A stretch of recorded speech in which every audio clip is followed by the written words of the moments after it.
whose fingerprint is on the code,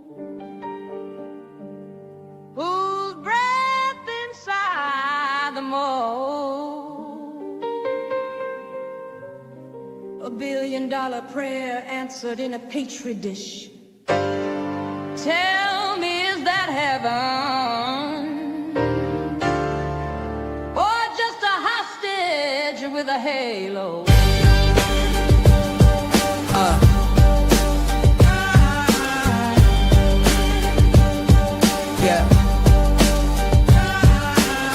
Blueprints signed by ghosts in suits, white coats, offshore loot, Epstein Island, Santa Fe, secret pay, recruit the youth. Game decoded mantra, chant a conscious evolution. MetaMask for technocrats who harvest data like communion. Noosphere surveillance, tell our dreams and server racks. Pearson Teal bankroll a stack, AI gods on proxy tracks. They weaponize redemption, edit sins with CRISPR pens. Code of spirit, keep the shell, rewrite the meek to fit their ends. Ghost in the genome, code on the throne. Who wants tomorrow when the seed's not our own? Pray in the data, kneel to the screen. Is freedom a prayer or a scripted routine? Ghost in the genome, code on the throne. Who wants tomorrow when the seed's not our own? Pray in the data, kneel to the screen. Is freedom a prayer or a scripted routine?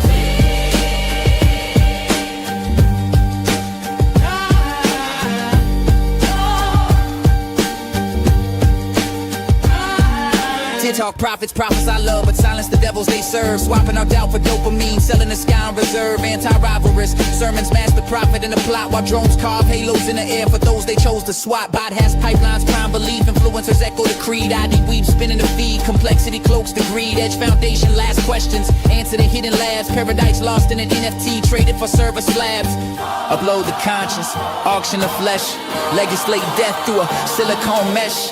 Run that test, bet your breath. Who's your God when the code out lives your chest? Oh! Ghost in the genome, code on the throne. Who owns tomorrow when the seed's not our own? Pray in the data, kneel to the screen. Is freedom a prayer or a scripted routine? Ghost in the genome, code on the throne. Who owns tomorrow when the seed's not our own? Pray in the data, kneel to the screen. Is freedom a prayer or a scripted routine? If the future's a marketplace and the soul's on clearance, remember, a bargain with a ghost still costs you your breath.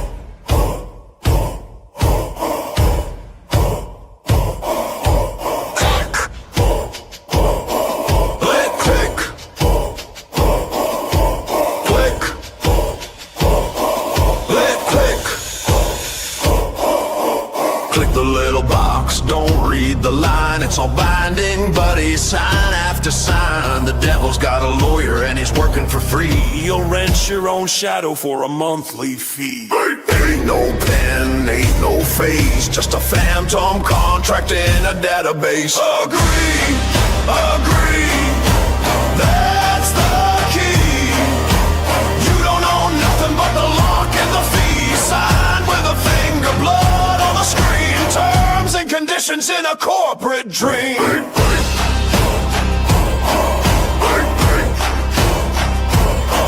They'll leash you the sunlight, the shoes on your feet. They'll auction your laughter down on Market Street. A box unchecked is a door that won't open. The future's foreclosed and the contract's been spoken. Click wrap chains, man, they never break. Even God signed once by mistake. Agree,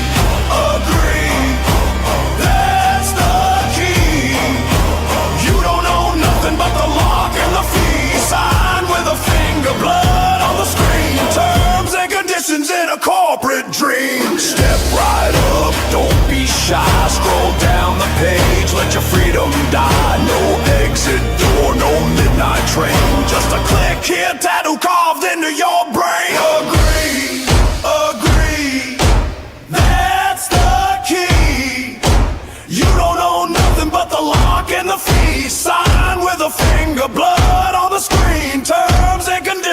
a corporate dream.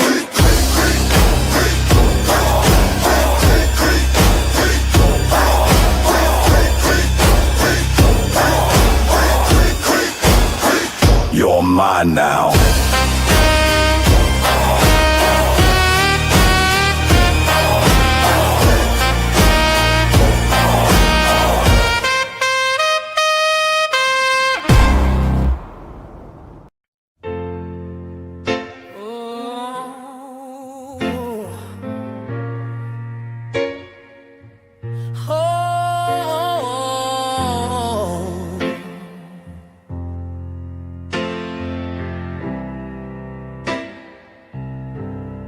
I woke up to silence,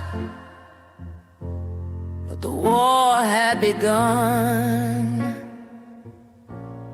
They froze my account, said I'd done something wrong. Wasn't no crime, just living free. Now the system got a chain on me.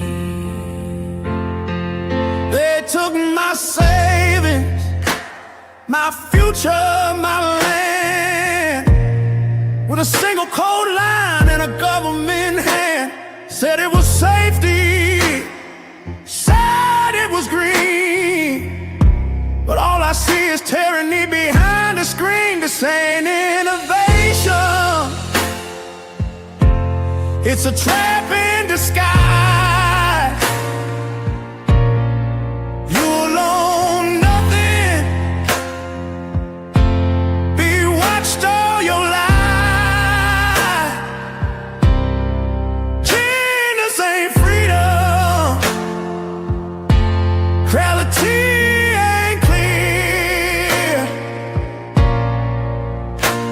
It's a cage they built while we cheer.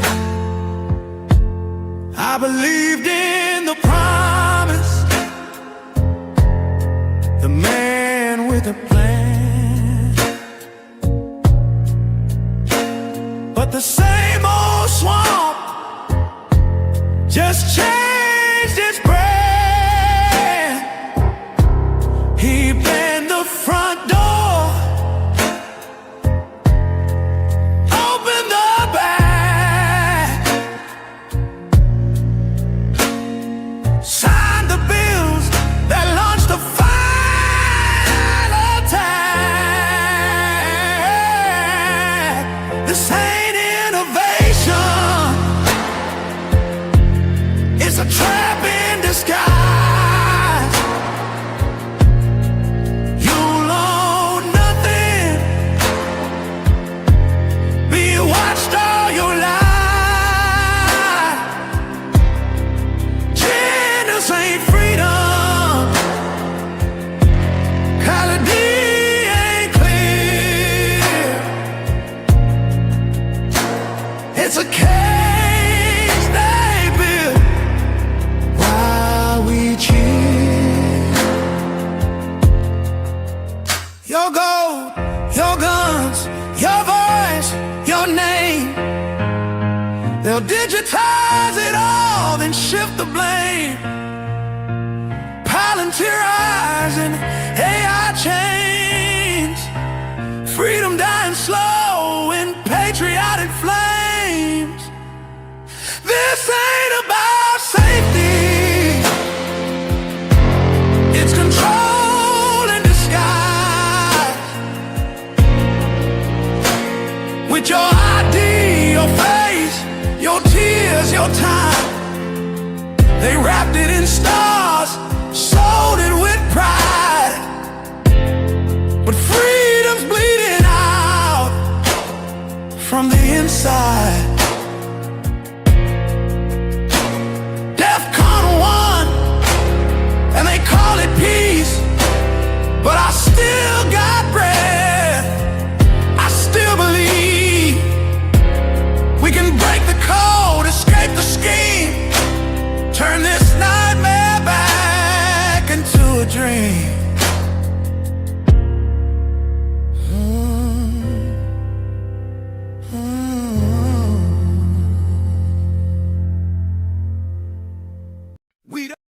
We don't bow, we don't break, we don't give what they can take. We don't bow, we don't break, we don't give what they can take.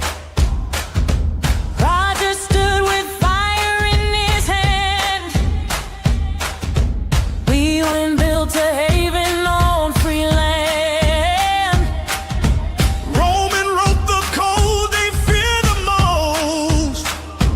Now they're ghosts in the machine they boast. They dress it up as law and order, but it chains across the border. Can't hide the truth in paper lies. Freedom's got a billion eyes. We don't bow, we don't break, we don't give what they can take. Write our names in fire and gold. We won't do what we are told. We don't bow, we don't break.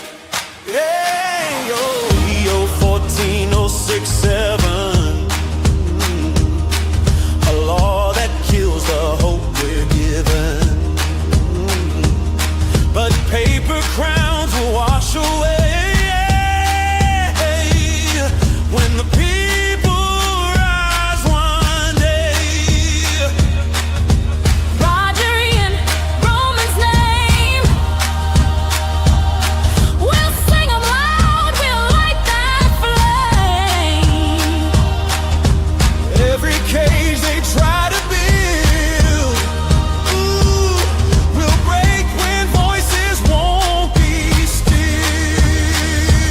Roger, we will stand for you. Ian, we will fight it through. Roman, your code will run. Freedom's rise has just begun. We don't bow, we don't bow, we don't break, we don't break, we don't give what they can take.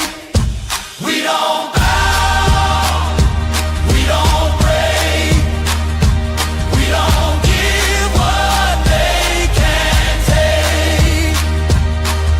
Write our names in fire and gold. We won't do what we are told.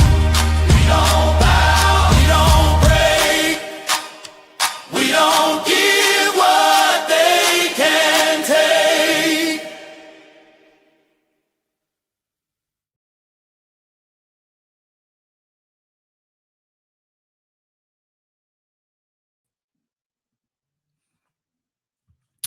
All right, welcome back to the Aaron Day Show. This is season 2, episode 28.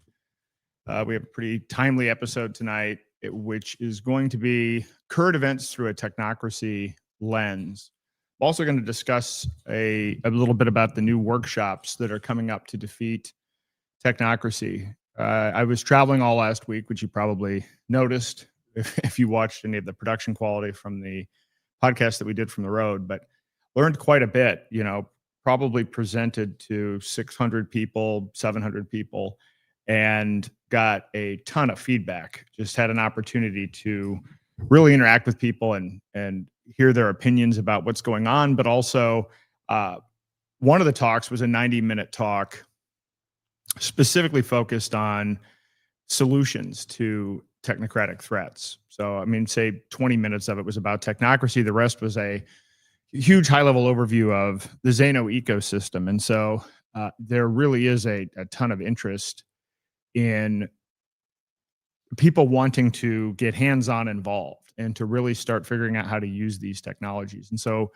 it's quite the challenge to figure out, because workshops, which are in person, I mean, can only reach a couple hundred people at a time. So I'm going to be focusing on how to scale this up, and I want to get as much feedback as I can as possible. And I'm going to be using the Freedom Forge website as a way to do that. So we'll talk about that as we get further into this. So with that said, I want to jump through this. You can watch this now live at theaarondayshow.com. So I encourage you to check out that website.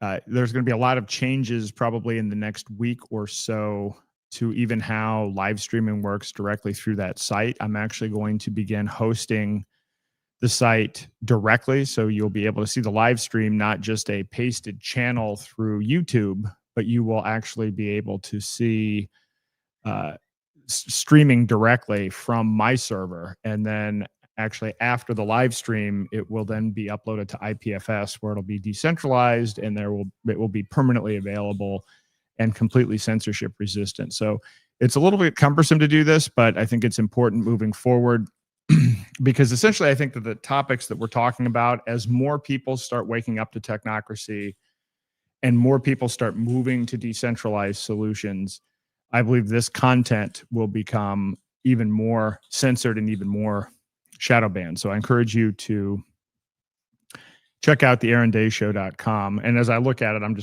trying to get the live stream going. There might be a problem with the link, but in any event, we'll figure that out through the show as well. I wanted to talk about, I walk through the last few episodes and just touch on some highlights. So last week, my wife and I did a podcast, and the subject was why voting doesn't matter in 2025. And we kind of shared our combined 40 years of experience as activists who have really run multiple organizations, have seen politics from the local level all the way up to the highest level of federal politics, have recruited candidates, supported candidates, basically figured out how the game works. And so often when I say voting is irrelevant, we need to exit and build, it's not coming from a place where, I'm just making some side comments, having never experienced or tried political activism. We were heavily involved in politics in New Hampshire, which many would argue is the most libertarian state in the country, and ran some of the most effective organizations within New Hampshire. And I want to share, we did share, but we're going to redo this episode. And in fact, it'll probably be more than a month out, because we realized, having done that episode, not only having technical issues, but there's so much to go through, so much to organize, that we want to lay out the visuals better. And the reason that I even wanted to address this topic is that I'm very serious about the fact that we are facing this technocratic threat, and it's an existential threat from the standpoint of free will. And so I'm seeing a lot of people that are very well-intentioned, people that are very smart and very passionate, but have no political experience. They're essentially making the same mistakes that we've made. So we don't have a lot of time. The technocrats are moving very quickly. They have substantial resources, including a lot of our money that they take through taxes. And so I think it's critical that, we try to at least share knowledge so that people don't make the same mistakes. And I think we can make a compelling case that when you really do understand how voting actually works and what is required to get elected and to maintain political power in the current system, that it is far better to exit and build and to start building alternatives. And at the very least, even if you don't agree with that, I think that once you watch the full presentation, you'll at least start to allocate some percentage of your time to actually building these parallel systems. Because when you watch the overview and you see what's involved in actually winning politics, you'll realize it's a very low probability event. And once you understand the low probability of winning in politics, and you combine that with the severity of the threat from technocracy, this is why I have such a sense of urgency, which is we need to begin building these parallel systems now and incredibly quickly. And there is not a sense of urgency, and we need that sense of urgency. The week prior to that was a great episode, still while we were on the road, entitled First Principles for Human Systems. And so once again, I'm going to pop up the website, theaarondayshow.com. And one of the things that you can see is there is a section in this website called Principles. It's one of the tabs. And I encourage you to check this out. The whole point of this, and I've talked about this topic many times on this podcast, which is, if you want to break down what's happened with, politics in the US, or even what's happened with the deterioration of any systems, education, media, whatever it happens to be, when you really examine it, it's that what broke down is they abandoned first principles. You could even say the same thing happened to Bitcoin. I mean, in the case of the US, it's been 250 years since the country was founded, and we were even debating and putting forward first principles. And so the idea here is to have online, I don't want to call them debates, but discourses where we have anywhere between 2 and 4 people talking about fundamental issues from a first principle perspective. So, a first principle might be something like free will or property rights, and the whole long list of these things. And the idea behind this is something that we'll probably do once a month, but we want to get the best people on to have an actual conversation, not a debate where it's 2 minutes of talking points, but to actually start having real conversations about these ideas, because this is not happening anywhere else. It doesn't happen through mainstream media. It does not happen on social media. Social media algorithms are tailored to manipulate your dopamine and for rage baiting. They are not there for long form conversations, ongoing, depthful, meaningful conversations.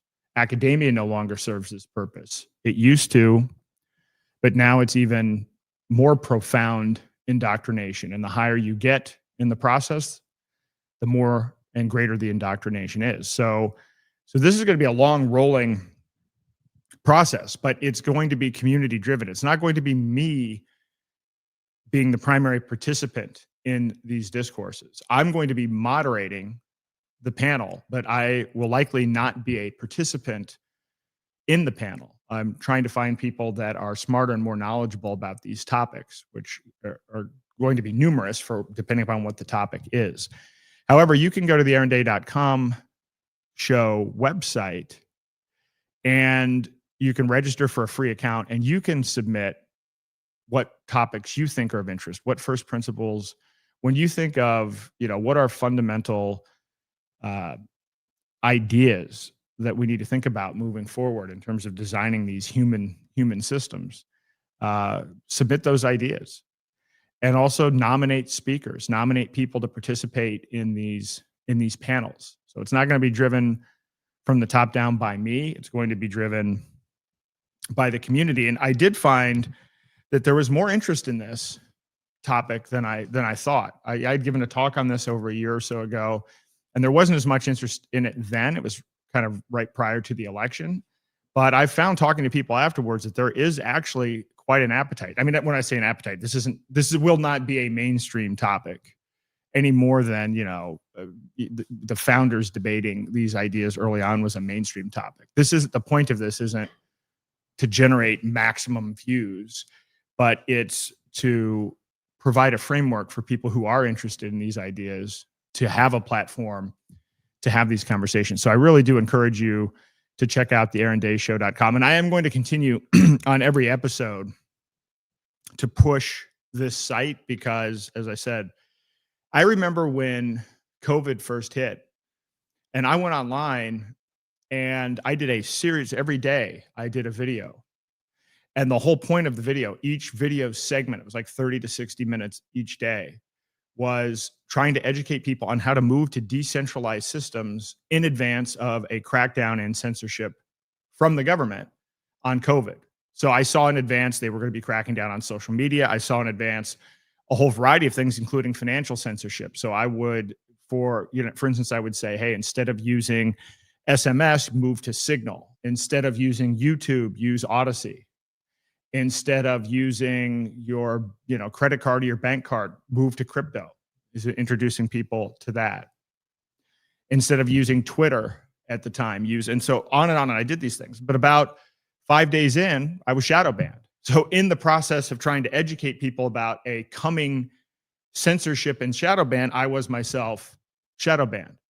I went from having 50,000 followers across multiple social media channels to being rate limited at about 50 views per day. And of course, at that point, I stopped doing the videos because the only people that could see them are the people that saw them previously. It wasn't enough to continue to move forward. I anticipate that to happen again, but I think it's going to happen in a different way this time because the algorithms are much more sneaky in the way that they can even do the shadow banning.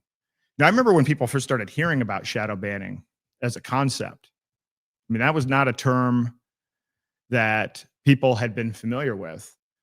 And then it really was evil. It's like you don't realize your views are being suppressed. You don't realize you're posting and you're posting only to yourself. There was no transparency. Of course, we later found out there's this whole censorship industrial complex, and it got much worse. It was much, much worse than just shadow banning.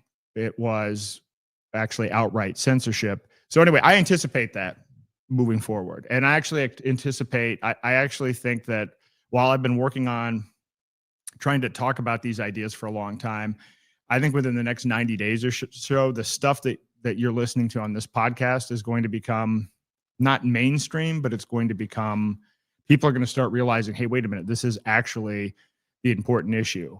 And when that happens, if virality starts, that's when the censorship is likely to begin. So again, these websites are all free.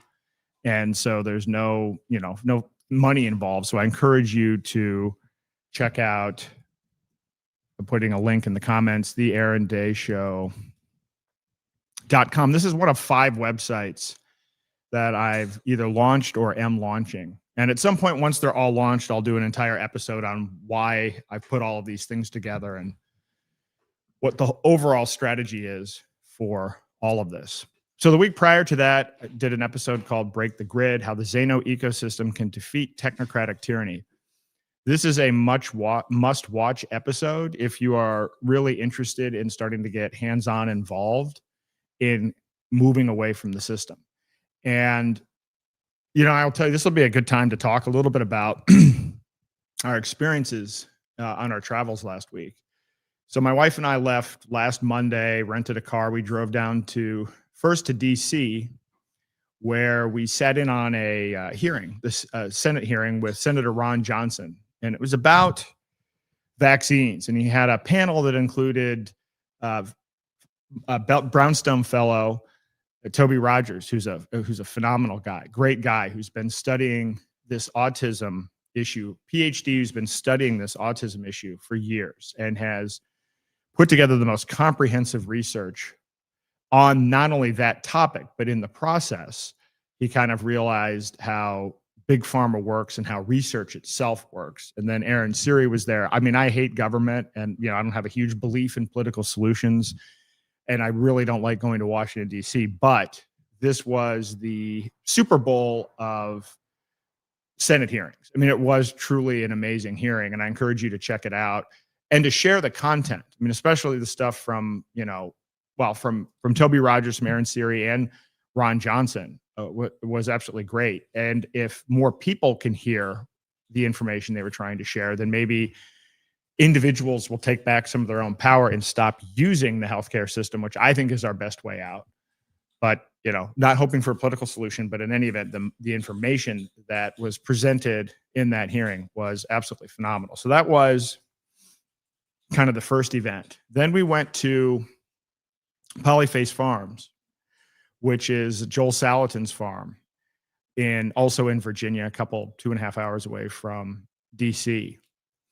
And this was a phenomenal event. I mean, it was great to be on his farm, and the whole theme of it is about kind of independence and how we can kind of take back our power and individual freedom and start talking about solutions. And a lot of people there. Thomas Massey spoke. A lot of people spoke on the COVID issue. Dr. Robert Malone was there, and then I spoke. And I spoke at the end of the first day. And so my takeaway from this event is that I think that it's great that the truth about COVID is being exposed. And I think that there's been phenomenal work done, and it's going to continue. And I think there's some more bombshell information coming out in the weeks ahead. Information that shows that, I mean, the COVID situation, this wasn't just an accident. This was outright fraud. We're going to start to learn a little bit more about the motives behind it all. And I think it's great because exposing what happened will start to wake people up more to what's, fundamentally how broken our institutions are, not just government, but big tech, healthcare, and so forth. The problem is that there are some people that are doing victory laps as if exposing the truth on this issue means that we won.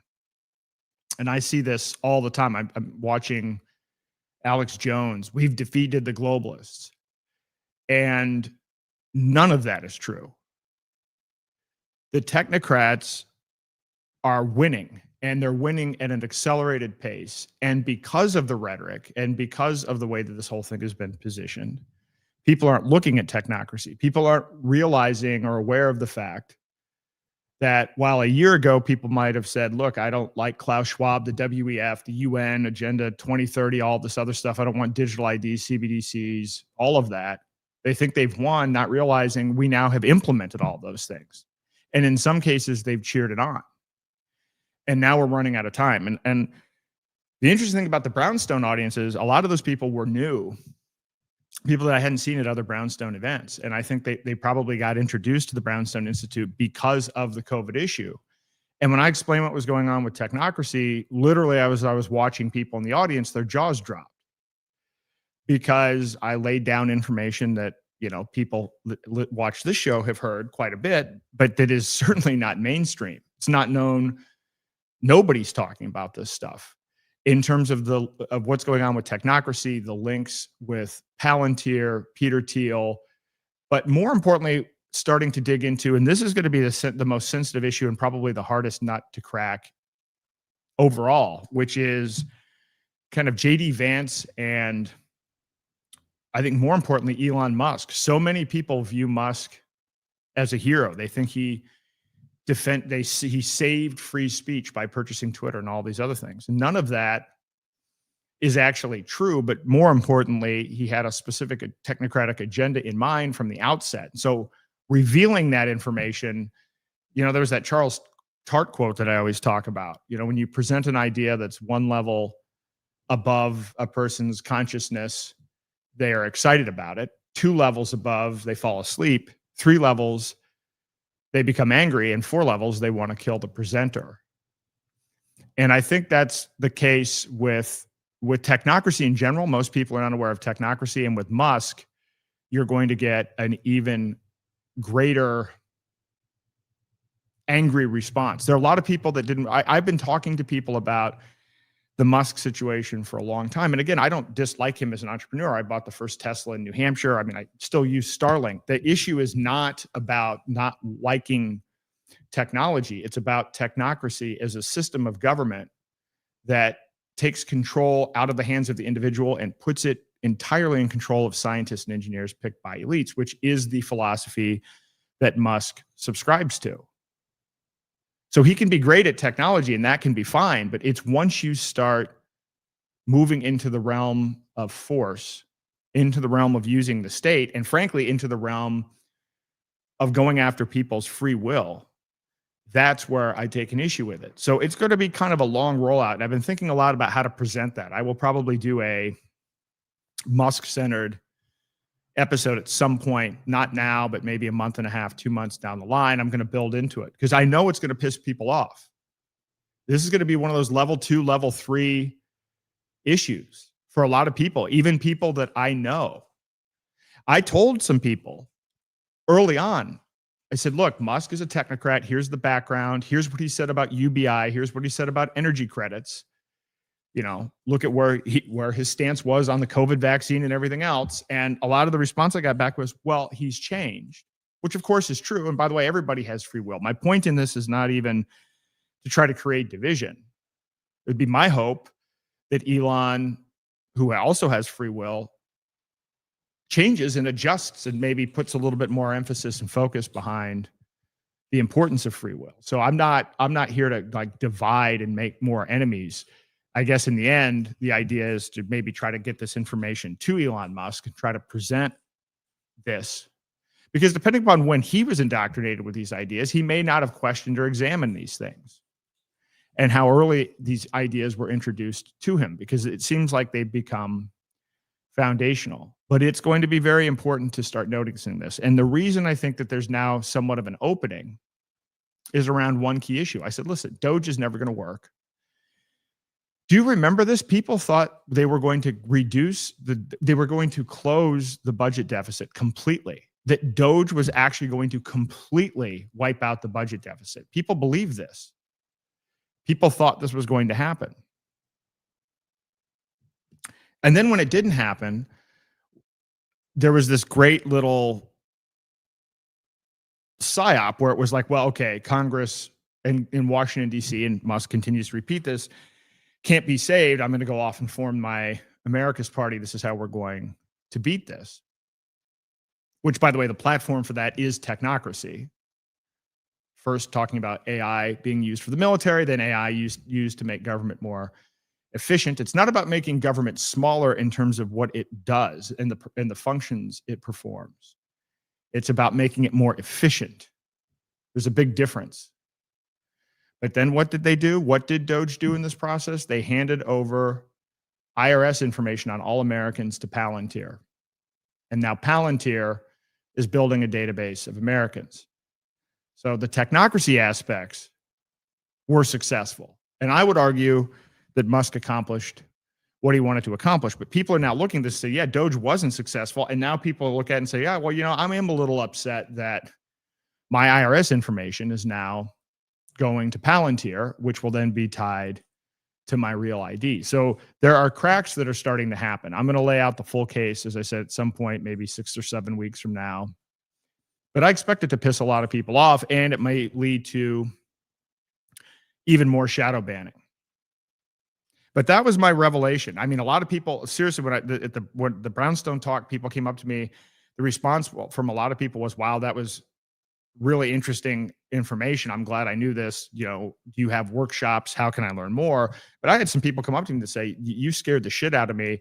I'm going to go look at your website and look at your information, but only after I have a little bit of time to even digest what was said. And that was actually the reaction from more than one person. There were a lot of people that had that reaction. They had not heard about any of these ideas. And essentially what I laid out was what I've laid out here several times.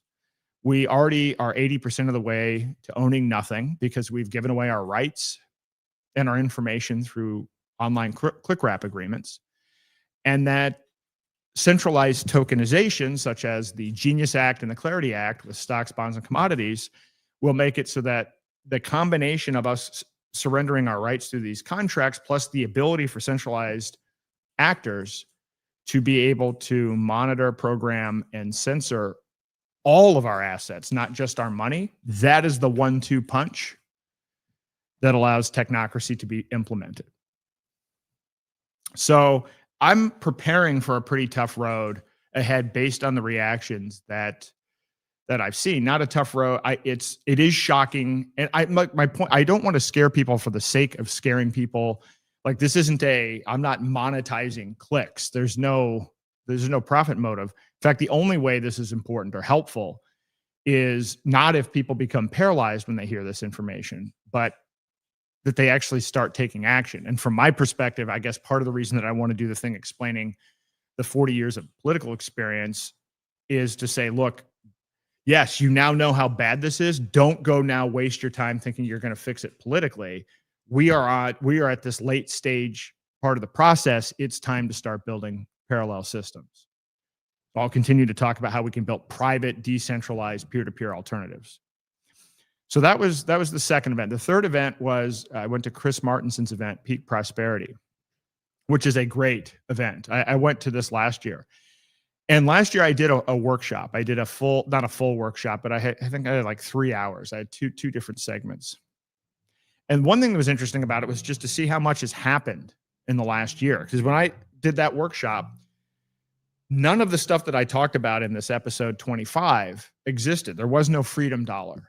The Xano was only available in Cake Wallet and the Xano wallets. There was no confidential layer. There was no Xano Bay marketplace. There was no Xanozon e-commerce site. There was no integration with Matrix. So on the one hand, it was phenomenal. And some of the people in the audience, I had given free Monero and free Xano, $5 each. And they're like, oh, they looked at it. It's like, oh, wow, I forgot about that. And then they checked the wallet. It's like, okay, the price went up, which isn't the point. But now it's good to be able to give a talk and tell people what something's going to do. And then when you come back a year later, it's done more than you said it was going to do, which I think is a great thing, great statement about the whole Xano ecosystem and what's been built.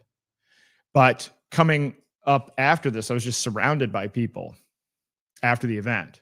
I mean, all over the place. And people came up and they want workshops. How can I learn more? And this is where, I created freedomforge.io, which I will talk about. I'm putting the link in the comments as well, which is all about educating people about the Xano ecosystem, which wallets to download, how to buy it, how to swap for it, but also how to use it. So the whole point is to create guides and to maximize the number of people that can be onboarded. And I want to work on the workshops, but I want to get some feedback on this because it's more important.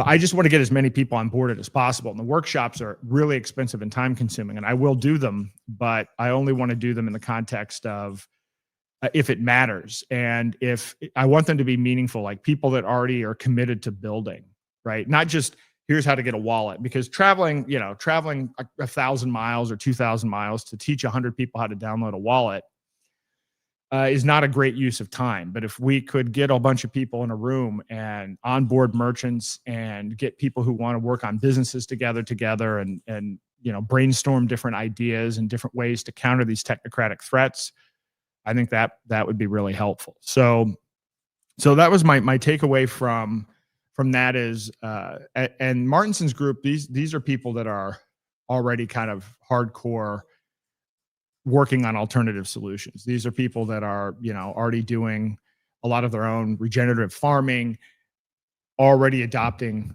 privacy tech. So I'm going to be doing more work, I believe, with Chris Martinson, more content there, and hopefully more and continued involvement in these events. But again, the takeaway for me was there's now huge demand, but we have to make the tools and the information much easier, much more accessible. And I work on that. And I'll tell you that it's tough for me too. It's tough because the technology itself is evolving so fast. And so I have to stay on top of that myself. And I'm developing some of the technology. But I think a lot of people in the crypto space have no idea what it's like talking to people that aren't in crypto about these solutions. And so we really need to work on messaging, and I even need to work on the messaging. I try to simplify things, but I want to keep on simplifying and simplifying. And please push back. And if you have questions, don't ever feel stupid about any of this. Understand my goal is not to show how smart I am or how much I know about this stuff. My only goal in this is to help empower people to take control of their own lives using these technologies. And so I can always do better at communicating, and always look forward to any kind of feedback that can help me do a better job and help to get others involved to explain these technologies and get people engaged. As far as events go, I'm hoping this is the last, again, these events, as we learned with the podcast, I'm not going to be doing podcasts on the road. I am going to be consistent about doing this show, though, on Mondays and Thursdays. So if that means having to do pre-recorded segments or whatever, that I will. But doing these podcasts from the road is not as easy as I would have hoped. When I even brought my computer and mixing board and everything else, and it's just then you find out you don't have decent enough internet access. But the next event I'm going to is the Brownstone 5th Annual Conference and Gala, October 31st through November the 1st. I really encourage you to check this out. These Brownstone events are are some of my favorite events ever that I've ever been to. Just Jeffrey Tucker really creates a unique environment that, I don't know, it's kind of indescribable, but it's really a reflection of who he is. So I would say that it's kind of, I would say it's focused on truth, beauty, and freedom, if I had to describe what it's about, because that's what he's about.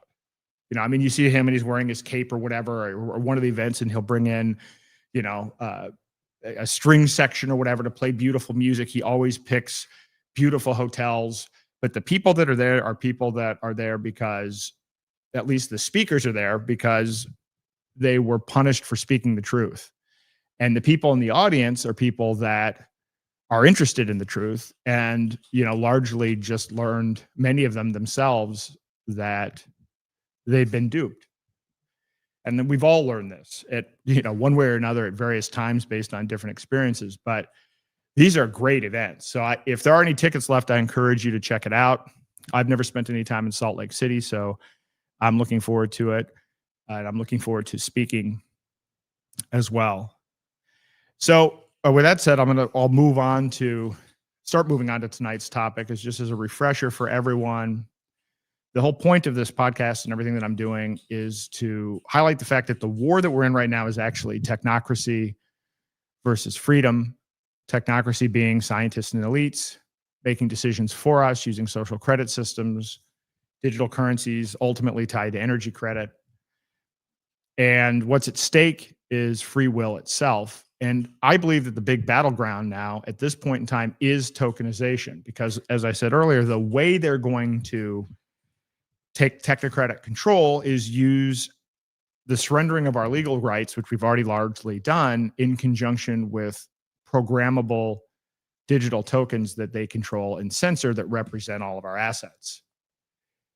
And the reason that I'm passionate about Zano is Zano has the alternative to that. The alternative to centralized, transparent tokens that represent your assets are private tokens that you have in your own self-custody that you can trade with anyone, anywhere in the world, without third parties.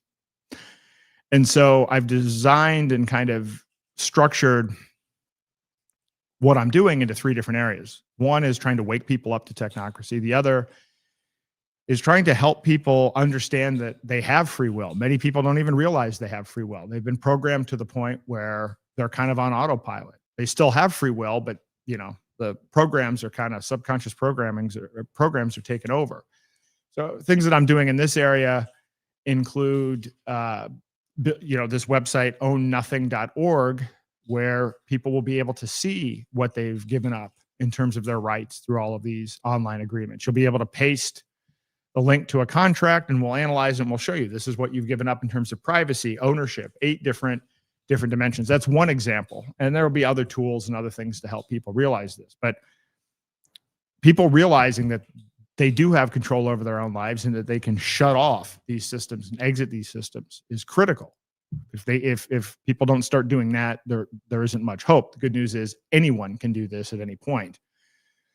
Then the third area is the revolution will be tokenized, and this is building new systems that are private and decentralized as an alternative. And there really is a way for people to live and make money and trade. In fact, it's probably one of the biggest economic opportunities I've ever seen, but it's a little bit difficult to explain. And, so trying to explain it better and then also make the tools better and start connecting people is the third way. And if we do all three of these things, if people wake up, take control of their free will and build alternatives, then we actually can stop this technocratic tyranny. So I'm not black-pilled at all. I am black-pilled on any idea that reforming these existing systems, that is a foolish idea, which I will document in greater detail.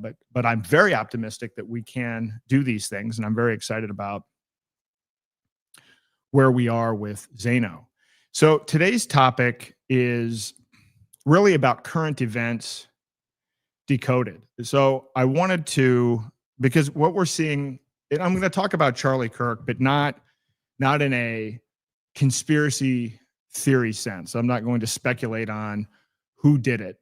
And I will say, I mean, I've actually, being gone last week because we were out on the farm and everything else, I didn't have cell phone access most of the time, so didn't even see most of what was going on, which was a good thing, because then when I got back into it today and started looking at the feed, I'm like, okay, I think I'm going to spend less time on social media. But what I do think has happened is what the technocrats expect to happen, what happens every time, which is that we now have multiple civil wars going on. And every time a big event like this happens, people use it as an opportunity to say, well, you know, this is who caused it. And then it fractures in a whole bunch of different ways. And because Charlie Kirk's ideas are polarizing, this is a great vector for that.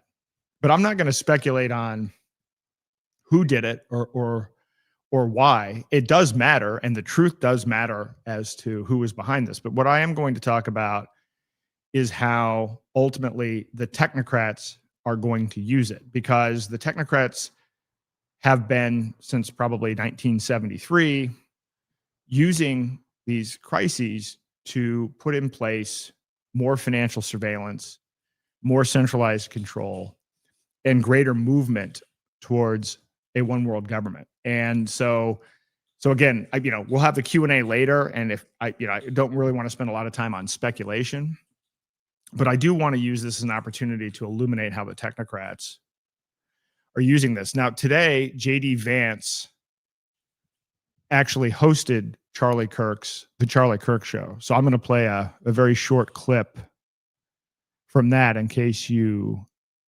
didn't catch that. Let me see if I have this loaded here.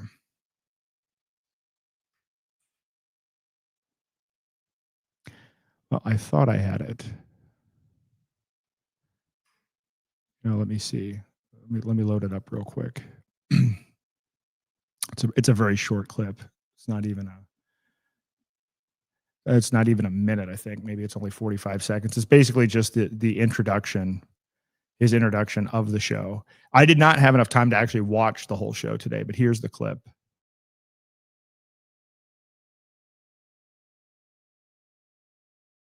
Hey everybody, JD Vance here, live from my office in the White House complex and filling in for somebody who cannot be filled in for, but I'm going to try to do my best. My dear friend, the great Charlie Kirk. Every single person in this building, we owe something to Charlie.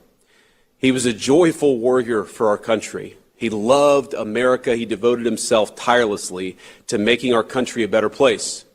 He was a critical part of getting Donald Trump elected as president, getting me elected as vice president. Everyone knew him as this fearless debater, this guy who would take the conservative message into hostile places and inspire younger generations to have courage.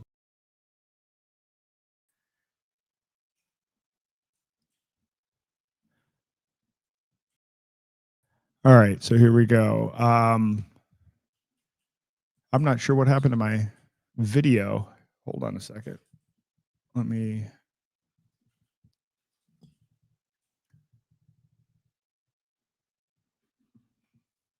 Hopefully the video will pop out. Oh, there we go. Okay, video's back. So I'm not claiming that, Vance had anything to do with Charlie Kirk at all. And I'm sure, his feelings towards Kirk are sincere. So that's not the angle here. But what I do want to talk about is, and give a little background on who JD Vance is relative to this technocracy movement, because this is another thing that people are widely unaware of. His entire background and his entire backstory has been constructed. He is a construction. He is a construction largely of Peter Thiel, and there are a lot of implications because of this and things that people need to realize. And so I'm going to walk through that part of it tonight. And so we're going to go through a little bit of a timeline here with JD Vance. The first timeline, the first segment here is 2011 to 2016, and I'm calling this the mentor years. This is where Peter Thiel started mentoring JD Vance. So in 2011, a Yale law student named JD Vance attended a talk that would change his life. The speaker was Peter Thiel, and his message was simple forget law, come to Silicon Valley. The future belongs to tech. And what Vance didn't know is that he was being recruited into something much bigger. In 2011, he was at Yale Law School, probably planning to be a corporate lawyer. And Thiel gave a talk called Technological Stagnation and was attacking elite career paths and tells students law firms and government jobs are dead ends. Real power is in Silicon Valley, building companies and disrupting systems. And Vance later called this the most significant moment in his life. A couple of years later, in 2013, he graduates, joins Sydney and Austin, which is a well-known law firm. And then less than 2 years later, he bails. He suddenly starts working at Circuit Therapeutics, a biotech startup, which is interesting because he had absolutely no biotech experience, no science background. So how did he get the job? Well, the CEO of Circuit Therapeutics said and admitted directly it was a favor to Peter Thiel. Thiel's VC firm had invested in Moll's previous company. Vance was hired as director of operations, which is a really vague title for someone learning the ropes in biotech. Again, this is a guy with no scientific background and a very brief experience as a lawyer. So Thiel is basically playing his chess pieces, getting Vance into Silicon Valley. And when you consider actually I'll do a separate show on Peter Thiel at some point, but his whole program to get kids out of high school and help them to start and launch businesses, he's been playing chess pieces and recruiting people and playing the long game for quite some while. So after Circuit Therapeutics, he joins Mithril Capital, and he joins this firm as a principal, and it's named after armor and the Lord of the Rings, which you'll find a lot of tech companies love these fantasy references, including Palantir and many others. Thiel even wrote a blurb for his book, Hillbilly Elegy, which Vance didn't even write, had a whole bunch of other people, propagandists, Mercer and others behind it. Co-workers actually claimed that Vance was rarely in the office when he was at Mithril Capital. He was spending most of his time promoting his book. One colleague said he never saw him once during an entire year. So the transformation is beginning. At this point, Vance enters as a law school grad from Ohio. Within 3 years, he's in Thiel's inner circle, learning venture capital, but more importantly, Thiel's worldview. The hillbilly from Appalachia is becoming a Silicon Valley operator. So in short, by 2016, he's gone from a law student to a Thiel protege. But Thiel isn't just teaching people about business. He's teaching ideology. In fact, I think even tonight, right now, as this podcast is going on, Thiel is giving one of a multi-part talk about the Antichrist.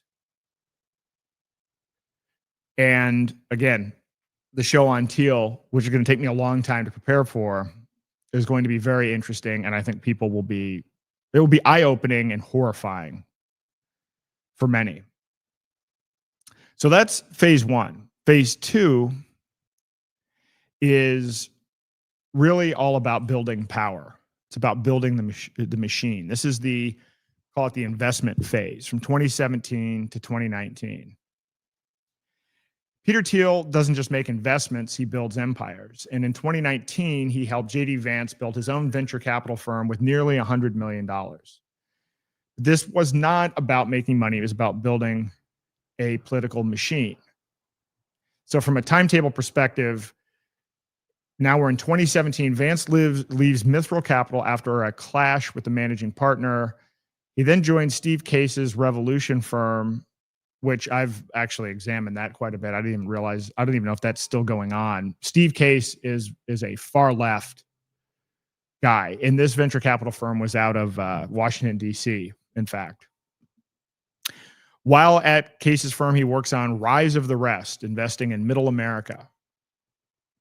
But Steve Case later said, well, Vance really wasn't working that much.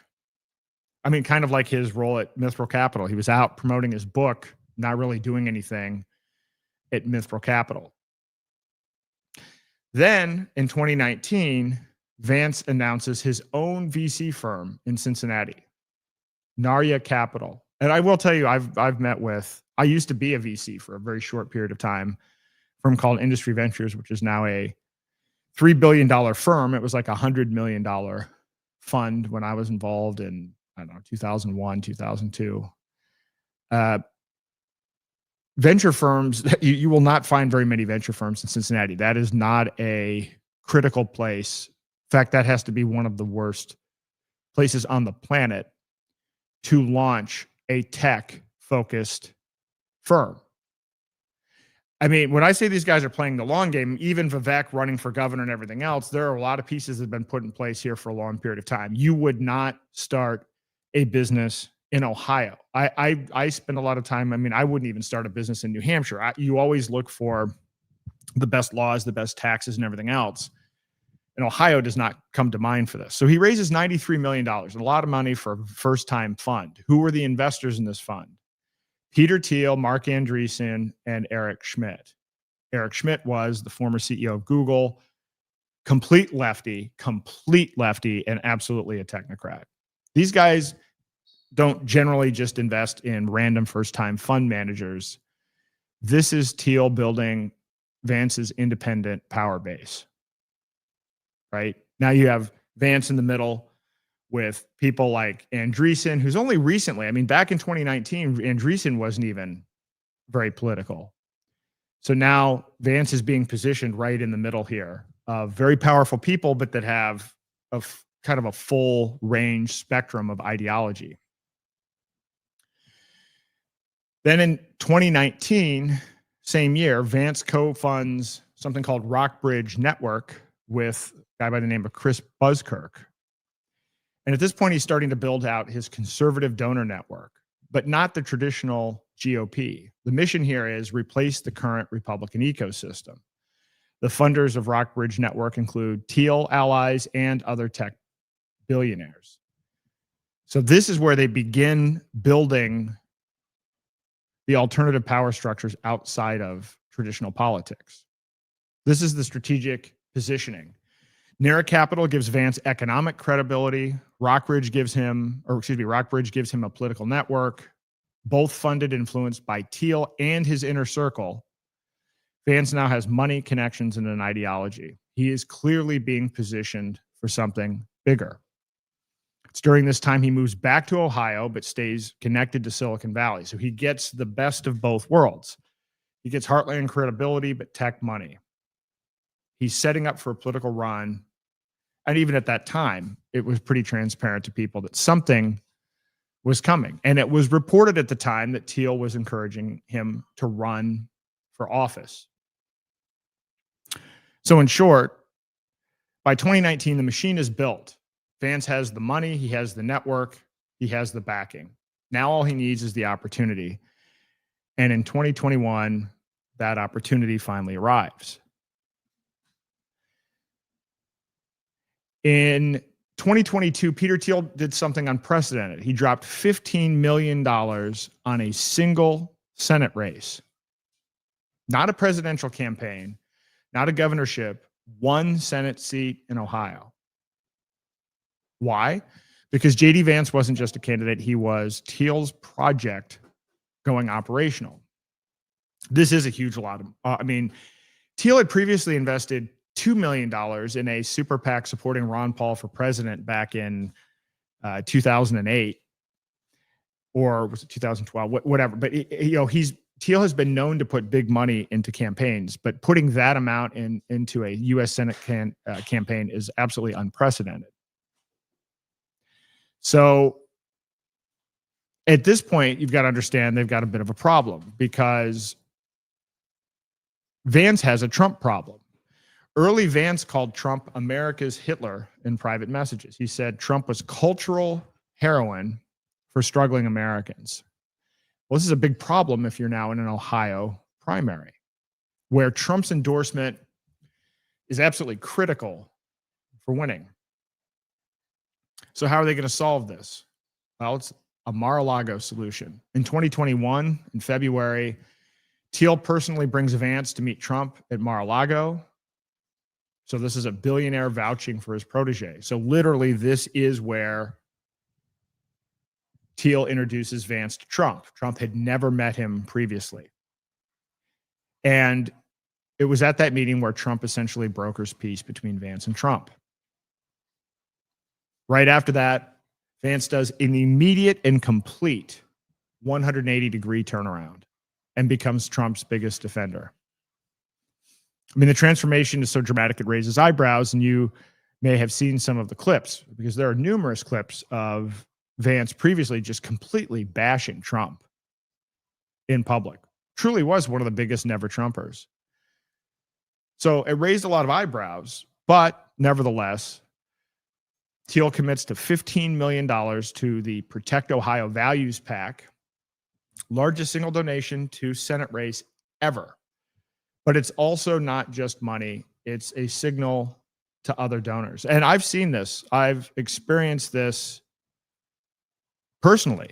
I mentioned last week that we had a super PAC that I started called Stark 360, and we raised $250,000 from a PAC called Mayday PAC, which was headed by Larry Lessig. Well, it turns out Larry Lessig had backing from Peter Thiel. And when we looked at the list of donors to Mayday, when Peter Thiel comes in, it's kind of like, you know, and the whole PayPal mafia, it's like, okay, one guy's in. I think Reid Hoffman might have been in that as well. One guy comes in and then they just play pass the hat and a whole bunch of other people come in.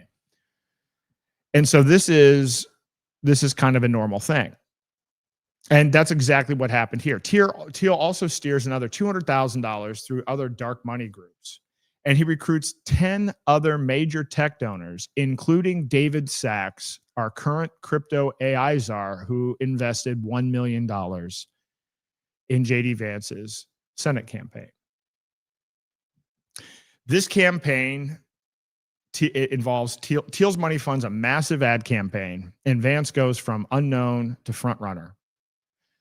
By April of 2022, Trump endorses Vance just weeks before the primary. And so now you have the combination of Trump endorsement plus Thiel money, which is unstoppable. Vance wins the primary, then he wins the general election. And again, I talked about this last week. People still believe in politics and this whole Mr. Smith goes to Washington and, you know, that cartoon of this is how a bill is made. None of that has anything to do with politics.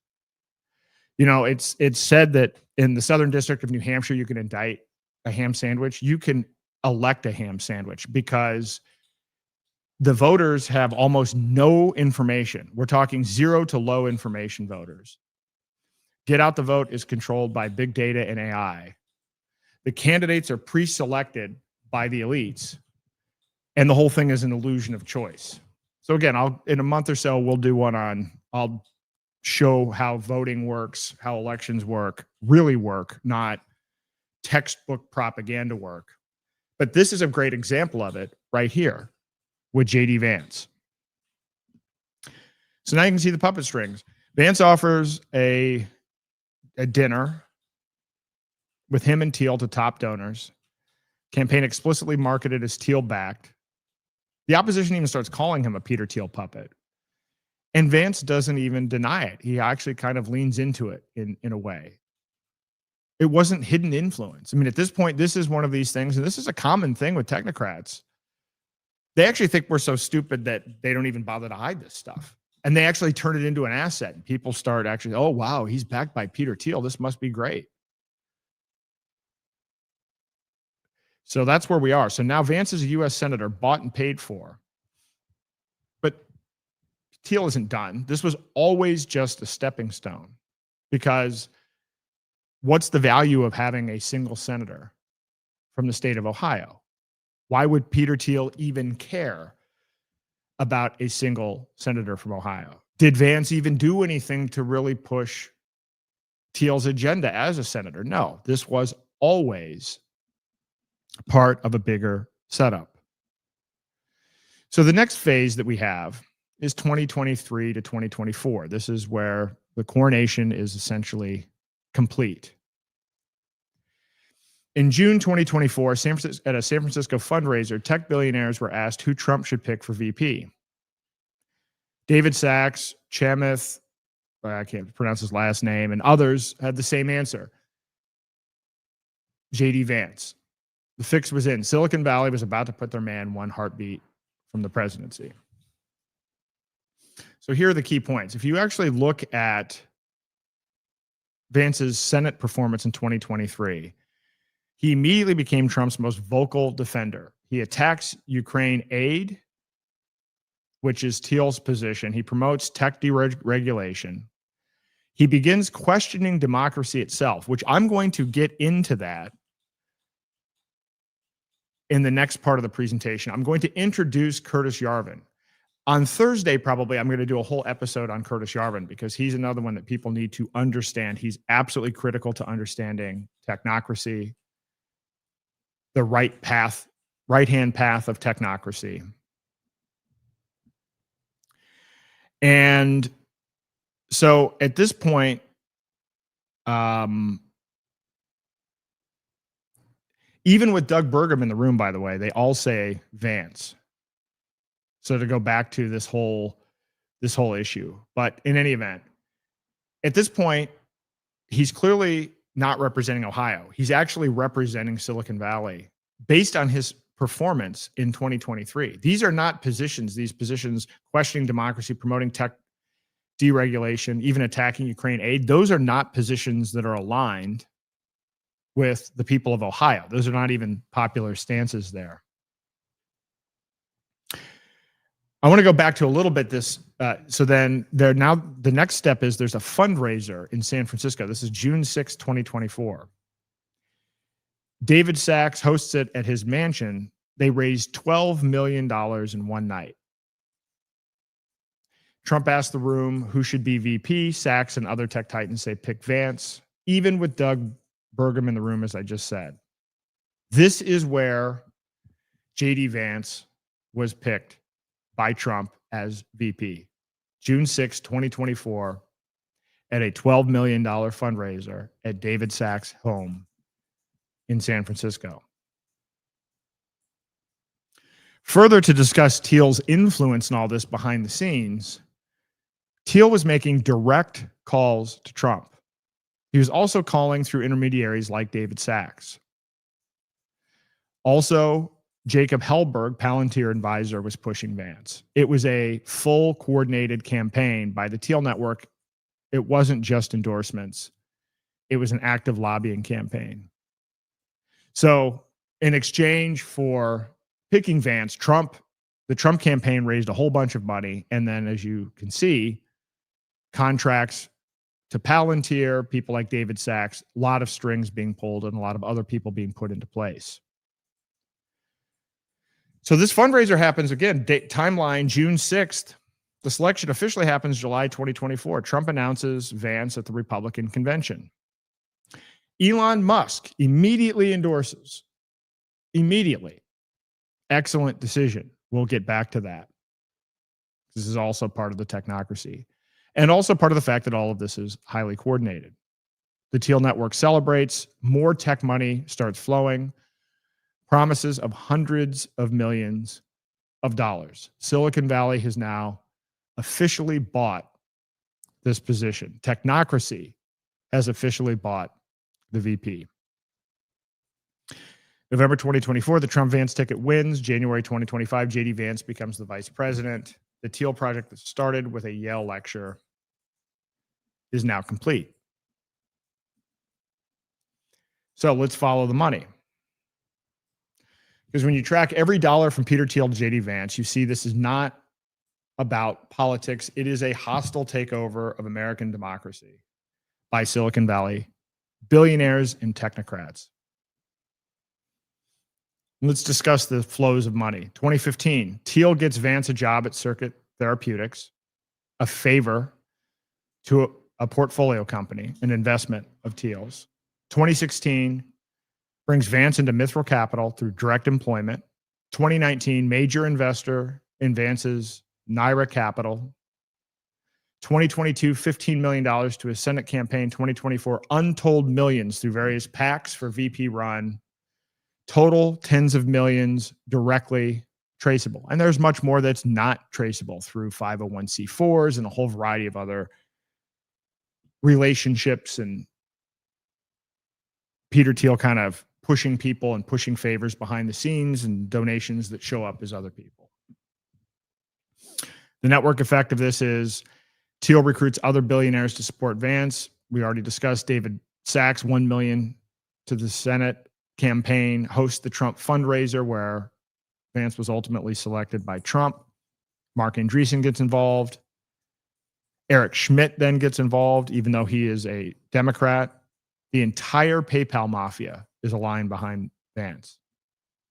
Then there's the dark money pipeline, the Rockbridge network, funded by Thiel allies, per Aspera Policy Group, which is also Thiel controlled, $200,000 to Vance, multiple 501c4 organizations, untraceable millions. A 501c4 doesn't have to disclose its contributors and is not limited in the size of the donation. They can't endorse candidates directly, but what they can do is they can support specific policies, and there are all kinds of ways you can essentially endorse a candidate through these kind of dark money things, but not with an explicit, we endorse so-and-so. So there's a pretty big ROI on this. Vance promotes crypto deregulation, but, of a very specific type. Again, as you look at the crypto policy, I don't think anybody here, none of you actually think Trump architected any of his crypto policy, do you? Obviously he's very clearly outsourced a lot of his policy to others, which isn't necessarily a bad thing. But in his case, he has a horrible track record of picking really bad people. The fact that we have backdoor CBDCs through the Genius Act, the fact that the Clarity Act is going to tokenize and centrally control our stocks, bonds, and commodities is not an accident. These are the people pushing it. Vance pushing it. David Sachs being positioned as crypto AI czar. These are the people, Howard Lutnick, that are drafting and designing all of this crypto legislation, which is, I've stated many times on many episodes, is not pro-liberty. It's not pro-crypto. It is pro-technocrat. It is pro-authoritarianism. It is pro-centralized control. He advocates for the breaking up of government and creating opportunities for privatization. Again, I'm not going to necessarily disagree with that. The concept of breaking up government and eliminating government functions is a good idea. But the privatizing of it and the way that he's suggesting it is not reducing the effect of government. It's privatizing it in the hands of technocrats and a movement towards AI. Every position, in fact, benefits Thiel's business empire. All of these policies that have been drafted. So this isn't one billionaire and one politician. It is the entire Silicon Valley technocracy. It is the PayPal mafia. Thiel is the architect. Vance is just simply the vehicle, and they don't even hide it anymore. Again, there's no distancing. Thiel's talk tonight about the Antichrist is not open to the public. It would be great if somebody actually filmed it. But I think that if people did hear this talk, and the more you dig into Peter Thiel, you would think Vance would want to distance himself. In fact, if the people knew the truth, he would distance himself. Vance is only 40 years old. He has decades of potential presidency ahead and political force and pull. Thiel's building similar relationships with Blake Masters and others. He's creating a farm team of tech-funded politicians. And, I'm a serial entrepreneur. I started my first company in the mid-90s. There was a period of time where I didn't know better. Had I not met with 150 VCs, gone through the process of going public, met with people on Wall Street, if I had this propagandized view of Silicon Valley, I might think this is a good idea. I've written other articles about this. I used to think, I remember in the 90s, I would read, these books about hackers and various things. There was a period of time where Bill Gates was positioned as somewhat libertarian early in his days at Microsoft. And then you dig into it and you find out how Silicon Valley works. And now, if there ever was a truly libertarian time, that ended in the 90s, by the way, if there was. In fact, Silicon Valley in the 80s was, California was Republican, and the pockets of VCs that were investing at the time were actually kind of libertarian Republican-ish. But now, over half of money coming from venture capital firms, or invested into venture capital firms, comes from public pension funds, comes from university endowments. This is why it's woke. And they're building companies now that are designed for government contracts. And you now have these Silicon Valley companies hiring thousands of lobbyists, literally having offices in DC to do this. This is not what Silicon Valley used to be, but it's kind of like when I say America 1.0 is over, we have people that think America 1.0 is the Declaration of Independence, when in reality we have social credit systems through the tax code, a backdoor CBDC, and a digital ID. It's a massive disconnect from our perception of who we are and what reality is. That's exactly what's happened with Silicon Valley. So when Peter Thiel said, "I no longer believe in freedom and democracy are compatible," he meant it. And now his handpicked candidate is vice president. So the question isn't whether Silicon Valley is trying to buy our government. They already have. The question is, what are we going to do about it? So I'm bringing this up, I mean, in the context, again, of the Charlie Kirk situation, to say this is just another element of the strategy to lock up the election. Just like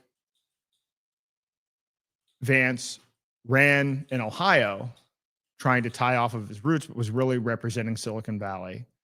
He's now trying to get in front of the Charlie Kirk audience to try to secure that vote as well. But look at what he's actually pushing behind the scenes. I find it unlikely that Charlie Kirk would be interested in pushing a technocratic agenda, but very, scripted, Vance is doing everything that he can to pull in all of these networks. I mean, he is almost guaranteed to win the election. And I will talk about Musk for a second. Remember, Musk put forward Doge, and people thought, oh, he's actually going to save money. I knew he wasn't. I said this. People got pissed. He never intended to save money. He was wearing this dark MAGA t-shirt, hat. He was pushing an ideology, which I will talk about, that involves Curtis Yarvin, Peter Thiel, and J.D. Vance. So then when he said, oh, well, Congress is never going to save any money, they screwed me over, that's not going to stop him from connecting Palantir to the IRS data and allowing Doge to be the conduit between Palantir and all of the data and information on American citizens, which will be tied to Real ID. This is not about government efficiency. It is about technocratic control. And then a few weeks later, after stating he was going to form this America's Party that had a platform that said, we're going to use AI for the military, AI to make government more efficient, basically a list of technocracy things. He said, oh, I'm not going to do that. I'm going to back J.D. Vance instead. And again, I called this. I stated when he announced he was going to do this, I'm like, no, he's not. He's going to come out and he's going to endorse J.D. Vance. They're laughing at us. I mean, like, to them, the technocracy takeover is already complete politically. And I'm not telling you all of this to encourage you to vote or to think that you're going to change. There's not a goddamn thing you can do to stop the election. Just like coming out of nowhere with no political experience after having bashed Trump as a never Trumper in the state of Ohio, they were able to massage this to raise millions of dollars from Silicon Valley and get a Trump endorsement. Now he's already the heir apparent with a Trump endorsement for 2028. And now he has the entire PayPal mafia, including Elon Musk. Again, it wouldn't even matter who he was or what his background was at this point. He's going to win the election because the voters don't know anything about any of this, and they're going to control to get out the vote. But we do know a little bit about what he will do as president, because he has been a puppet for Thiel's interests, and we know a little bit about his ideology. So now I'm going to talk about Curtis Yarvin a bit, but only in the context of Thiel and Vance. Probably on Thursday, I'll do a whole deep dive on this guy. Yarvin is incredibly important. He is the Yuval Noah Harari of the right, but both are promoting technocracy. So people think that there's a division. People say, again, Alex Jones, we've defeated the globalists because Klaus Schwab has resigned. We've defeated Harari. No, he's been replaced by Curtis Yarvin, who is pushing the same ideology, but he's using different propaganda, and he's convincing people from the right. So here is a short video from a debate, and I listened to this entire debate. It's on YouTube, where it was Curtis Yarvin and this guy from Microsoft, and the point was, Curtis Yarvin is proposing that America needs a dictator or a CEO, and that's the only way to fix things. I'll go into more of that, but here's a small clip of what he had to say about this in his closing remarks from the debate. In our closing round, each of our debaters once again stands up and makes an argument uninterrupted by appealing directly to you. And Curtis, you're up first with your closing. And again, reminding everybody, our question is, should the U.S. be ruled by CEO, dictator? Your closing, please. Thank you, everyone. I'm trying to sort of go through the points here that I think have been sort of we've poorly descended into. I think the most important point is essentially, I think that when Glenn sort of kind of comes back to his studies and his results over the last 200 years and so forth, I would say he's not thinking very scientifically, because he's essentially looking at history through this massive fisheye lens where he sort of wants to essentially destroy all evidence before 1750 or so. And he says, oh, because they didn't have the internet and antibiotics and computers, we can sort of forget about anything they learned in this period of time. And I'm like, no, actually, because they had to run a government without the internet or computers or phones. Actually, we can see how impressive their results were. And there's an example of this that I like to sort of give in terms of the fall of the Roman Republic, because I think that we've sort of heard this consensus idea out there that the fall of the Roman Republic was because, authoritarians took over. Actually, the fall of the Roman Republic was because the military system of the Roman Republic was much, much more effective than the civilian system. And the way Rome really found that out was that not even Caesar, it appointed this guy called Pompey to basically extirpate the pirates from the Mediterranean, which was like ending the drug gangs in Mexico. And they were like, we have failed to do this with the Roman civil system.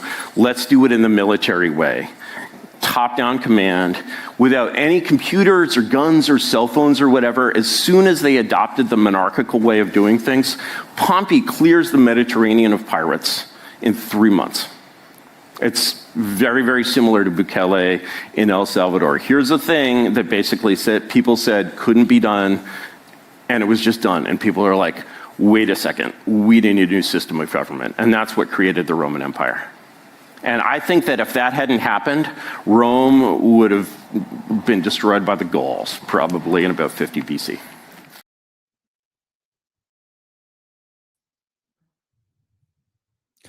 So, while most of us, there's a lot, I encourage you to watch this. I'm writing an article right now for the New American about Curtis Yarvin. It'll be done by the end of the month. And I've been doing a ton of research, reading all of his stuff, watching a lot of his interviews, and most people have not heard of him. I actually was talking to people at this weekend. Almost no one had heard of Curtis Yarvin. And again, I was speaking to people that are very knowledgeable at these events. Brownstone event, Chris Martinson event. I mean, these are not normal people. These are people that are, cutting edge with this stuff. Nobody's heard of this guy. So while most of us were on Facebook, in 2007, a software engineer named Curtis Yarvin was writing a manifesto to end democracy. And while most people weren't hearing about it or reading it, Silicon Valley's most powerful people were. And so, he basically started a blog called Mencius Moldbug in 2007. It was originally anonymous. And he wrote a blog called Unqualified Reservations. And that sounds like a pretty harmless name, but in reality, it was a blueprint to replace American democracy with a techno-monarchy. And he's not a random crank. He's a legitimate software engineer with a pretty significant technical background.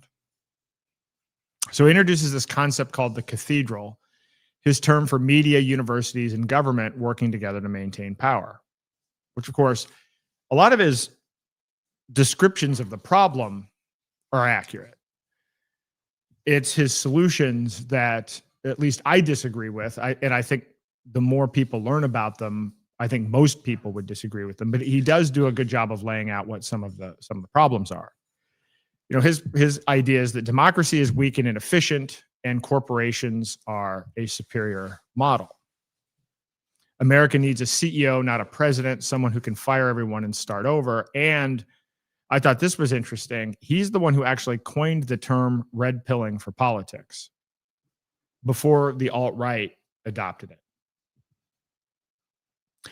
So in 2009, a couple years after he starts writing this blog, Peter Thiel publishes an essay saying, I no longer believe that freedom and democracy are compatible.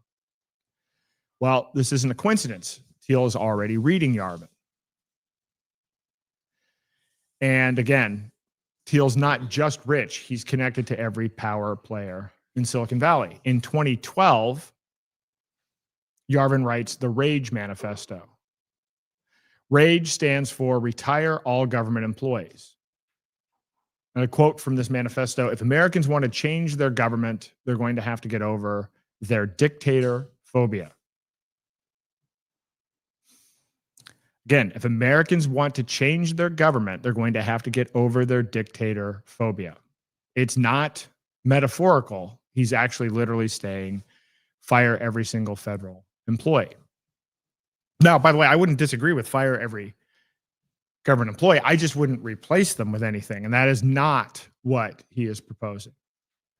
And in fact, the more you read about this, his idea is, let's give complete authority to a powerful technocratic CEO. By the way, if you look at the timing here, JD Vance is who they've been building the path for.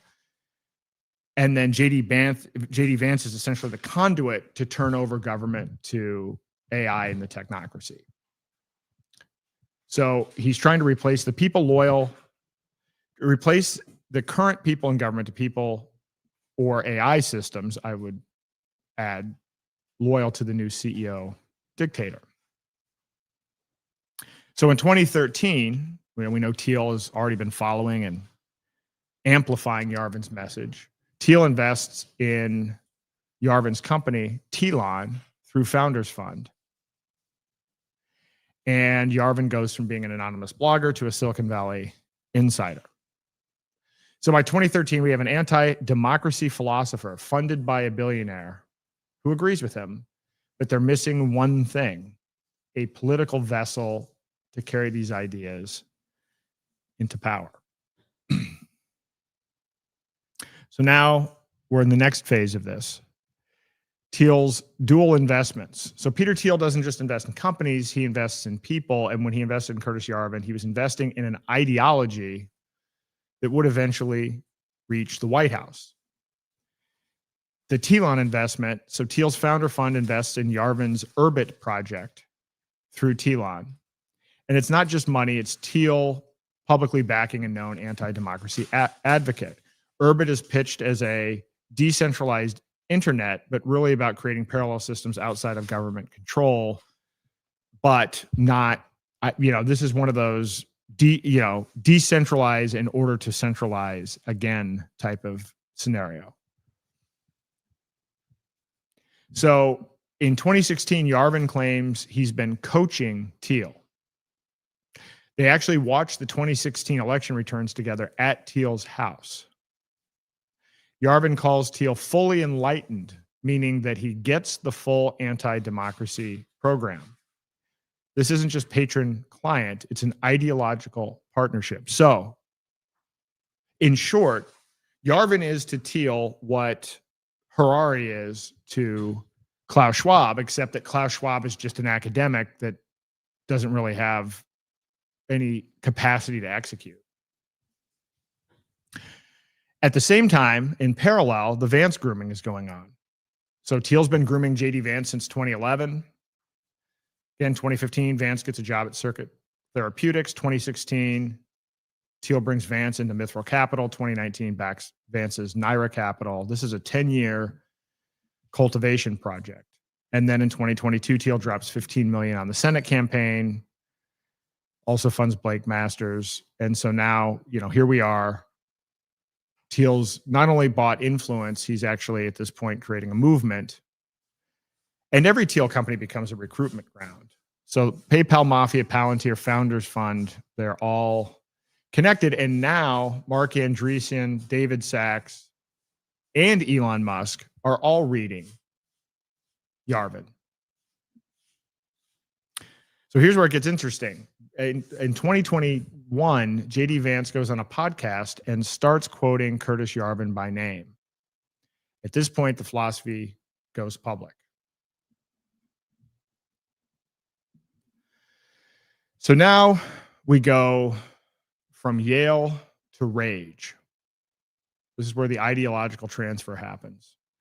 How do you get a hillbilly memorist from Ohio to embrace the ideas of a monarchist software engineer? You run him through a Silicon Valley conversion machine. So we've already talked about Vance meeting Thiel at a Thiel talk at Yale, and then later going on to say this was the most significant moment of his time at Yale. This was his red pill moment. And again, remembering that red pill was, in fact, a term coined by Yarvin.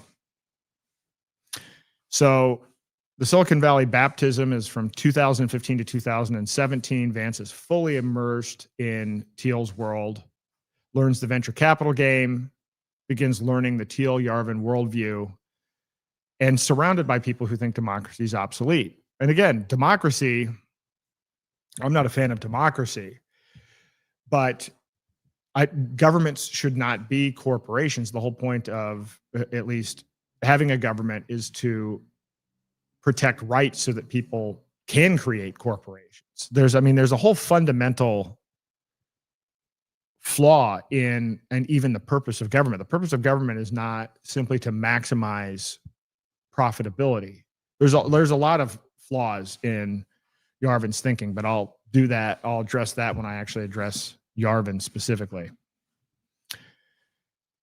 So hillbilly elegy is literally just propaganda. It wasn't even written by Vance. It was turned into a Netflix movie. I mean, this was literally part of the shaping and crafting his image for higher office. And he starts openly citing Yarvin, and he's really completed a transformation from a Romney Republican to a revolutionary. And the concepts of Yarvin that Vance adopts are the cathedral. So he takes the Yarvin attacks on university and media as coordinated enemies. And if you look at his talks, this becomes part, it's clear that he's being directly kind of scripted by Yarvin's ideas explicitly. And uses a lot of the same language. Our people, the idea that you need loyalists, not professionals, the strongman solution, someone who ignores courts and Congress, all of this is being crafted by Yarvin. So Yarvin's been putting out there this idea of democracy sucks. We literally need a dictator, literally stating we need a dictator to fix the current situation. And then starts influencing Vance and Thiel. And these ideas didn't just start to get into the public consciousness. They've been out there for years and they've been percolating. And there are a lot of other people amplifying these ideas now. So in this 2021 podcast revelation, where he first starts talking about Yarvin, he says, there's this guy, Curtis Yarvin, who's written about some of these things. Fire every single every single mid-level bureaucrat, every civil servant. When the courts stop you, say that Chief Justice has made his ruling, now let him enforce it. This is a mainstream candidate openly advocating ignoring judicial review. At this point, the mask is completely off. So now we have a philosopher, a billionaire, and the politician all aligned. So how do you actually implement these ideas? Well, this is where 2024 comes in. Now, again, let me contrast this approach to what I've been talking about. Maybe, a couple of episodes when we talked about first principles. This isn't really, they're not really taking a first principles approach to this. I think America 1.0 is over, and I'm more interested in discussing, okay, what should these first principles be? Did they make a mistake in the first principles? Have we learned something in 250 years? And whatever the outcome of those discussions, which by the way will be interpreted differently by different people, people can experiment with different things from a broad-based discussion about first principles. They're not having a discussion about first principles. They already know what the outcome is. Their worldview is you need a dictator to come in, seize control, and seize control for the purpose of implementing a technocracy. They've already decided what the outcome is, and that outcome is technocracy. So now let's move into the next phase of this, the podcast prophecy. In July 2021, J.D. Vance went on a podcast and laid out exactly what the Trump administration should do if it returned to power. It was pure Curtis Yarvin. This interview was with Jack Murphy. It was a small podcast, not mainstream. This is where the real plans get discussed. By the way, I mean, that is true. This is why I don't even try to go on mainstream podcasts. But, it's niche podcasts where you can even have these kinds of conversations. So it's on this Jack Murphy interview.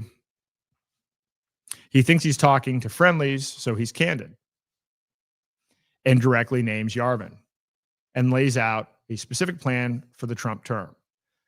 And again, it's the rage implementation. Fire every single mid-level bureaucrat, every civil servant in the administrative state, the entire federal workforce, replace them with our people, loyalty over competence. This is Yarvin's rage concept word for word.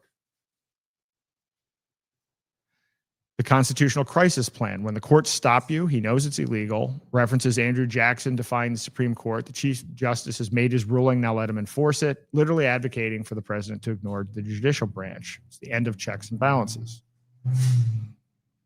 And again, I think our current system is unworkable, but the difference is that the solution should be something that we talk about from first principles. This is not what this is. This is we're going to take this over, and they know what comes out at the end. We know what the end solution of this is. So we use a lot of depathification language, which was, comparing it to removing Saddam's loyalists in Iraq or denazification after World War II. But he's talking about career civil servants, EPA scientists, FDA researchers, State Department diplomats, framing normal government workers as enemy combatants. Then I don't disagree with that. But this is one of the problems that I have. Let's even take a look at what's going on with MAHA, and let's look at what's going on with public health. On the one hand, we are firing some of these people from the CDC and everything else. And, that on the surface looks like cause for celebration.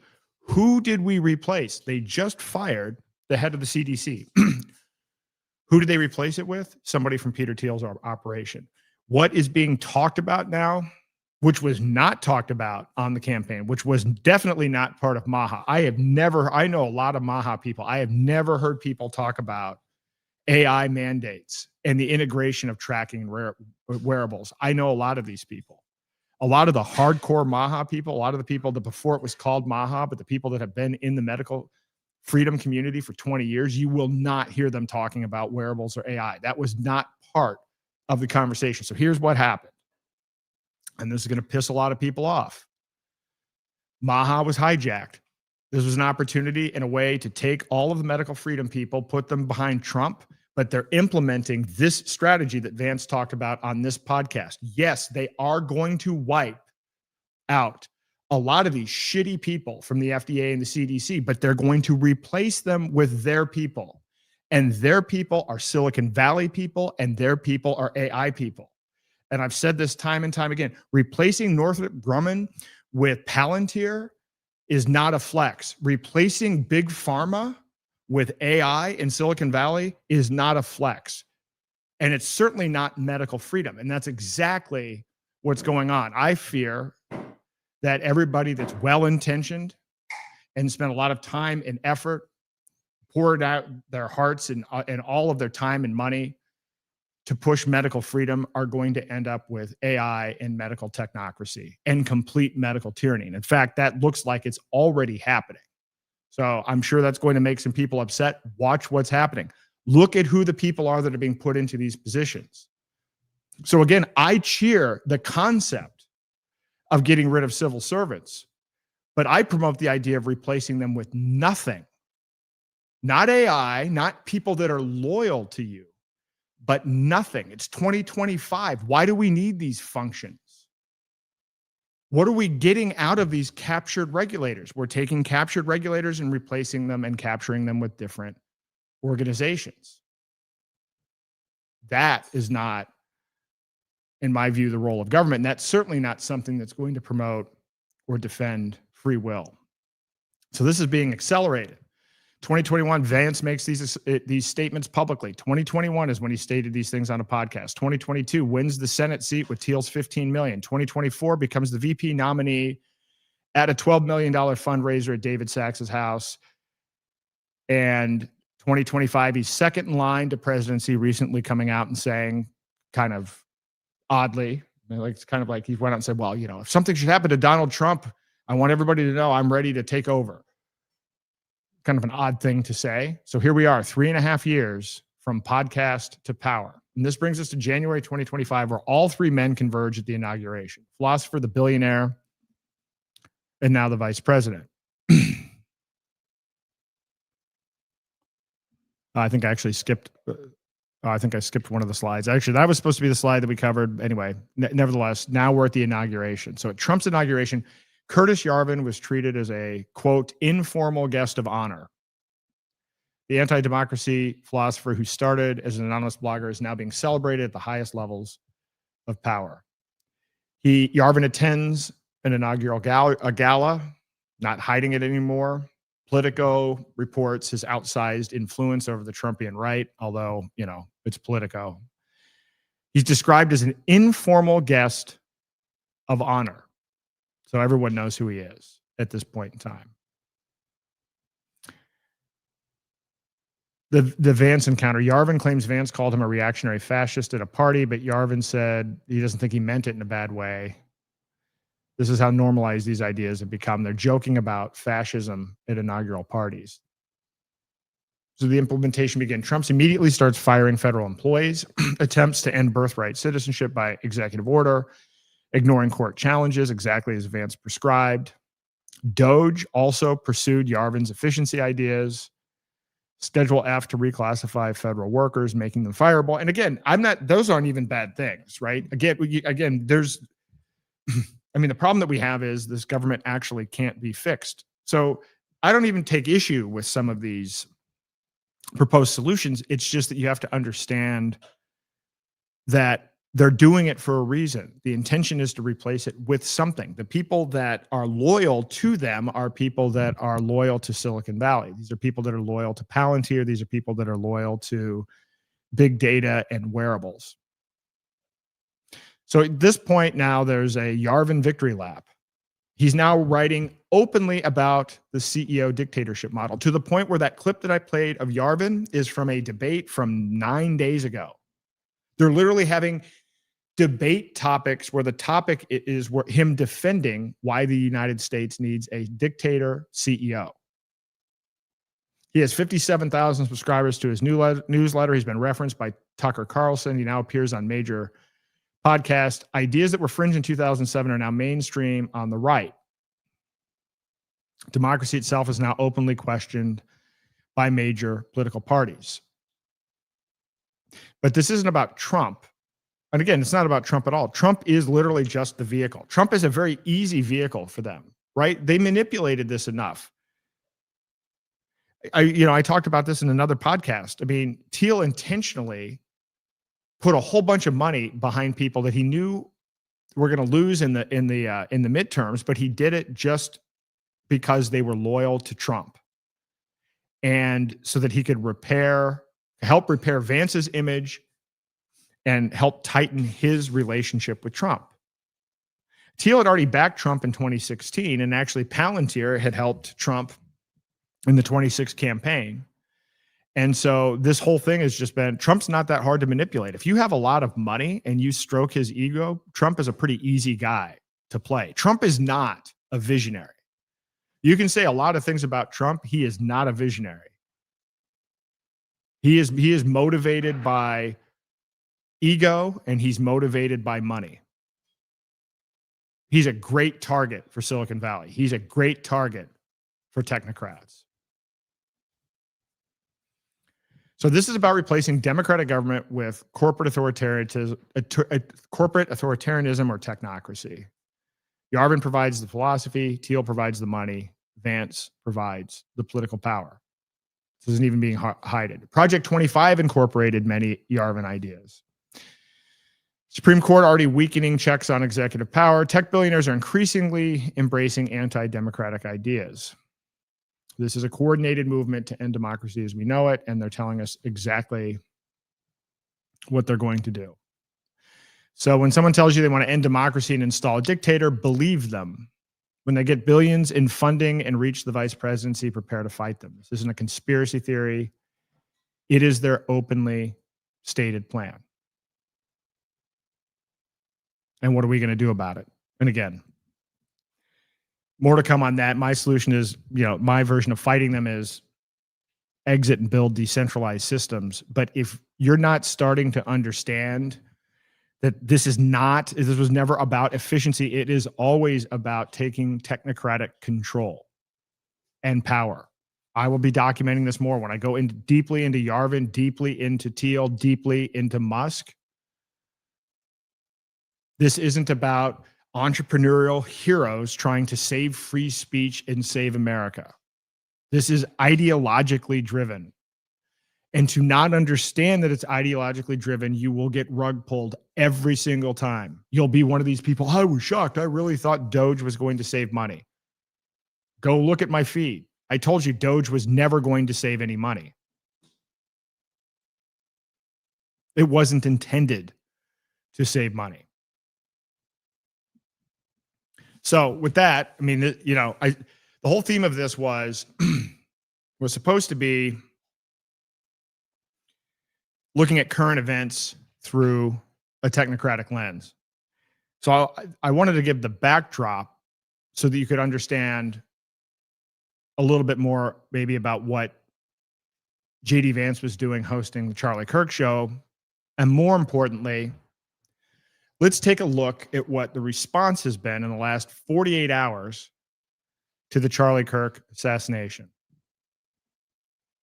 In many ways, this is the perfect crisis. This is 48 hours to tyranny. And I'm going to say this, that, again, I don't think that these people had anything to do with Charlie Kirk being assassinated. That's not, this is a never let a good crisis go to waste scenario. Sometimes these people are actually involved in false flags, but more often than not, they just opportunistically take advantage of a situation that comes up to push policies, push bills, push legislation that they've already had drafted that moves us towards technocracy, that moves us towards more surveillance, that strips us of more of our rights. So let's look at what's happened. Within 48 hours of the Charlie Kirk assassination, multiple pieces of legislation suddenly appeared. They weren't written in response to the tragedy. They were already sitting in drawers waiting for the perfect crisis. And now they had one. Within hours, not days, coordinated legislative push. We have Senator Mike Lee announcing the Charlie Kirk Act, which is a revival of the Smith-Mundt Act. We have the White House requesting $58 million in emergency security funding.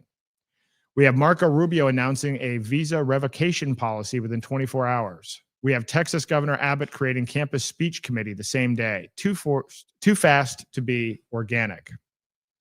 It's a pre-written playbook. These bills in some form existed before the assassination. It's a classic shock doctrine. Use trauma to push forward tyranny. It is never let a crisis go to waste. Same as Patriot Act, it's the same as the CARES Act. It's the same as every crisis. Let's use emotional manipulation while people are grieving. So again, I certainly want to know the truth about what happened. I doubt we'll ever find out what it was, but just look at your feed on social media and you tell me this isn't complete division. Whatever the division is, it's being fractured all over the place. And the technocrats love that because everybody's pissed and everybody's afraid.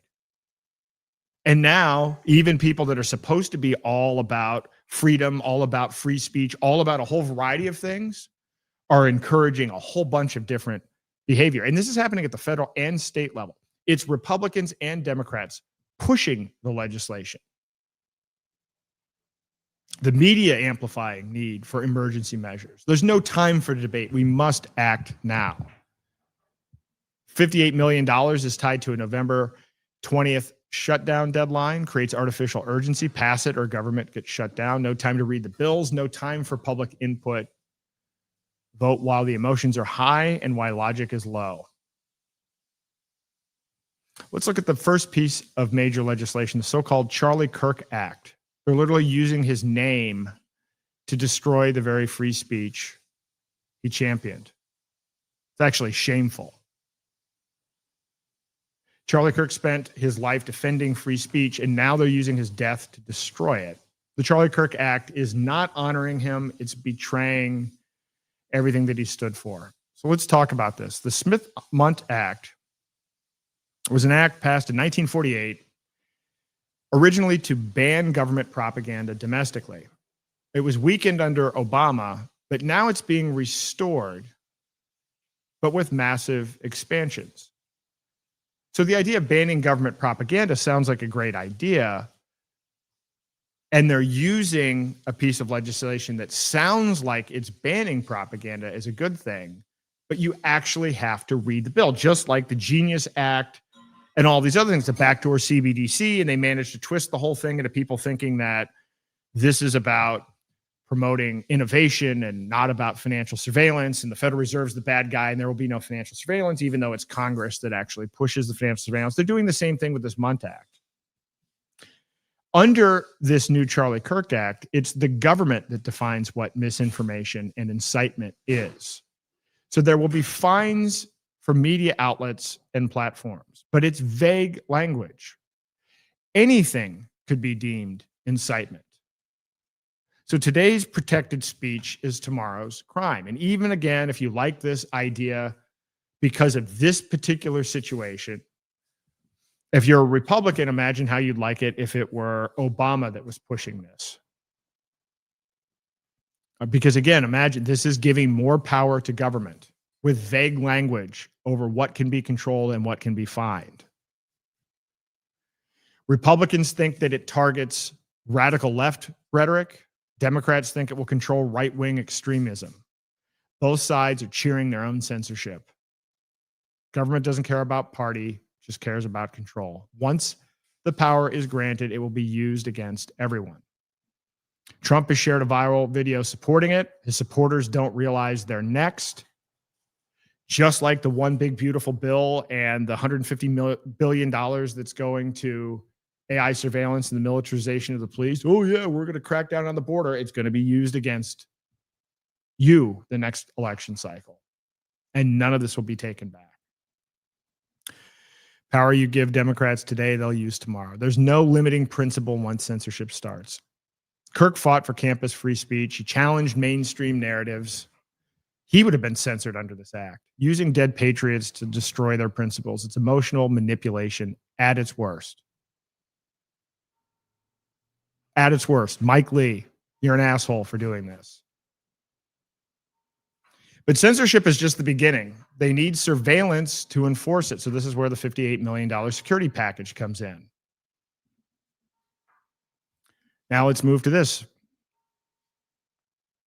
$58 million for security. Security for whom? The emergency funding isn't about protecting politicians. It's surveilling everyone who might become one. Here's the money breakdown. $58 million in emergency supplemental request. Executive, judicial, and legislative protection. Advanced surveillance tools. AI threat assessment tools. Drone deployment systems. Personnel increases. And hey, you know what? Who wants to bet? Do you think Palantir might get some of these contracts? I mean, it's only 58 million. So at this point, it doesn't even matter. It's pretty small scale, but here we are. A big emergency. And now we get more drones. We get more AI threat assessments. There's a drone mandate. There is a congressman that is pushing for a mandate to have drones at every political rally. Now, I know a lot of you may be emotional right now. I actually know Charlie Kirk. I've worked with Charlie Kirk going back to 2015.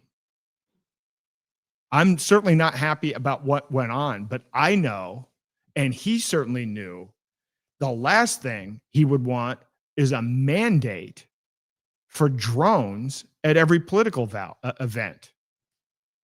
With AI-assisted real-time monitoring, not just for watching shooters, but for collecting data. Are you kidding me? I'd like to see in the comments, I'd like to see anyone who thinks this is a good idea defend why this is a good idea. Every attendee catalog filed and assessed. Your presence a permanent record. The threat assessment expansion. AI determines who is a potential threat based on social media associations and history. This is pre-crime detection going mainstream, which, by the way, Palantir already does with local law enforcement. Speaking out, threat score increases, guilt by algorithm. And then they're tying this into the Representative Melissa Hortman, who was killed. Pattern exploitation, never just one crisis. Stacking bodies to stack law. Every incident adds urgency. No time to think, only react. And I know I've seen a lot of people are like, oh, this is different. Then they're homing and they're using, oh, this is a turning point. They're actually playing off of that. So now this is an emergency that's going to create a permanent infrastructure. This emergency funding will become a baseline budget. Every temporary measure becomes permanent. Surveillance is never dismantled. And each crisis adds a new layer. This is the ratchet effect. It only ever goes in one direction. I've talked about this with financial surveillance. Since 1970, the Bank Secrecy Act, every new piece of financial surveillance has been added, has never been retracted. None of this is going to go away. Do you really think any of this is going to go away? Are we going to sacrifice? Are we going to take Charlie Kirk and use him as an example to take away more freedom for security? It's disgusting. And they're not just watching for violence, they're watching for wrongthink. And this is where the anti-Semitism laws come in. So we're not done. We're not done with just the Charlie Kirk Act. We're not done with just $58 million for AI surveillance and drones. No, this is just the beginning. Now we have the anti-Semitism trap. And I don't have a slide for this, but I don't know if you saw this. Marco Rubio took less than 24 hours to announce visa revocations for glorifying violence. But if you read the fine print, it's really about controlling criticism of Israel and expanding the definition of domestic terrorism. So here's the Rubio speed run. Announces visa policy a day after the assassination. Equates glorifying violence equals questioning narratives. Explicitly ties to combating anti-Semitism. Netanyahu immediately supports from Israel. Kirk's pro-Israel stance is used as a justification. There's no legislative process. It's just an executive action. Now, all of a sudden, we have the Anti-Semitism Awareness Act revival, S558, suddenly back from the dead. This is Tim Scott's bill. IHRA definition makes Israel criticism illegal. Title VI enforcement on campuses, federal funding tied to compliance. At least Rand Paul warned about these speech restrictions, but of course, as usual, they've been ignored. There's an ongoing campus crackdown. Texas Committee on Anti-Conservative Violence, investing celebrations of Kirk's death, funding cut for non-compliant schools, mandatory reporting of bias incidents, every professor, every student under watch, academic freedom dies with thunderous applause, although, of course, I would argue funding should be cut for all schools, not compliant or non-compliant. But what a weird set of things that are being rolled out in quick order. Again, this is stuff that's been sitting there. A lot of these are bills that are being revised, things they're calling it the Charlie Kirk bill. But make no mistake, that one's been in the hopper for a long time. And now is the time. People are fearful. People are not thinking. They're not using logic. So if you criticize Israeli policy, you're an anti-Semite. If you question the narrative, you're glorifying violence. If you attend the wrong protest, your visa is revoked. If you post the wrong opinion, you get a federal investigation. Oh, and I know some people that listen to this podcast have experienced that as well, and they've spoken about this. Support for Palestine equals support for terrorism. There's no escape from these expanded definitions. Republicans protect Jews and conservatives. Democrats fights hate speech. ACLU opposes but is drowned out. Both parties united in censorship. Only winners are those in power. And this is how it becomes permanent. A select committee to investigate radical left influence, but really to investigate anyone who dissents. So where are we? Permanent emergency achieved. Problem, reaction, solution. They needed a problem. They got Charlie Kirk's assassination. They needed a reaction. They got public fear and anger. And now comes the solution they've always wanted. Permanent emergency powers and the end of the First Amendment. House Freedom Caucus creates an investigation committee, the select committee. Chip Roy is leading the charge for permanent probe. Subpoena power over all social media platforms. Can demand any data anytime. Radical left influence equals anyone who disagrees. New McCarthyism with text enhancement. Section 230 repeal push is back. Lindsey Graham ties it to the Kirk assassination. Platforms must censor or face liability. Section 230 is there to protect platforms to allow people to protect free speech. So it doesn't treat the platform as, for instance, an editor, but actually holds the platform responsible for the opinions. Well, repeal of it would hold the platforms actually responsible for the opinions expressed by the people using the platform. So the government doesn't need to censor directly. Private companies will do it to avoid lawsuits. And again, as someone who spent 5.5 years in a $270 million lawsuit for conspiracy to commit defamation, I will tell you, I guarantee you, I know what will happen as a result of this due to the insurance contracts that the platforms have. They will be required to comply with this, or they will not be able to get coverage. It's literally a complete lockdown and guarantee. This is a direct path to censorship, laundered through corporations. Then we have the resolution vehicle, HRes 702, honoring Kirk, amendments adding surveillance measures. Who votes against honoring a dead patriot? It's emotional blackmail as a legislative strategy. It's a Trojan horse for tyranny. We're talking about the permanent state. Emergency measures never end. The surveillance infrastructure will be permanent. Speech codes will become normalized. The next generation will grow up with censorship. Temporary becomes, that's how we've always done it. No sunset clauses, no review periods. So the winners are government, tech companies, and surveillance contractors. In fact, the winners are the PayPal mafia. The winners are Peter Thiel's circle, represented by J.D. Vance. The losers, every American citizen. The left thinks they've won because they've censored the right. The rights think they've won because they've censored the left. Both lost everything. And the technocrats laugh at all of the useful idiots on both sides. Charlie Kirk died defending free speech. Now they're using his corpse to bury it. The question isn't whether they'll succeed. They're already succeeding. The question is, will we let them? Because once these emergency powers are granted, we will never get them back. The permanent emergency isn't coming. It's here. And all this has happened within 48 hours.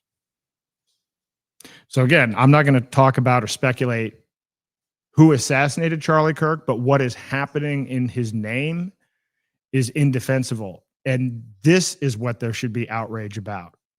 So if you're getting all pissed off and you're divided into the right or left category, or it's this agenda or this agenda, just understand your rights, as usual, are being stripped and your emotions are being played upon. All in the name of Charlie Kirk to do the exact opposite of what he spent his life doing and he spent all of his time doing, going all across the United States, having open debate and open discussion fearlessly with people on critically important topics.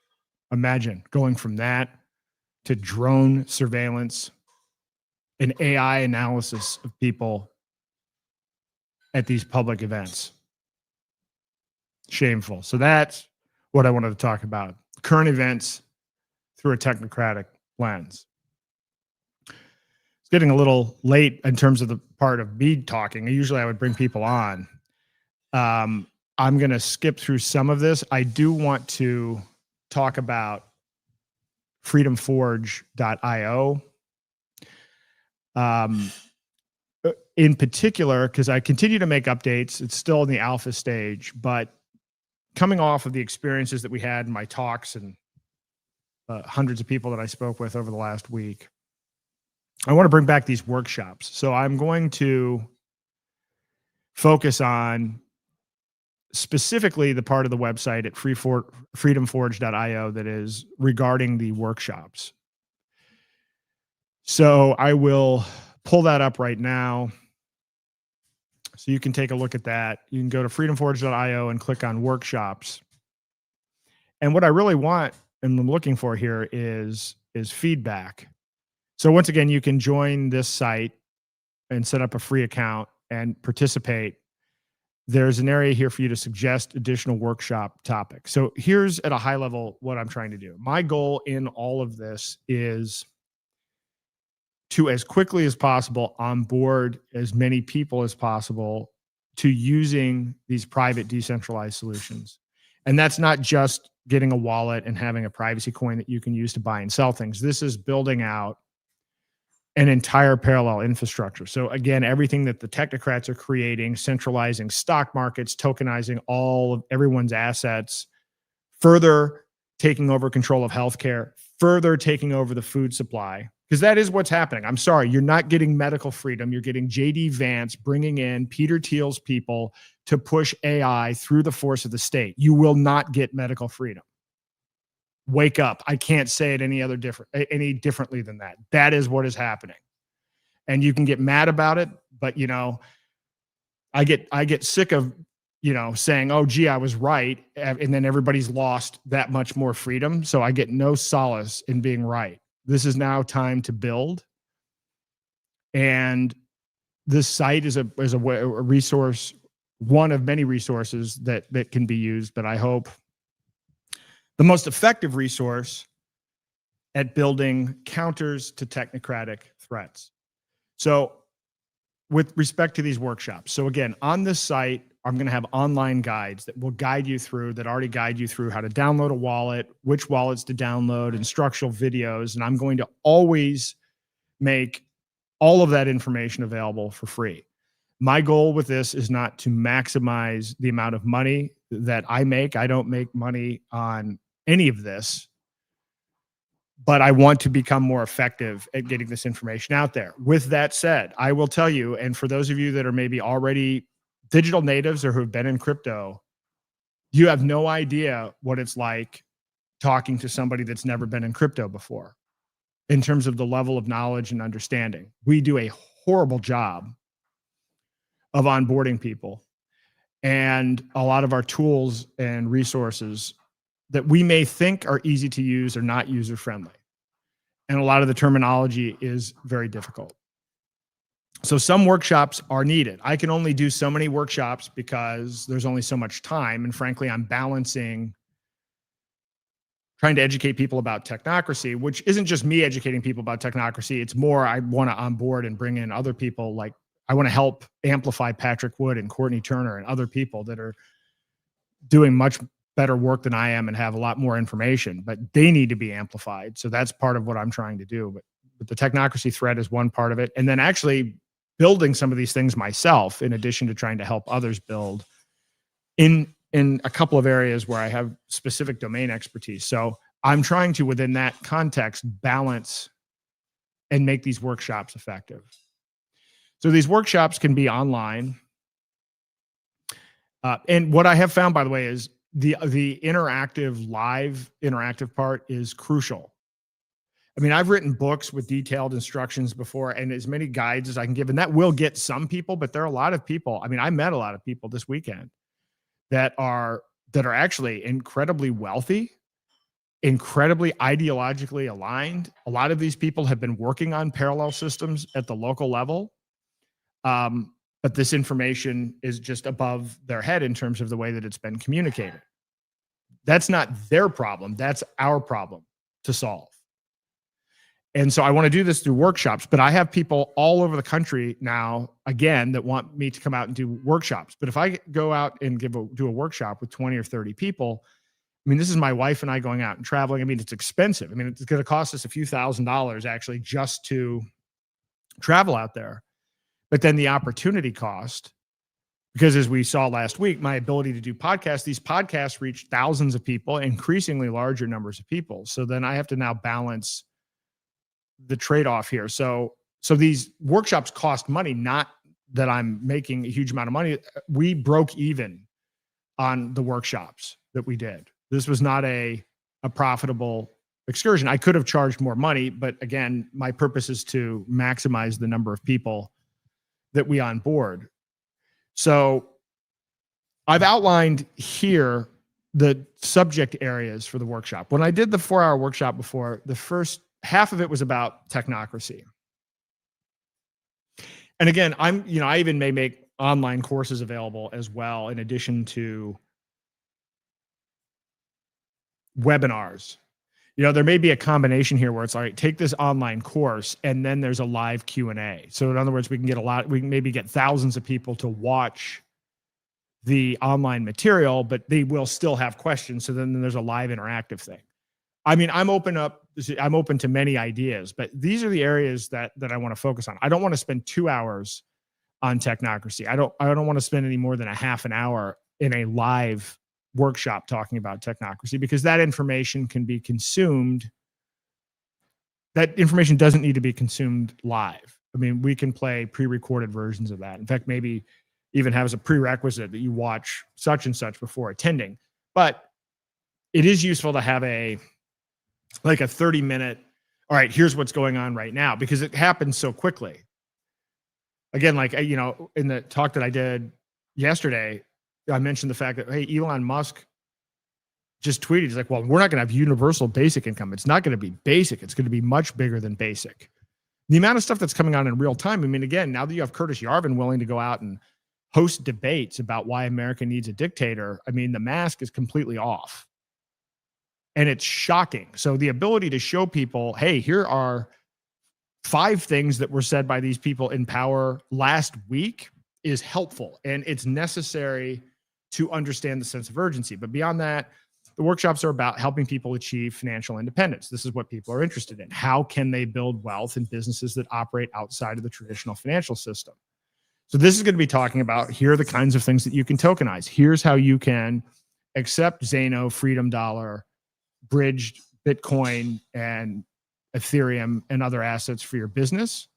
But also here's how you can create completely new industries and businesses that are tokenized on Zano. So not just accepting it as a currency, but building.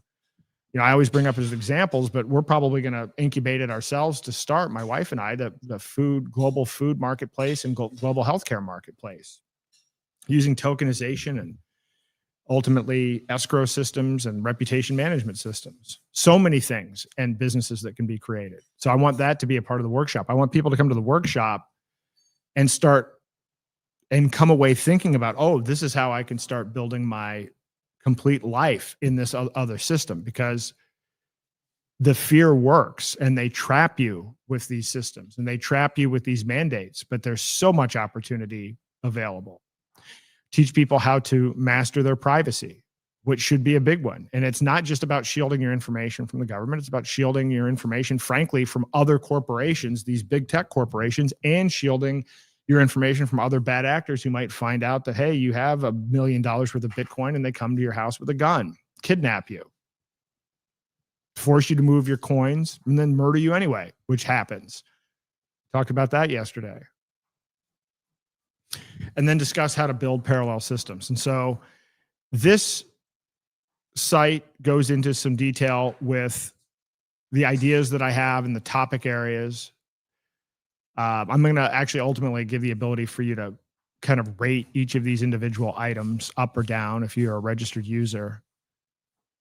But also there's an area here for you, again, if you're a registered user, to suggest additional workshop topics. So all of this, everything that I do is going to be based on demand, and it's going to be based on how I can use my time most effectively to reach the largest number of people to have the biggest impact on the ecosystem. And I spent a lot of time this summer just really examining the stuff that we've done over the last year, year and a half, what's worked, what hasn't worked, where are we with the ecosystem. And so this kind of reflects, you know, what we've come up with so far, but it is all driven by, I want feedback. I want questions. I want comments. The more critical, the better. I mean, again, all I care about is effectiveness. My metrics are effectiveness. If we look back on this and it's like we have 10 new businesses or 10 new categories where people are creating things on Zano, and there's this much more adoption and more people starting to exit the banking system, those are the things that I care about.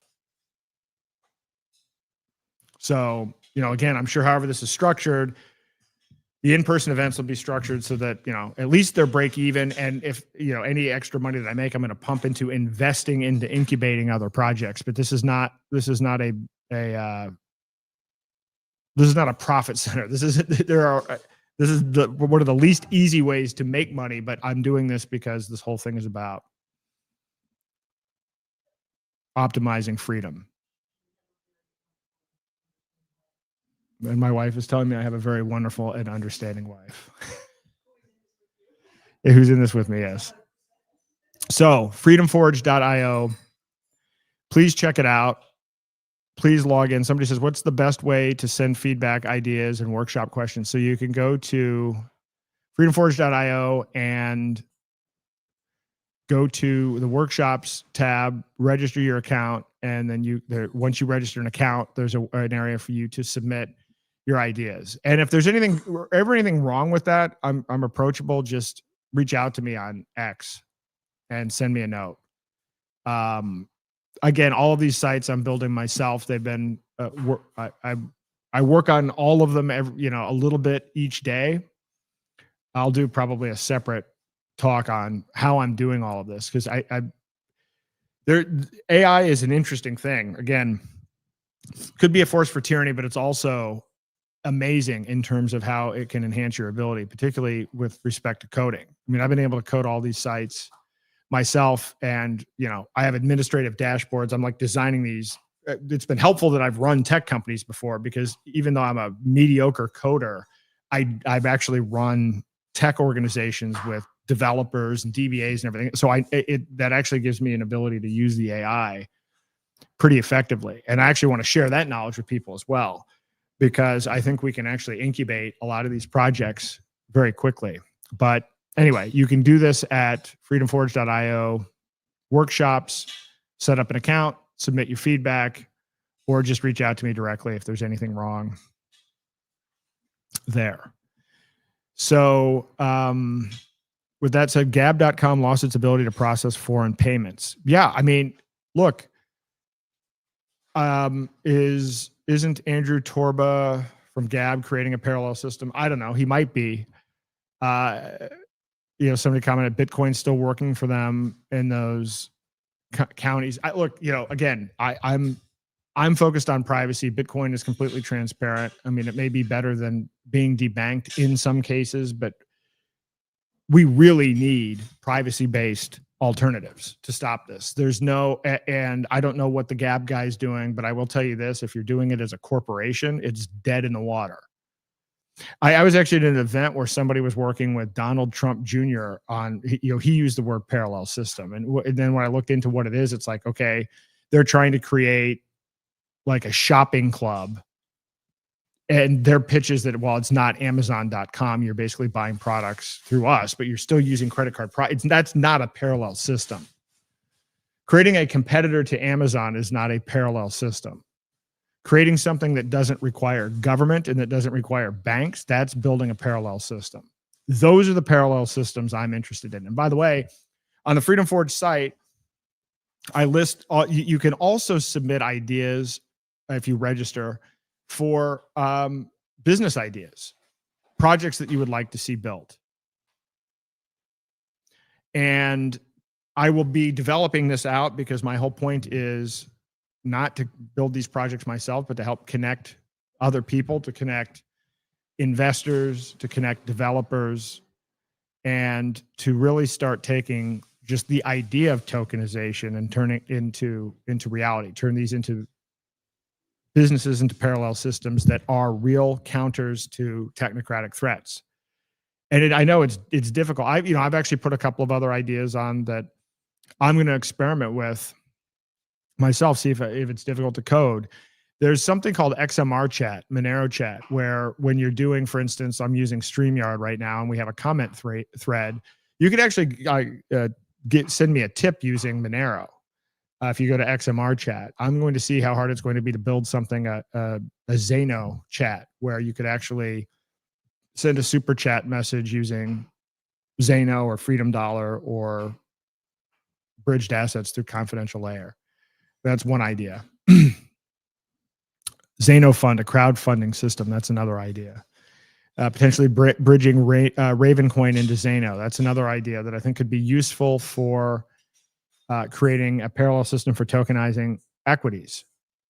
So Ravencoin is great as a system that allows things like voting and messaging to shareholders and everything else. It was built for securities. The only issue I have with it is that it's a fork of Bitcoin, and it's all transparent. If you could bridge Ravencoin into Zeno, you could actually get all of the useful and necessary functions of Ravencoin, but you could also get privacy. That's something that I put on the list. It's just as an idea stage, but again, I want to compile a bunch of these ideas, and I don't care. I'm not worried about giving away ideas so that people will steal them. All of this stuff has to get built. I'm not concerned about that. I'm not concerned about trying to capture all of it. I hope there are a ton of competitors. I hope there are many people building these things. Just getting these things going and showing people how it can work. That's what I want to see.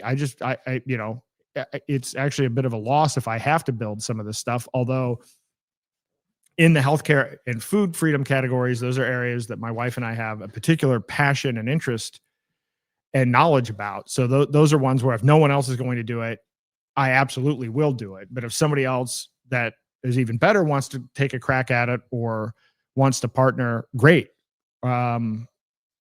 Again, this is not about maximalism. I hope in any way, shape, or form, I hope to see many, many projects, many collaborations as quickly as humanly possible. So with that, again, every one of these episodes I'm going to go into, and I'll be talking about each of the three areas. And so each episode will have something about either a new Zeno how-to guide or a tokenization project or some kind of update.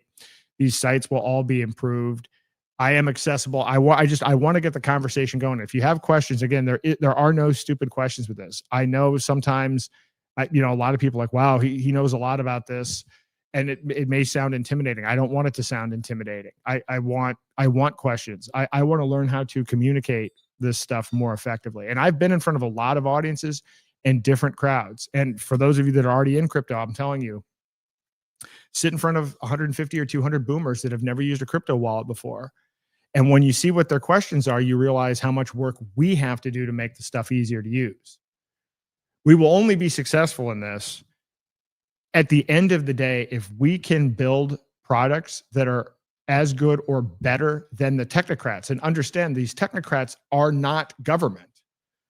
They are Silicon Valley people. They are people like Peter Thiel. They are people like Elon Musk. They know how to use technology. And understand this, if you're sitting there saying, well, these people there's just no interest in adopting technology. They've already adopted technology. People are already doing $27 trillion worth of stablecoin transactions. Banking is already almost exclusively digital.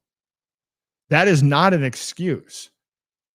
When I used Bitcoin in 2012, it was better than anything that existed as an actual product. It was faster, cheaper, and easier to use than traditional finance. All of that has been lost. The actual crypto product and process sucks.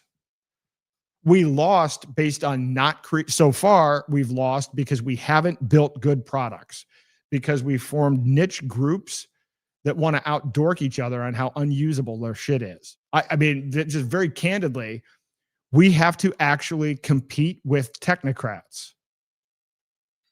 We're not competing with government.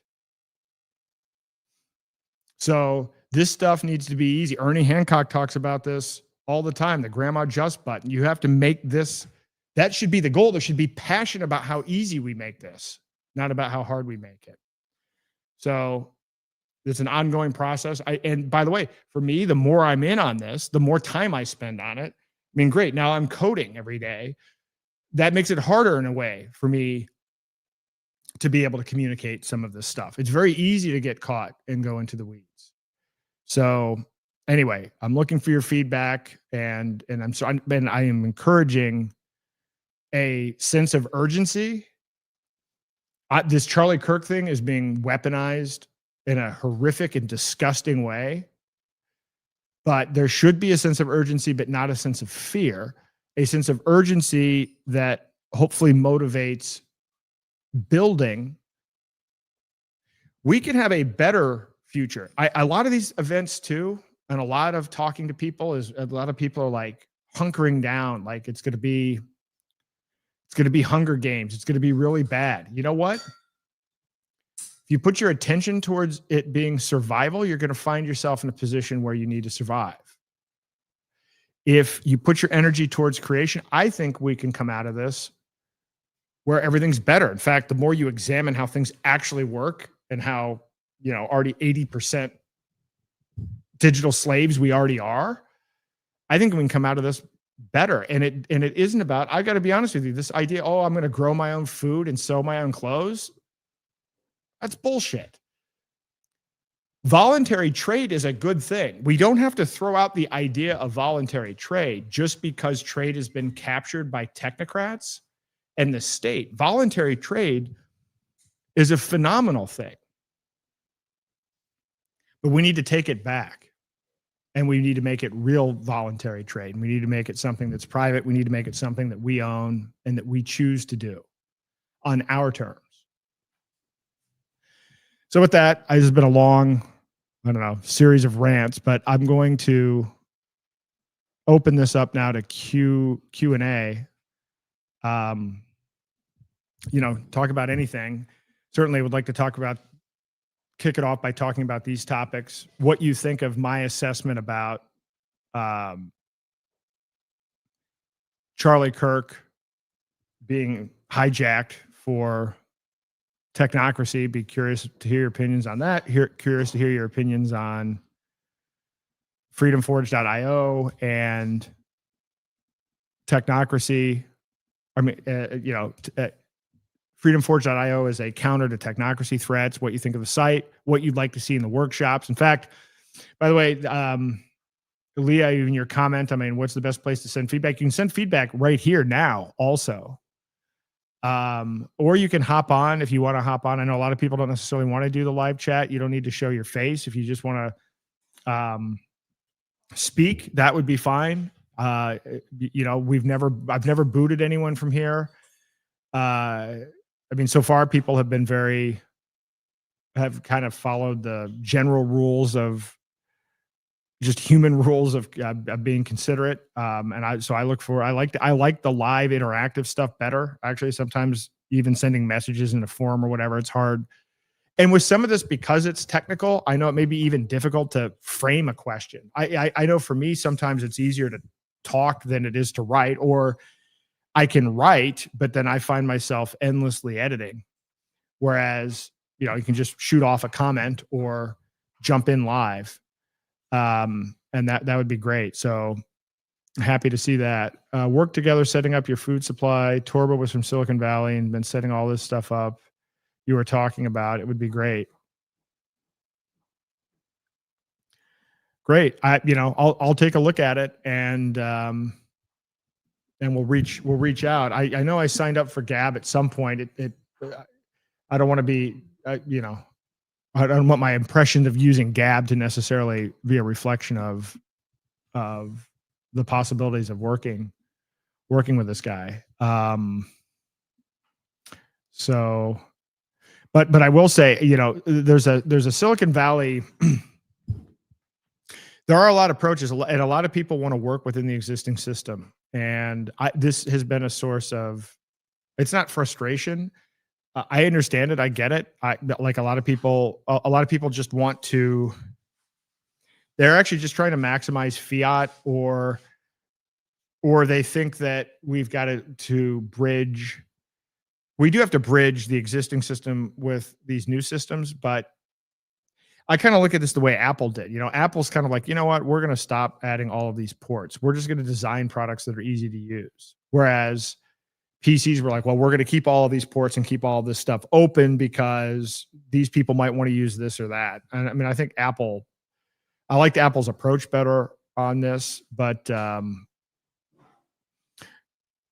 in any event, I don't want to spend time. Other people can spend time doing that. Somebody needs to spend time building the actual parallel systems for when the cord is cut. And that's where I want to spend time. So if I say I'm not going to work on a project, it may be for that. And I'll tell you, for that reason, it's not that your idea is bad. I just have a very specific focus. And I am acutely aware that the thing that I have the least of is time.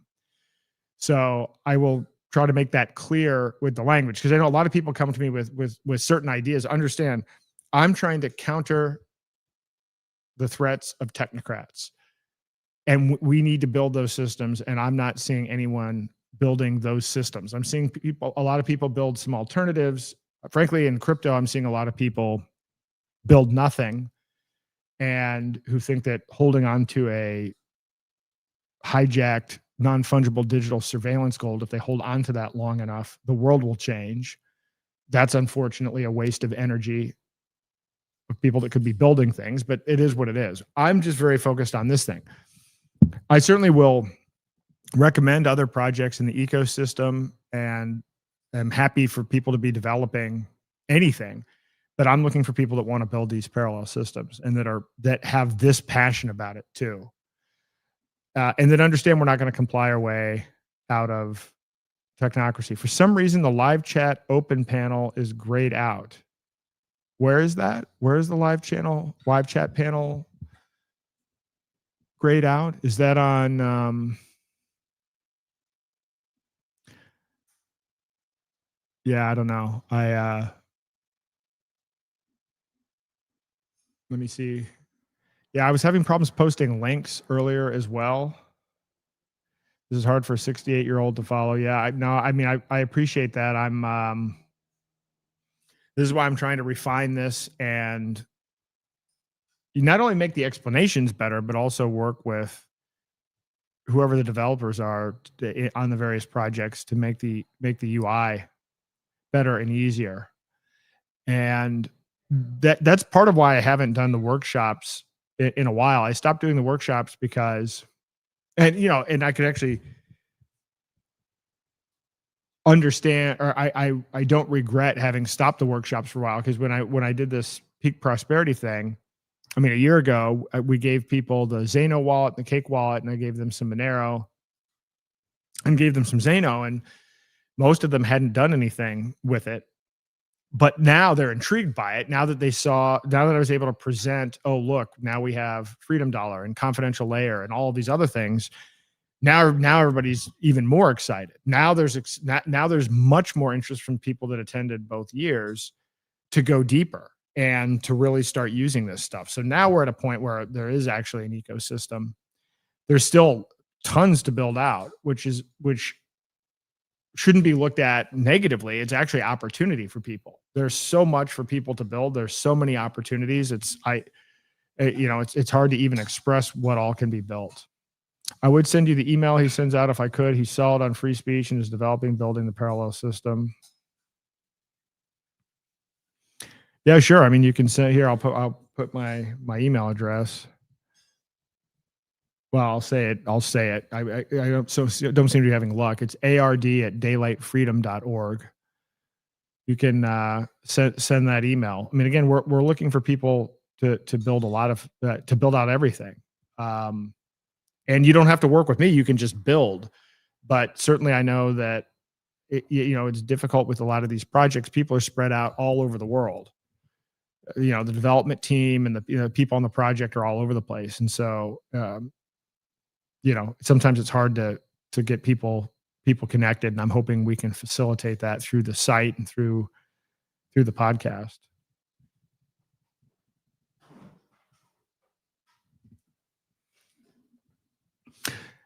I think that some of the regulars that join, I've just pinged our actually have conflicts tonight.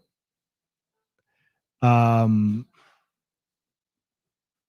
me see.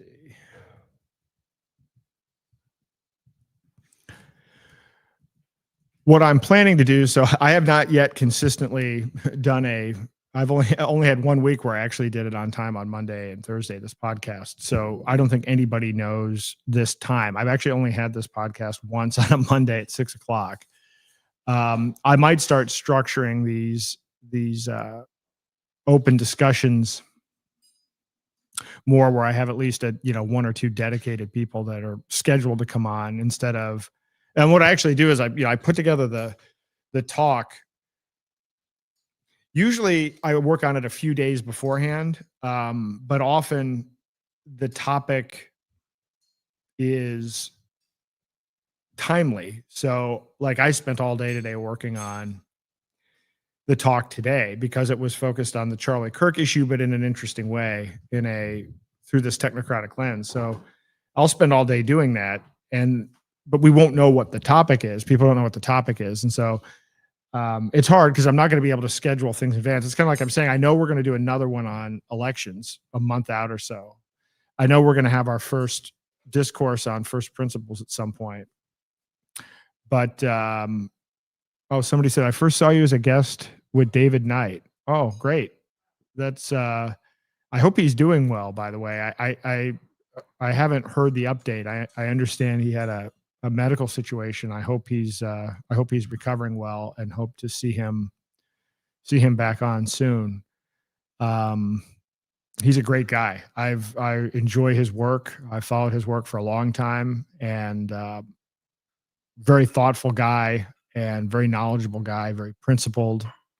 So it's been an honor. I think I've been on with him a couple of times, and hope to be on again with him soon.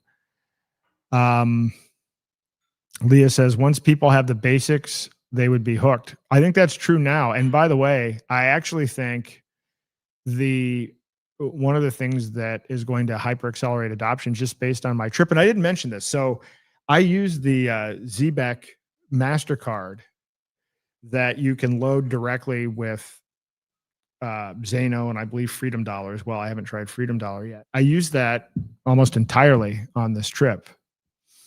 So we got the hotel, we got I think the rental car, we got some other things, the groceries. I think we got maybe we got some the raw milk at Polyface Farms. I bought So anyway, the whole trip. Was able to use it. Only one time I wasn't able to use it, which was buying gas for some reason, and it's because it required. It was using tap to pay, but it wanted a PIN number, and I actually don't know if that was on my end or if it was actually the gas station. But the whole rest of the trip was able to use that. And I've been living on crypto since 2019, and a lot of that involves, as much as possible, I try to buy directly with crypto. But if I'm traveling, I often have to use a crypto debit card. And often the crypto debit card provider stops providing the debit card. There have been all kinds of issues. So in any event, I've ended up having 4 or 5 different crypto debit cards. And this episode is barely playing in Rumble on either of my browsers, constantly pausing. Huh. You know, I am surprised. So I have upgraded everything here. Oh, here we go. We have Craig. Hey, Craig. I've upgraded everything here. I actually have a wired internet connection, and so I should not be experiencing any delays of any kind technically. So if that is happening, I've noticed that we've had issues with links and some other issues here today, and I don't know what all that is about. So I'll see if it's on my end, although I'm not seeing anything, any technical issues or any bandwidth issues. So I will look into that. Maybe Rumble doesn't like the topic of conversation because JD Vance and his firm have an investment in it. And we have Craig on who knows about these things. Craig, you there? I can't hear you if you're there. You don't seem to be muted. Can you hear me?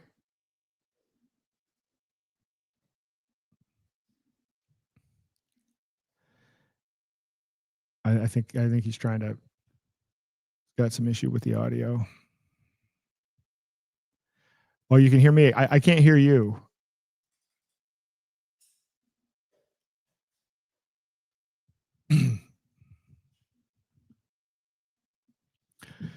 Well, I'm glad we've got a couple thousand people on today. That's great. It's a Monday. So I see Craig is here. Hopefully Dan will pop on as well.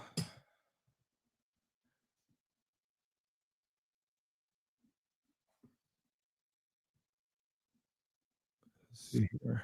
Is that? Oh, there we go. You hear me now, Aaron? Yeah, I can.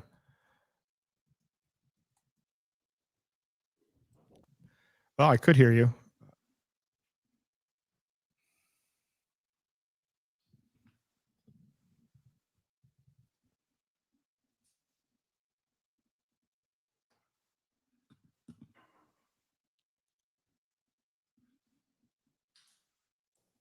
Let's try that one. Can you hear me? There we go. Yeah, I can hear you. That works.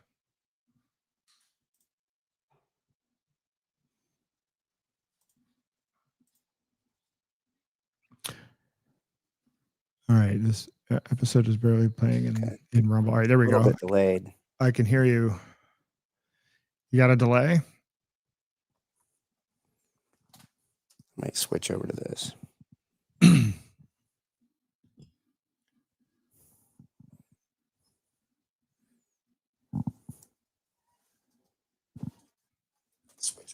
All right, so let's see here. I'm going over to Rumble now to see what I can see over there. Let's see. All right, I can hear you. I can hear me through your speakers.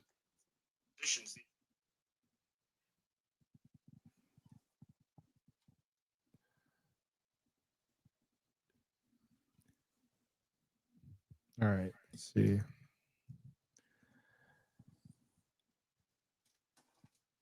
Oh, I see. Okay, there we go. Hold on. Is this better? Yeah, can you hear me okay? Yeah, I can hear you. Okay. Yep, I just have to go with the phone. For some reason, I haven't had luck with my studio stuff, but I'll work on that with Frankie again tomorrow. But yeah, great presentation tonight, Aaron. Heavy duty stuff. I mean, that's heavy hitting tonight. So I know we've talked about a lot of this, but that was quite the presentation tonight. I appreciate it. I'll tell you, it's well, I've been doing a lot of research even before the Charlie Kirk thing. I've been doing a real deep dive on Curtis Yarvin, and then I've been watching these videos. And man, I'm telling you, if the average person knew what these people were saying and listened to some of this stuff, they'd be shocked. Yeah.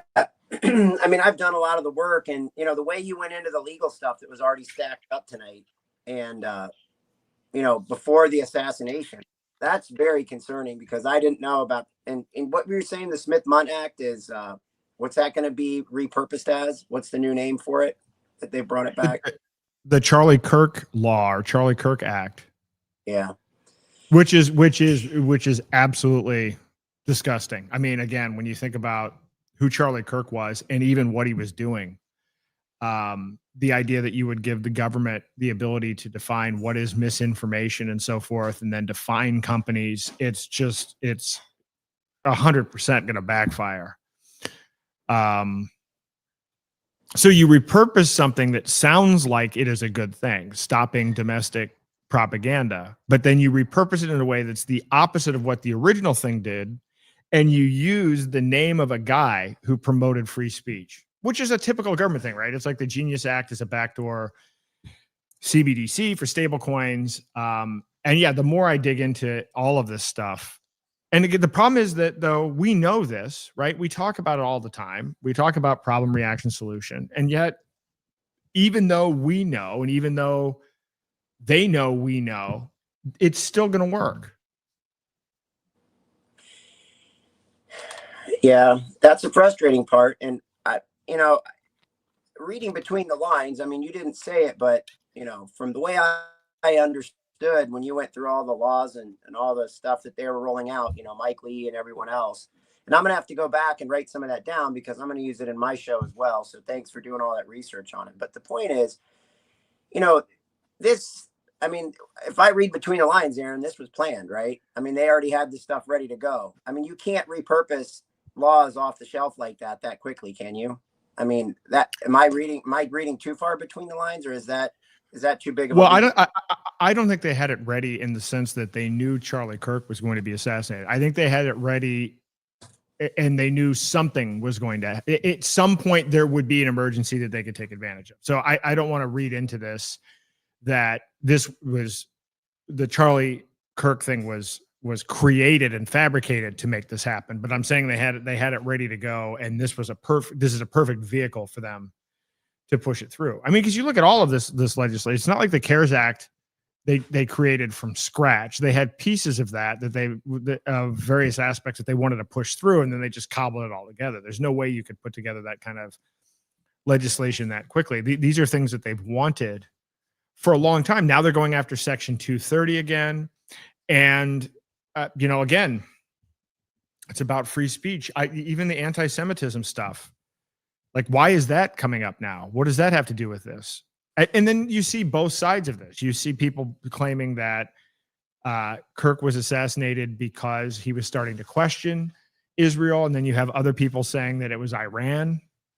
I mean, the whole thing is just is absurd. But then, they're using Kirk as the justification to pass these anti-Semitism things. And if you look at how broadly you can interpret the Rubio stuff, I guess in an extreme case, you could lose your passport if you say something that is deemed to be anti-Semitic.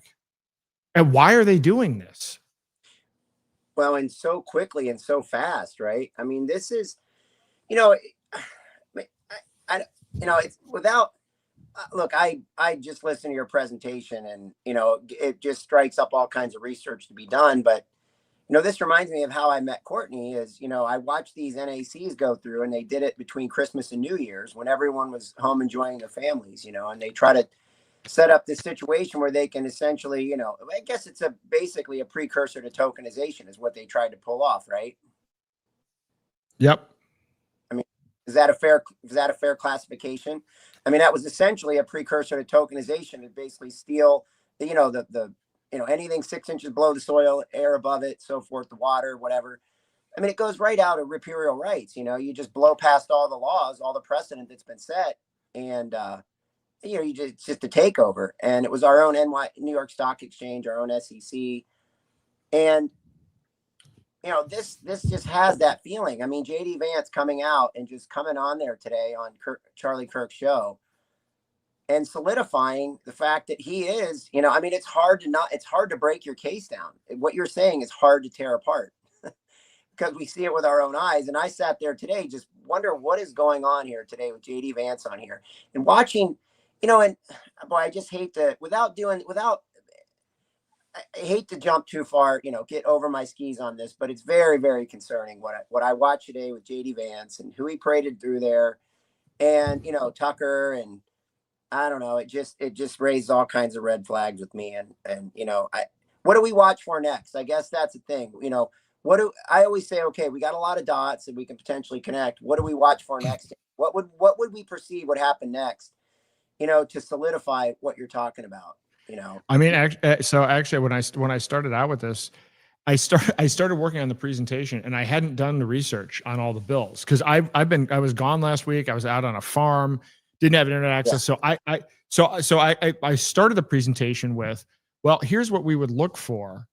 This is what we would expect if the technocrats were using this as a way to cause more division and to implement more analysis. And then I researched the bills, and I'm like, this $58 million, this idea of mandating drones for public events with AI surveillance and all of this other stuff. It's like, I think we are seeing it, because I started out with the premise of this is what we would see. And then it's like, wait, they actually are doing this. I just didn't realize that they were doing this. Like, I wasn't up to speed on, because these bills are all within 48 hours of, or 48, 72 hours of the assassination. So I don't know, more than AI surveillance, more than free speech laws, anti-free speech laws, where you could potentially lose your passport based on your speech, more than I don't know. I guess I'm at the point where I don't know how much worse it can get with Real ID as a digital ID, with the backdoor CBDCs, the Clarity Act. Larry Fink was talking about last week how excited he is about the tokenization of stocks and bonds. So when I spoke at the Brownstone Institute, there were 400 people there, and most of the people there were there because most of what Brownstone has been doing was talking about the lockdowns and COVID stuff. That's the majority of it. And then I'm kind of like this, I'm the only guy there talking about financial stuff. And so, but it's a sophisticated group. These are not normies. None of these people are normies. And when I gave my talk, which was a 45-minute interview with Jeffrey Tupper, where there was no preparation, I had no idea what he was going to talk about. That's not how Jeffrey works. He just kind of, he does the Q&A because he knows obviously where I am on these issues. I'm looking out at the audience, and their jaws were dropping when they heard me talk about even what I just said. It hadn't occurred to them to think that Real ID is a digital ID. Almost no one has heard of the Genius Act. This was true both at this event and Chris Martinson's event. Almost no one's even heard of it. And zero have heard of the Clarity Act. So everybody's stocks and bonds are about, and by the way, Chris Martinson's group, this is a group, Chris Martinson has been ahead of the curve. I learned about a lot of the great taking stuff from him. So his audience, he has a very sophisticated audience of people that are really hands-on. So unfortunately, this information is not getting out. I mean, I've been talking about it, and I've got a few thousand people listening right now, but I mean, there aren't many other people talking about this. And when you add together the combination of what they're doing with tokenizing assets, adding AI surveillance with the one big beautiful bill and everything else, I don't know what else much more we could be looking for. They're executing everything, and they're doing it all at once. Yep. They've got to be laughing at this. Well, I'm not even kidding. They have got to be absolutely laughing at this. When Curtis Yarvin is now, he went from originally being an anonymous blogger operating under a pseudonym in Silicon Valley to now doing publicized debates under his own name, where the title of the debate is, basically why America needs a dictator / monarch. And he's publicly defending the position with public buy-in and support from Peter Thiel, Elon Musk, Mark Andreessen, and others.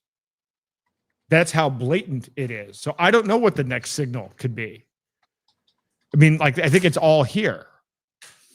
The problem is, how do you communicate it? And I do realize, I know I'm going to alienate people. And the single biggest point of alienation, and by the way, I realize this has been a source of friction with me and others that are somewhat like-minded has been calling out Elon Musk. The one thing that's happened that is at least somewhat encouraging is I think the combination of the failure of Doge, but I actually think connecting Palantir to the IRS, that caused some damage. That caused people to start thinking about it. But when he formed America's Party and then backed off of that and endorsed JD Vance, like people are looking at as they've really created Vance in a phenomenal way. This guy has been constructed brilliantly, and it shows the deviousness. You know, it's not, so I'm going to do the thing about, I think I'll do Yarvin on Thursday. I might not do Yarvin on Thursday. I'll wait and see, just because I think it might even require more research. I'm writing this big article for the New American for the end of the month, and I've been heavily researching it. So I'll decide on Wednesday if I feel like if I can articulate the picture well enough. But once you put the pieces together and the really specific and the specifics, and you connect the dots with Vance, Yarvin, Thiel, and Musk, and I guess I would say David Sachs has to be another of the really big players in this, and you connect everything, it's just like, oh my God, we've been played. And we've been played over 2 decades. And they have absolutely been playing the long game. Again, when you look at the narrative of what it took to get Vance to where he is, that was crafted. That was not, that wasn't organic, and that wasn't emergent. That was planned. Yep. Well, and I think I told you, I did some investigating, right? Being here in Central Ohio, Narya Capital is Narya 1 and Narya 2, right? There's two rounds well, there's one in Columbus, there's one in Cincinnati. And I think I told you that, I went to see the one here in Columbus, and it's a front, it's a rental space. I mean, they do weddings there, they do banquets, they do rental office space. There is no Narya Capital there. There's no lady sitting at the front desk. There's nothing, you would expect for $100 million, venture capital firm, you would have someone, I mean, I know today's a digital age, but you would still think you'd have someone manning the office, right? There's nobody. It feels like a total front to me, Aaron, the whole thing. Not only that, but, let's not forget that Narya 1 was a big investor in Strive Capital, right? I sent you that link to Strive Capital. Remember that one where the guy was promoting the Bitcoin? And Strive Capital was started by Vivek Ramaswamy and that guy. So again, I think Ohio is a big pass-through for a lot of this stuff. And, that goes into, and I think we've talked about this too, the Erebor Bank, right? That Peter Thiel, Palmer Luckey, and here's where I want to go with this, right? Peter Thiel, Palmer Luckey, and Joe Lonsdale. Okay. So that's Palantir, right? Joe Lonsdale. And Palmer Luckey of Oculus, who sold that to, what was it, Microsoft, made $700 million. Facebook, I think. What's that? I think Oculus was sold to Facebook. Did it go to Meta? Facebook? Okay. Yeah. Yep. And then, of course, Peter Thiel. Well, then, the thing that I think about is Palmer Luckey. I mean, he's got a target date. If you watch what he says closely, right, he's this guy that's now building the drone technology. And what do we have going over Poland, right? We have these drones coming through Belarus. We have these drones coming out of Iran. We have these drones. And so I just think, in some ways, Aaron, I feel like, a lot of this too, I was wondering, what is this all about? And I thought maybe it's a big diversion to move troops onto the Russian border, because this would not hurt the technocrats, right? To have a war. I mean, I don't know how all this stuff connects, because that's old neocon stuff, right? The war. I don't know how the technocracy ties into the neocon type, war machine. That's one that's, I don't know if you have any thoughts on that at all or not. Is the technocracy so big that it's now controlling the neocon efforts, or is that still a separate war machine that's running on its own still? Yeah, that's a good question. It sure looks like it's being invaded. It sure looks like it's being invaded with Palmer Luckey and types like that. Well, it is being invaded, and there was that consortium of 8 different AI tech, like Palantir, Androl. There were 8 of them that were, as a group, working together to bid on defense contracts. So yeah, no, I mean, it's over. They're overrunning the administration, and clearly they own Trump. And I didn't even realize all the ties. I didn't realize until I was doing the research for this that it was a single $12 million fundraiser that Trump was present at David Sachs's house, where that was the moment that JD Vance was selected as VP. So, I mean, look, I knew in general that the influence was there, but you can actually pinpoint specific times and dates. So, I mean, you look at the influence of Sachs and Thiel and JD Vance. In fact, not the influence, who they're driving the strategy, right? Trump isn't like what other alternative. Trump isn't looking at any other sources of information. This is directly the information. Trump is not, as I said, he's not a visionary or strategic at all. These are the people 100% driving the entirety of the strategy. So, yeah, I wouldn't be surprised that with whatever's going on in Russia. And by the way, I haven't even had time. I actually have no idea what's going on in Russia because I was traveling and didn't have internet access and then working for the show. I don't even know what's going on with Russia. I'm like, my information's a week old on that. Yeah. My guess is it's not even being reported on at all because of the Charlie Kirk thing. Yeah. Well, and that's the thing. I was kind of hoping, that Jack Posobiec, because if there's one thing Jack Posobiec's done, it's focused on Poland all this time. And, obviously he was close with Charlie Kirk. So I thought maybe he would, make a connection there, but he didn't, he was definitely mourning, when he was on Charlie with, Real America's Voice and so forth last week. It's hard to get intelligence. I mean, some of those guys are connected. You kind of hope that some of them can pull through and actually deliver on the intelligence of what's really going on in Poland right now, because we're at a pretty critical spot. I mean, they're sending 40,000 troops to the border, and obviously it's a target point. It's a false flag. It's got false flag written all over it with these drones because you can't track whose drones these are. I mean, it's not like they have numbers on the tails of the planes, right? I mean, these things come in. Now they know because they can read, whose digital signature it has, but we don't know. They can lie to us so easily with this stuff, Aaron. We don't know who, right? How do we know? How can we prove that this was somebody's drone or somebody else's drone? It's all what they tell us. We have no ability to determine anything. It's all technology. It's all, it's all GPS based, which we control none of. It's all satellite driven, which we control none of. It's all, intelligence. It's all military. It's all we control. We see none of that. We're totally. We never got an answer about what happened with New Jersey with all of those, right? That was an unsatisfactory response, and we still don't actually know what happened. I mean, the official story, where did the official story end up? They were our own drones. I'm not even sure that's true. I don't even know. I don't know to what extent we actually have great military intelligence one way or the other, but I do think that, I mean, I look at these proposals and the 58 million proposed by Trump. And again, it's just another, it's going to be another win for Palantir.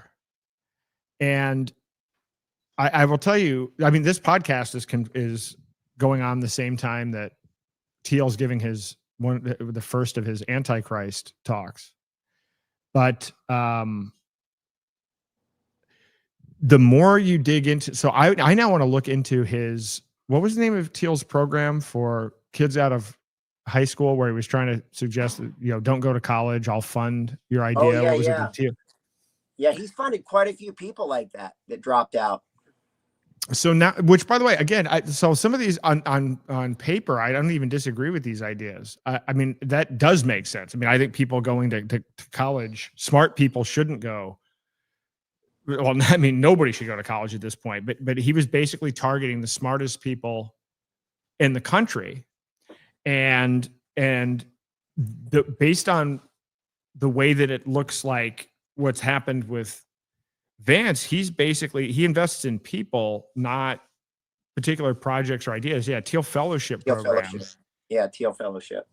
And I think I got to get this site up that maps all of these technocrat relationships because of something like this. But it's clear Thiel is strategic and he is a chess player, and it's very clear that he's grooming not just JD Vance or not just a few people. He's playing the long game here. And I think it'll be on the one hand, I want to say it'll be fun to map out, but I think that the more it does get mapped out, it should put more urgency on everything that we can do to build these alternatives. I guess I can't stress enough the urgency of this, and I can't stress enough how I don't sense the urgency from other people. I will say at this brownstone thing, I had people come up to me like, okay, now they're pretty frightened. Yeah, Courtney's on. She says he invested in Yarvin too and Urbit. Yeah, no, I did. I mentioned that, and yeah, it's crazy the timeline though. The timeline of Yarvin and his blog, and when the influence happened, and then when Thiel came out and said, you know, he was opposed to democracy and everything else. Now we have the whole kind of timeline of the connection with Yarvin and Thiel and Vance. And then I think the more you map out the whole network, the answer is the same. We've got to start building these parallel systems, but we really are in a situation where I don't know what the popularity numbers are, but my guess is that Vance probably has really high approval numbers, because they've managed to, if you can manage to convince the people in Ohio that a guy from Silicon Valley who's representing Peter Thiel in Silicon Valley and voting for Silicon Valley interests should be elected to the US Senate, then you can pull the rug over anyone, right? Or the wool, I should say. Mixing the rug and the wool rug. How's that? But now they're trying to. Now he's hijacking the Charlie Kirk audience. So I don't know. I don't know if anybody's even polling his popularity numbers, but I my guess is they are through the roof. Yeah, I agree. Like I think he's effectively unopposed. I don't even know if he's going to see much, if any, real primary challenge. And, you know, it's kind of like the formula for Ohio was Thiel's money plus Trump's endorsement. Well, he's going to have Trump's endorsement plus Thiel's money plus Musk's money. How do you overcome that, given what I talked about last week about how elections work and how they're driven by propaganda and get out the vote, not about the substance? It doesn't matter who the candidate is. It only matters who controls the get out the vote apparatus. And that is also Vance, which I'm sure he'll get an added bump from Palantir on the get out the vote part as well. So he's a lock for 2028. And I mean, I can't even say how much different it'll be than it is now, because I would argue he's effectively running this and running it as a puppet for Thiel and the PayPal mafia. But I mean, it's not like Trump is putting up any resistance right now, right? I mean, can the technocracy go any faster than it is? I actually don't. This is the thing. I don't even think it could go any faster. Had Harris won and they announced that they were launching a CBDC, they wouldn't have as much traction as they have having captured stablecoins. If Harris had won and said, we are going to implement Real ID, there would at least be opposition. So they've managed to pull this whole thing off, and people don't even know about it. Again, the Clarity Act I can't find anybody who's heard of the Clarity Act. Well, we watched it. We watched it go on, you know, with who was it? Brian Steele. You know, he's the Wisconsin congressman who pushed it through. Bill Hagerty, who pushed through the Genius Act, right? Those two were big pushers on those acts. And, you know, we talked about it at the time. And, you know, I think it will, we have to map this thing out, Aaron. You know, we have to get together and map this thing out, this technocracy, you know, map, because it'll pay off in spades as we go through this stuff. You know, just keep adding to it and understanding it as things unfold. Because I see things every day, you know, and it's like, where do I attach that? You know, where I'd love to have an attachment point. Like, where does that belong? You know, I see stuff all the day in the financial media.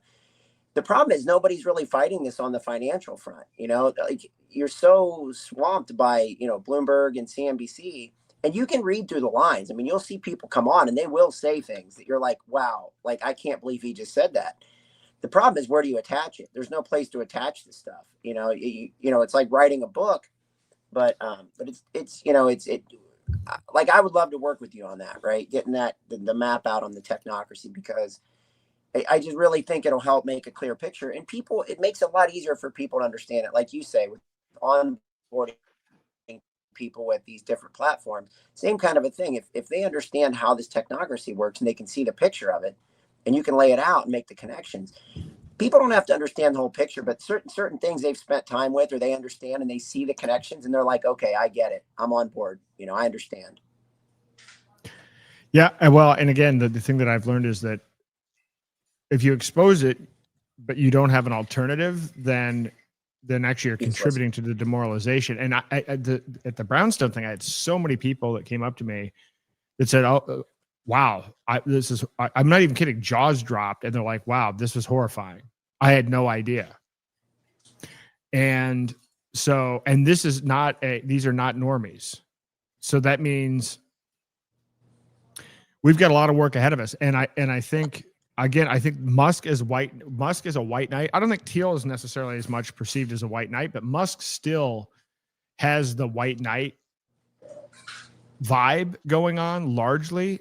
Some people are starting to question him, but not really. I mean, it's kind of brilliant in a way, right? Because he was a darling of the left until he switched, but then he went out against Trump and then probably bought back some of his Dem credit. And then where does he put all of it? He puts it all towards Vance.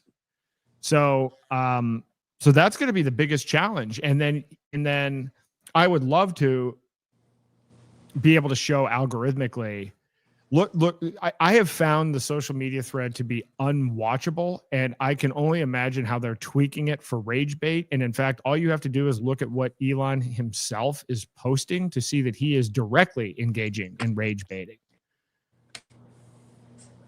So I would love to see how their algorithm is being tweaked for this. And by the way, I found my traffic just stopped. Like, right after the assassination, like whatever it was I posted, it was just, I'm not saying it was shadow banned, but it just, I don't think it was just me, but my guess is unless you were talking about Charlie Kirk, it wouldn't even get any reach. That seemed to be the case. I mean, I was finding posts that would get, 50 views. Like how does that happen? So it's clearly, it's not that they're trying to suppress me in this instance, but the algorithm is tweaked up to absolutely go all in on rage baiting. And so, I mean, you see a quote from Laura Loomer saying that it was Iran, and then you see a quote from somebody else saying it was Israel. And it's like, okay, they're just, people often say, who's the Civil War? I mean, I did write a post this morning. I said, it's not 50-50. Red versus blue or Republican versus Democrat or anything else. It's actually 0.00001% technocrats versus everybody else. But they managed to take this issue and create 10 different 50-50 splits. Are you red versus blue? Are you trans versus not trans? Are you Israel versus Iran? And so all of that is going on simultaneously. And then the amount of people that are jumping up and saying, well, now this is a turning point. Now we have to physically remove these people from society. Like, all of this is being algorithmically engineered. Very easy to play off of emotion in a situation like this, particularly with the video and how brutal the video was. Well, and I was talking with someone today about this. When you take away the way to take away someone's curiosity is to install an algorithm. When you install an algorithm and you can't, we're pattern recognition, human beings are a lot of pattern recognition. We see something happen and we say, oh, it resulted in this. We see something happen and we say, oh, it resulted in this, and you start making that connection. Pretty soon, you have these synapses that fire in your brain and you're like, oh, okay, when this happens, that equals this, The problem is these algorithms, you can't figure them out. Right. So what does it do? It just strips your curiosity, and you basically give up. It just strips your brain, right, of the ability to solve problems. I mean, we're not far from this happening, Aaron, where they'll just start stripping people's curiosity because you can't figure out. There's no pattern recognition anymore. I mean, this algorithm's running in the background and there's nothing you can do about it. You can't fight it. I mean, it is what it is and you can't change it. We talked about this a little bit at Rumble. I mean, Rumble, where, it's like, we're going to talk to a prominent, a well-known attorney, this week about this kind of stuff. And he's having the same problems. He gets capped at 50,000 views, so he can't go viral on X. He's seeing these issues. How do you can't fight that, right? You get, all of a sudden you have something that's a great topic, people want to know about it, and then you get capped at 50,000. Same thing with Rumble. You pay for play. If you don't have the money and you don't know they have the right contacts. And again, remember who's a big investor in Rumble? JD Vance. And JD Vance, right? Through Narya Capital. Yep.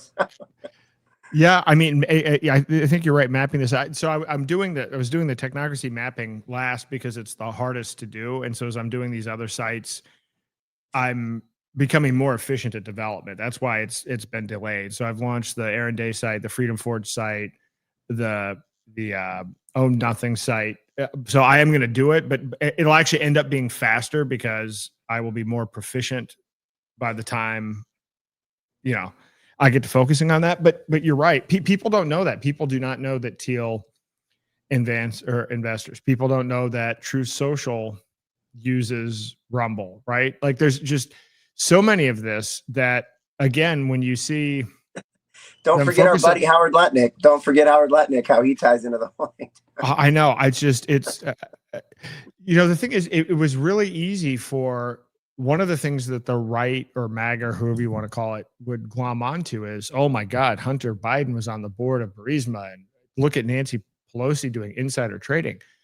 I mean, that stuff is nothing compared to the blatant corruption that's going on, whether it's the Trump family and DeFi and meme coins, or Lutnick and Tether, or the PayPal mafia. It's like these things are orders of magnitude worse, and they get no discussion.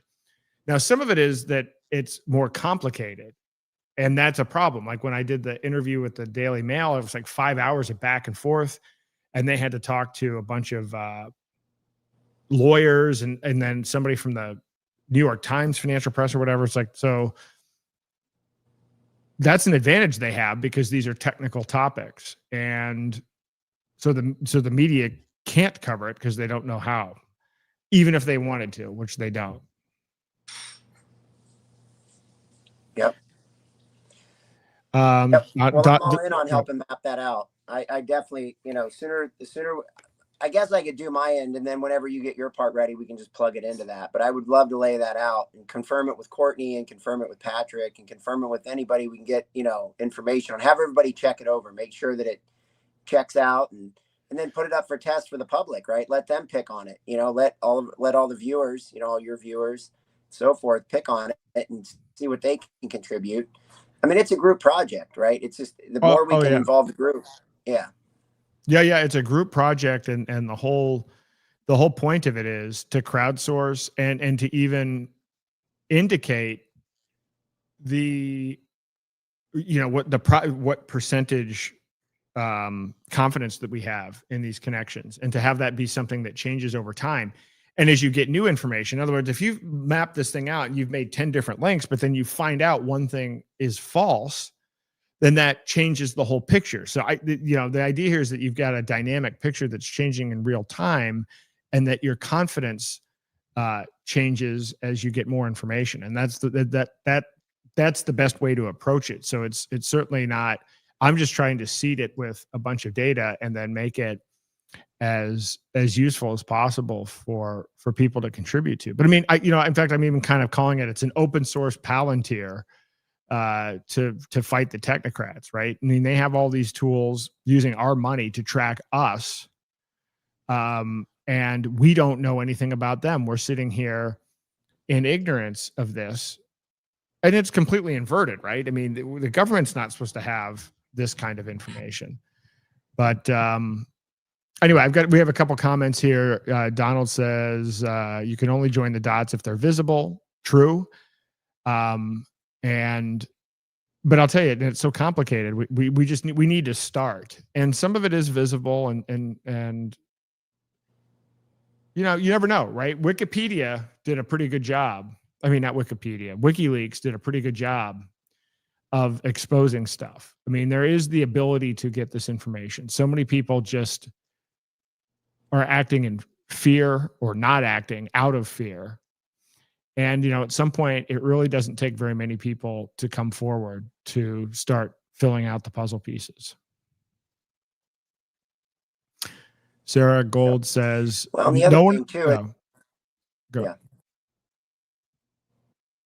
I was No, just going go to read a ahead. comment. I was going to read a comment. No one is going to vote for another dumb shit authoritarian conservative after Trump poisoned the well so thoroughly. I think Vance has a lock on this. I wish that were true, but I don't think that the voters don't even know that this technocracy is being rolled out under their own noses. And it's for a whole variety of different reasons. But look at what's actually going on right now. So if you look at social media, what are people talking about? Almost the entire feed is about Charlie Kirk. What is happening as a result of the discussion of Charlie Kirk? You have people making rampant speculation with no evidence about who's behind it, while the government is pushing more surveillance and pushing laws to suppress free speech, all under the name of a guy who was promoting free speech. So that's what's going on today. So no one's even talking about the authoritarian conservative stuff. Somehow, because they're using these emotional things, the stuff's being rolled out and people are cheering it on. Again, if the groups of people that I've been speaking to aren't aware of the Genius Act or the Clarity Act and really haven't thought about the fact that Real ID is a digital ID, that one gets a pretty big response. People still aren't looking at Real ID as being a digital ID. I think I'm probably going to have to do maybe an episode on that and get some people to come in and talk about this, because when you look at how digital ID works, and then you add the component of Palantir connecting to the IRS and then connecting to other federal, that's going to link into the digital ID. And so no one put up any opposition to Real ID this time around. People have been putting up opposition to Real ID for 20 years. And in the last episode, we talked about politics, which I don't know if you caught that one. It was the quality was poor because I was running off of my hotspot. We were traveling. I'm going to redo it and I'm going to expand it significantly, because a couple of people did come up to me that did hear it, that live in New Hampshire. And they were like, oh, wow, I had no idea of all of that. But one of the things that New Hampshire, and the Liberty people, did for a long time is they opposed Real ID. And then at some point they caved, but no one talks about it because they only talk about the wins here, which is something that pisses me off about politics. I was actually at the point where we were going to take my super PAC and turn it into a 501c4, and I was going to start measuring politicians on a score. You have all these scorecards. The Heritage has a scorecard. Everybody has a scorecard, but it's always about a snapshot in time. Nobody ever maps how someone voted over time and then map that against whether their votes were substantial or not, whether they mattered or not. Because you end up in the situation where people will do throwaway votes, but they'll negotiate a throwaway vote in exchange for voting for something where their vote did matter. There's a way to capture all of that. And I ended up not doing it just because I realized that one of the big problems with politicians is that even if you have people that claim to be principled, they all cave. And so the reason I gave up on politics was you can figure out the game. You could even figure out how to build an infrastructure to get out the vote and all that other stuff. But what you can't do is find anybody who will remain principled on issues that actually matter. That is the weakest link. Now, the other stuff is, by the way, hard to overcome. It's not impossible to overcome. It takes a lot of money and it takes a lot of technology, but that was the weak link. So in New Hampshire, we opposed successfully Real ID, and then we didn't, but nobody talks about it.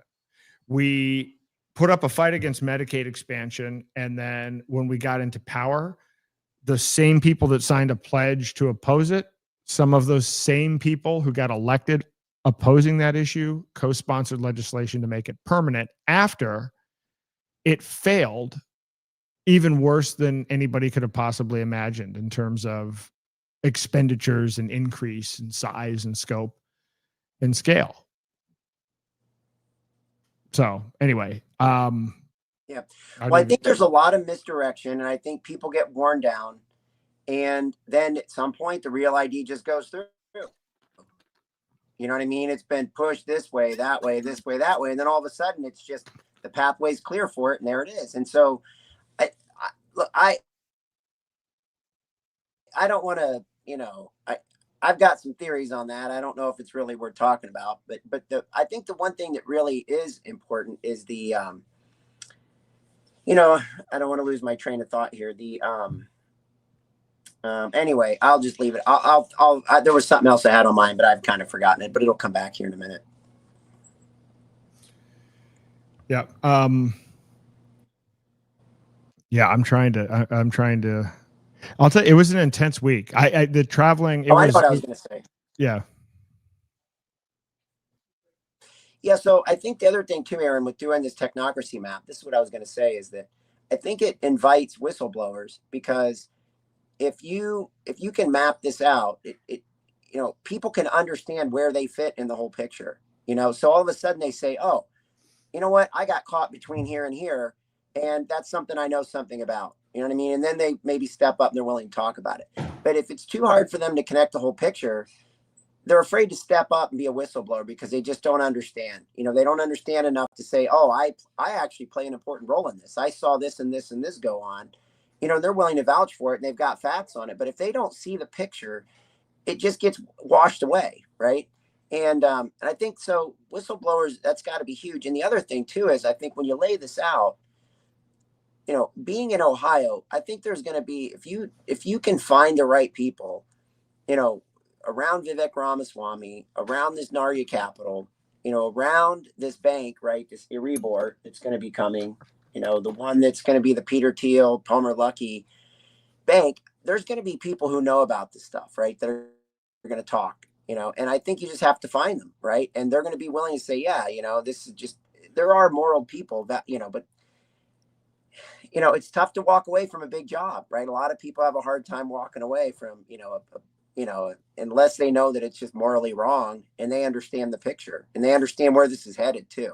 Like you said, people's jaws dropped when they found out about the Genius Act, the Clarity Act, and how it backdoors the CBDCs. And once they figure that out and they see it, the question is, do they act on it? That's the next question. People understand it, but do they take any action based upon it? And that's the next hard part. So that is the next hard part. And again, do they believe it? I mean, I think the people believed what I was saying. I don't think they wanted to hear it, but I did have an audience, and that's one of the good things about being part of the Brownstone Institute, is that people will at least listen to what I have to say on this. But one of the things I was saying earlier, like even when tying things, somebody came up to me, I think yesterday, and said, "Wow, Vance and Musk, they're not good guys. What about Vivek Ramaswamy?" And I started to give a couple of comments about that, and they're like, "Well, aren't there any good people?" And I'm just kind of like, "Look, we've got to cut it with the white knight thing. No one's going to save us, but you certainly shouldn't count on any of these people saving us." And but one of the things when I was doing research on this, I mean, it did occur to me, like, why, knowing how venture capital works, why in whatever year it was, 17 or 2019, why would you put Narya Capital in Cincinnati? That is not a place to have a venture capital firm, right? I mean, I've done the venture, that is not where you would put a high tech. So to what extent have they been architecting? Like, do you think that the plan all along was for Vivek to end up governor? Well,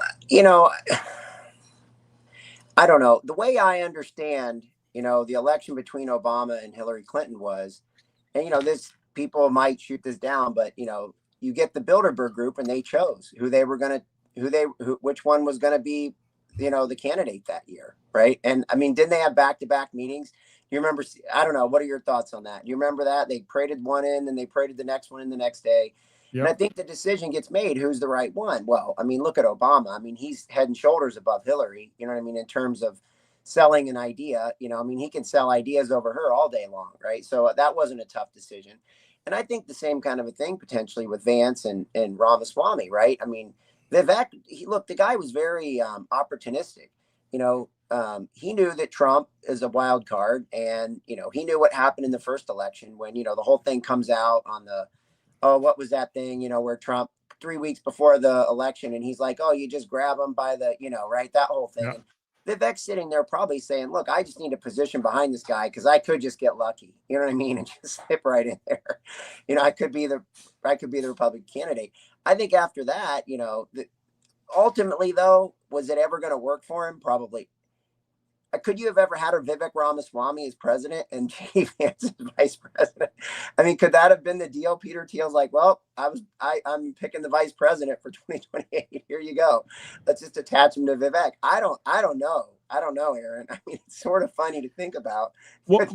Courtney actually says not Bilderberg, CFR. In my opinion, Carol Quigley said the CFR has chosen for over a century, and that was decades ago. But I was going to say, but as to this, why Cincinnati was picked for NARIA capital, I mean, again, I'm looking at Ohio, credibility and workforce ranked D+, 31st, education 25th, business friendliest 20th, quality of life 17th, economy 10th. So why again, you would have to have some advanced knowledge, or putting yourself in a position where you're trying to architect a scenario where you can change the regulatory market and change some of these things, because otherwise Ohio is not a competitive place to be for these types of businesses. So I want to see it, putting together the timeline of Yarvin, Vance, and Thiel was interesting and instructive. And the fact that there are public podcasts and public events where you actually have quotes and can prove and document that these things happened was amazing. I think that as we put together the pieces, I want to understand more about Ohio, because Ohio is turning out to be pretty. You're right there, man. You are right in the thick of it, and I would not have pinned that. I don't know. It wouldn't have occurred to me that Ohio might turn out to be the next Silicon Valley for technocracy. Well, it could have components, but don't forget that Wexner was here. Banking's always been here, right? With JP Morgan has big stuff here. Bank One was here before that merger acquisition. We talked a little bit about Max Fisher, you know what I mean, and his connection to Ohio. So I mean, this is a deep thread that goes back a ways. And the Erebor Bank, right? EREBOR. That's the one that Peter Thiel and Palmer Luckey and Joe Lonsdale are bringing to town. What are they up to? They're up to something. You don't just bring a digital bank out of nowhere, locate it in Columbus, Ohio, for no reason. They're up to something. They're finding something, Aaron, and it's really geared toward, what's the right word I'm looking for? Family offices, right? High net worth family offices, right? I mean, it's being geared toward, it's not a normal bank, it's got its components, and it's also a funding mechanism that they're using, so there's a lot of research that needs to be done on that, and a lot of legwork, and remember that Palmer Luckey's Anduril is being located in Columbus, and it's a Silicon Valley, it's a heavy hitter, right? This is going to be a big factory with a lot of money and a lot of technology. And it's this unmanned spacecraft, which is, look, that's another whole area of space. Have you seen this whole Ashton Forbes thing with this 0 point energy? Have you seen him? Yeah. Yep. Do you have any thoughts on that? Because I'll tell you what, there's a lot of things. I don't want to go too deep without, on that, but there is something to this. And the Dark Journalist, have you ever seen him? I mean, the guy's really sharp. I mean, have you ever seen him? Yep, I have. Yeah. And I don't know what to make of it. I mean, Ashton follows me on here and on X, and I actually just saw he was on Alex Jones last week as well, because essentially Trump came out and vindicated everything that he's been saying, which I find to be interesting. And I've studied a lot of that. I mean, we have the Invention Secrecy Act of, I think, 1952. Where the government has been suppressing patents, over 5,000 of them. And a lot of these are energy-related patents. And what they're able to do, because of the way that it's structured, is they can shoot down a patent on the basis of national security or economic security. And so what happens is you as the inventor, you submit a patent, and then the government can come in, and the heads of the different agencies, the heads of the, the energy department, whatever the department is, then come in and say, oh, well, no, this is a threat. And then as the inventor, your patent doesn't get published, and you can't even talk about your invention for a certain number of years, or you get an automatic 10 or 20 year or something prison sentence. And a lot of these patents are in the energy area. So the idea, some of these things about 0-point energy and a lot of these other concepts seem really plausible. And you hear the guy that was, what's his name, Ben Rich or whatever, was the CEO of Skunk Works. And he said, he said years ago, all of this technology, he said, we have technology that you couldn't even imagine. And we've had it for decades. I mean, that's not surprising. I mean, where does all this money go? It's like Catherine Austin Fitts talks about the $21 trillion missing. I mean, yeah, sure. Maybe they just pissed it away, but at the same time, that's a lot of money. And if the government can just steal all of the good inventions and then basically hand them over to whichever company is that the agency's captured by, then who knows what's going on. But I'm sure it's much worse than we think. Yeah, I agree. You don't like just piss away $21 trillion. Just that has a directed purpose. I mean, like it ends up in the hands of people who are making big time decisions. I don't think that just gets, what I'm saying? Like, that's a lot, right? Well, and right before 9/11, we had what's his name come out the night before and say what they lost 2.3 trillion or something like that. You know who I'm talking? Yeah. Right. Yeah. The day. Yeah, exactly. At 9. Yeah. And then nobody paid attention to it, right? It's similar to what we're talking about here with Charlie Kirk. It's like we have this horrific event, and it all gets whitewashed. They utilize it again. I mean, my belief on 9/11, it was a totally planned event. So that's that one was easy.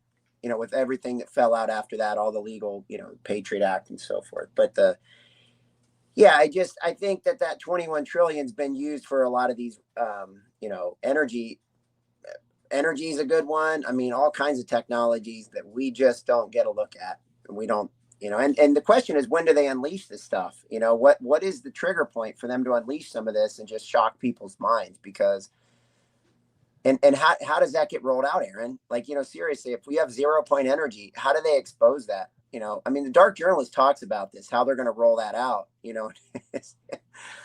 I mean, he's an interesting guy. He's done his work. He knows what he's talking. I mean, I think. Well, I think Catherine Austin Fitts would say that they're building a parallel structure, underground bases, and everything else, and that they'll just wipe us out, and they'll keep the technology. That's kind of one view. I mean, I've heard all kinds of different things. Then you hear, like, on the other extreme, David Wilcock. Are you familiar with him? Yeah. I mean, he actually wrote a couple of good books a long time ago, but he is gone.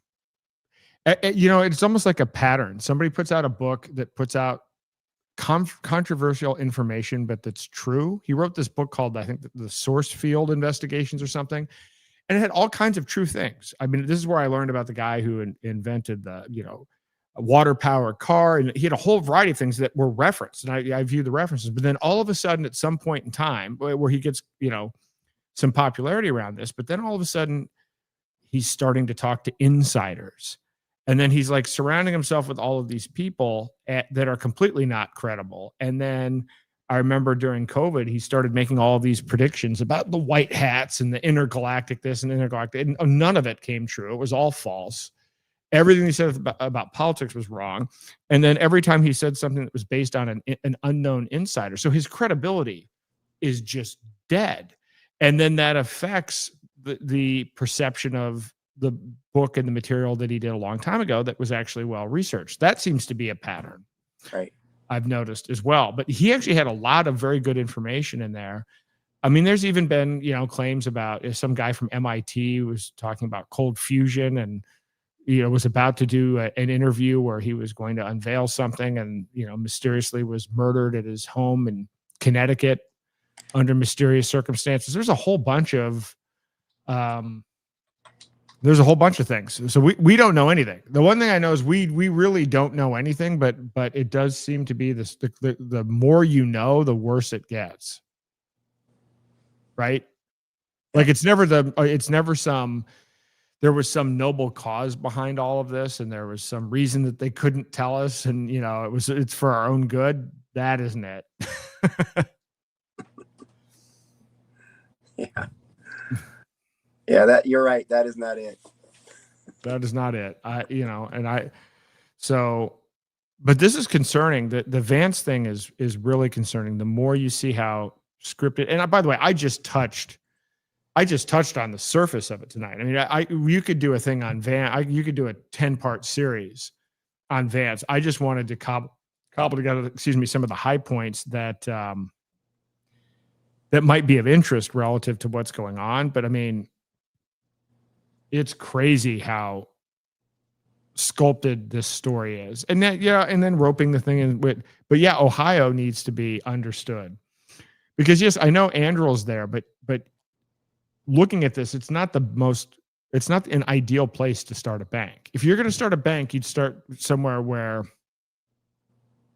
there's either really good regulation, or in this case, they're in essence trying to fill the gap that Silicon Valley Bank played. Yeah. And yeah, Andrew's one company, right? But it's only one company. Why wouldn't you do this in Texas and try to work with all of Musk's companies? Why wouldn't you do it in Nevada or Wyoming if you were looking for, or even New Hampshire? There's so many other places where the regulations are better and the tax structure is better. So it does seem to me that it seems like Ohio is going to become one of the big hubs of technocracy. Well, and especially if you can, I think Vivek Ramaswamy, unless he screws up, he's a shoo-in for governor, right? So unless you can, I don't know if tax abatement's the right word, but there's a lot of things you can do, right? If you're the governor, to sell the idea that, look, Ohio has a chance, right? You can imagine the sales pitch, right, Aaron? Ohio, look, we've fallen behind on the manufacturing, we're bringing some manufacturing back. We need to put in this banking, and to do that, we need to, this is what we need to do, and we need to, this is for the benefit of Ohio, and the brain drain, and right. You can see how they can sell this pretty easily, right, Aaron? Especially in, Columbus is a pretty metropolitan city without a lot of industry. Cincinnati's similar with a little bit more industry. Cleveland is a lot of industry, been pretty depressed. Toledo's pretty depressed. Dayton's pretty depressed, with a little bit of, they all survive, but there's, all of a sudden you bring in a banking system, bring something back here, and it's easy to sell to people. Again, especially if you're going to get rid of the Democrat and you're going to get to the Republican side, and you're going to go down the middle with some, like you were saying before, you've disenfranchised the Democrats, you've disenfranchised the Republicans. Now you're going to take it down the middle. I think Ohio is willing. If you give them a good sales pitch, Ohio will go. If, again, assuming that votes even matter, right? We're under the assumption that votes even matter. But I think Ramaswamy is a shoo-in, and look at his technocratic background, right? This guy's got technocrat written all over him. You know what I mean? Strive Capital, Roy Vant, all these, whatever, 7 or 8 different companies that were all feeding into the pharmaceutical side of things, all the products for, the mRNA, right? So, it's got it written all over it. This guy's a perfect technocrat, really. And he just happened to turn politician. So, I don't know. Like you said, if you're architecting something, who knows what they can come up with, right? Ohio is an easily manipulated state that they can give a pretty good sales pitch to get change, right? To get what they want. And it's in the middle of the country, right? So it's unassuming, it's got a lot of things going for it if you're trying to really manipulate things. So, so just trying to throw those ideas out there. Yeah, no, it's clearly there are reasons, and I think some of them are a plan and a trajectory to be able to have control that wasn't apparently obvious at the time they announced it, right? Like, in other words, they have to know they're going to be able to push a lot of this stuff through, because again, it rates like D+ on workforce. But then again, how long before Andrew's facilities are actually manned by robots? Here's what they're going to do. They're going to sell people on manufacturing jobs, and then all the jobs are going to be run by the robots. That's absolutely going to happen. When you start studying what's going on in China, they have factories in China that are already, I guess manned is the wrong word, but operated by robots, completely by robots. So they will probably politically sell people on economic opportunity for Ohio. I guess it will be economic Ohio opportunity. Maybe it'll be UBI. Yeah. Maybe that'll be a place to roll that out. But I don't know. It is challenging because people still don't know about technocracy. I ask people to raise their hand if they've heard of technocracy. Technocracy is not an understood concept. Even amongst people that are, I didn't realize that Yarvin coined the red pill phrase. Oh, really? I didn't know that. Before the alt-right took it over. I mean, that's pretty big, right? I mean, that's a pretty big influence that once you realize that's the source of that. I don't know. It's crazy. Andreessen, all of it. And then it gets confused. They've done a brilliant job because, again, I know a lot of libertarians that confuse what they're doing with capitalism, and it has nothing to do with capitalism. And then the confusion of technocracy and technology. Again, we're not going to defeat it at the ballot box. It's still the race to build these alternatives. And so again, it's trying to balance the time is a struggle on this. Yeah. Well, and being in Ohio, I mean, I'd like to get knee deep into it or, really neck deep. But I think once we've mapped that out, it'll help me too, if you're trying to anticipate what they're going to do, and that's what I was asking you, when you see these laws being rolled out, on the back of Charlie Kirk, really being pulled off the shelf pretty quickly and putting into place, while the iron's hot. And, the same kind of a thing here. If we're trying to anticipate what's going to happen in Ohio, we're trying to get out front of it. You almost need to get to know people in that space, before it happens, because you can't, once they're bought and paid for, they're in deep. There's no guarantee you're going to get a whistleblower, so the key is to try to figure out what's going on and try to position in front of it. So that's why I'm really interested in putting together this technocracy map and really trying to get a feel for where is it going, what's the next step, and then try to be out front of it. Well, I will say, the end state is, global digital currency based on energy credits with a complete social credit system with UBI and everything else like that. I'm pretty convinced that's the end state. So everything is working towards that. But I will say that using AI, there are a lot of people that are skeptical about AI's ability to do things. I'm not saying whether you think AI is good or not. I will tell you that AI will replace things faster than the skeptics understand. There are people that are skeptical of it that say, well, yeah, I'm skeptical. It'll never be able to do this or never be able to do that. And I'm like, well, have you ever used it? Well, no. Well, I'm not even going to use it. It's evil. I will tell you, even from my own experiences in using it and the rate at which I'm able to increase my own personal productivity. And now it depends on how you use it and how you know how to use it. I mean, it's like 100x. And then that multiplier is increasing because it's cumulative as to what's going on. So if that's the case for me, and I know, and I'm telling you that one thing, I'm not even sure how to present this information yet. I probably will do an episode of this where I want to show people how I'm using AI, so that they can start using it as well. But once you consider that the technocrats have had an advantage, they've had a leg up, they've had these systems longer than we have, then when you're trying to predict what happens next, I will say this much, that would play if they had a 6 month, 1 year, 2 year head start on this AI that would change dramatically my perception of what's going to happen next. But when you think about things like when they talk about the projections, and I've got to look at this of robots, because I've looked at Anduril and I know there are a couple of others. I mean, they show the ones that, you know, can now do dishes and everything else and have fine motor control. And by the way, in China is even much more advanced than we are. Yeah, I see a lot of people being like, well, you know, you should go to trade school and become a plumber because they can't replace a plumber.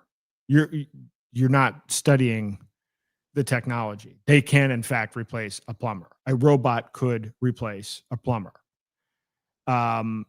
And depending upon how much of a head start they have with this stuff and how quickly that's already rolled out, that would be interesting to find out, is to get a snapshot of exactly how much further ahead we are. But I think things are going to be replaced much more quickly.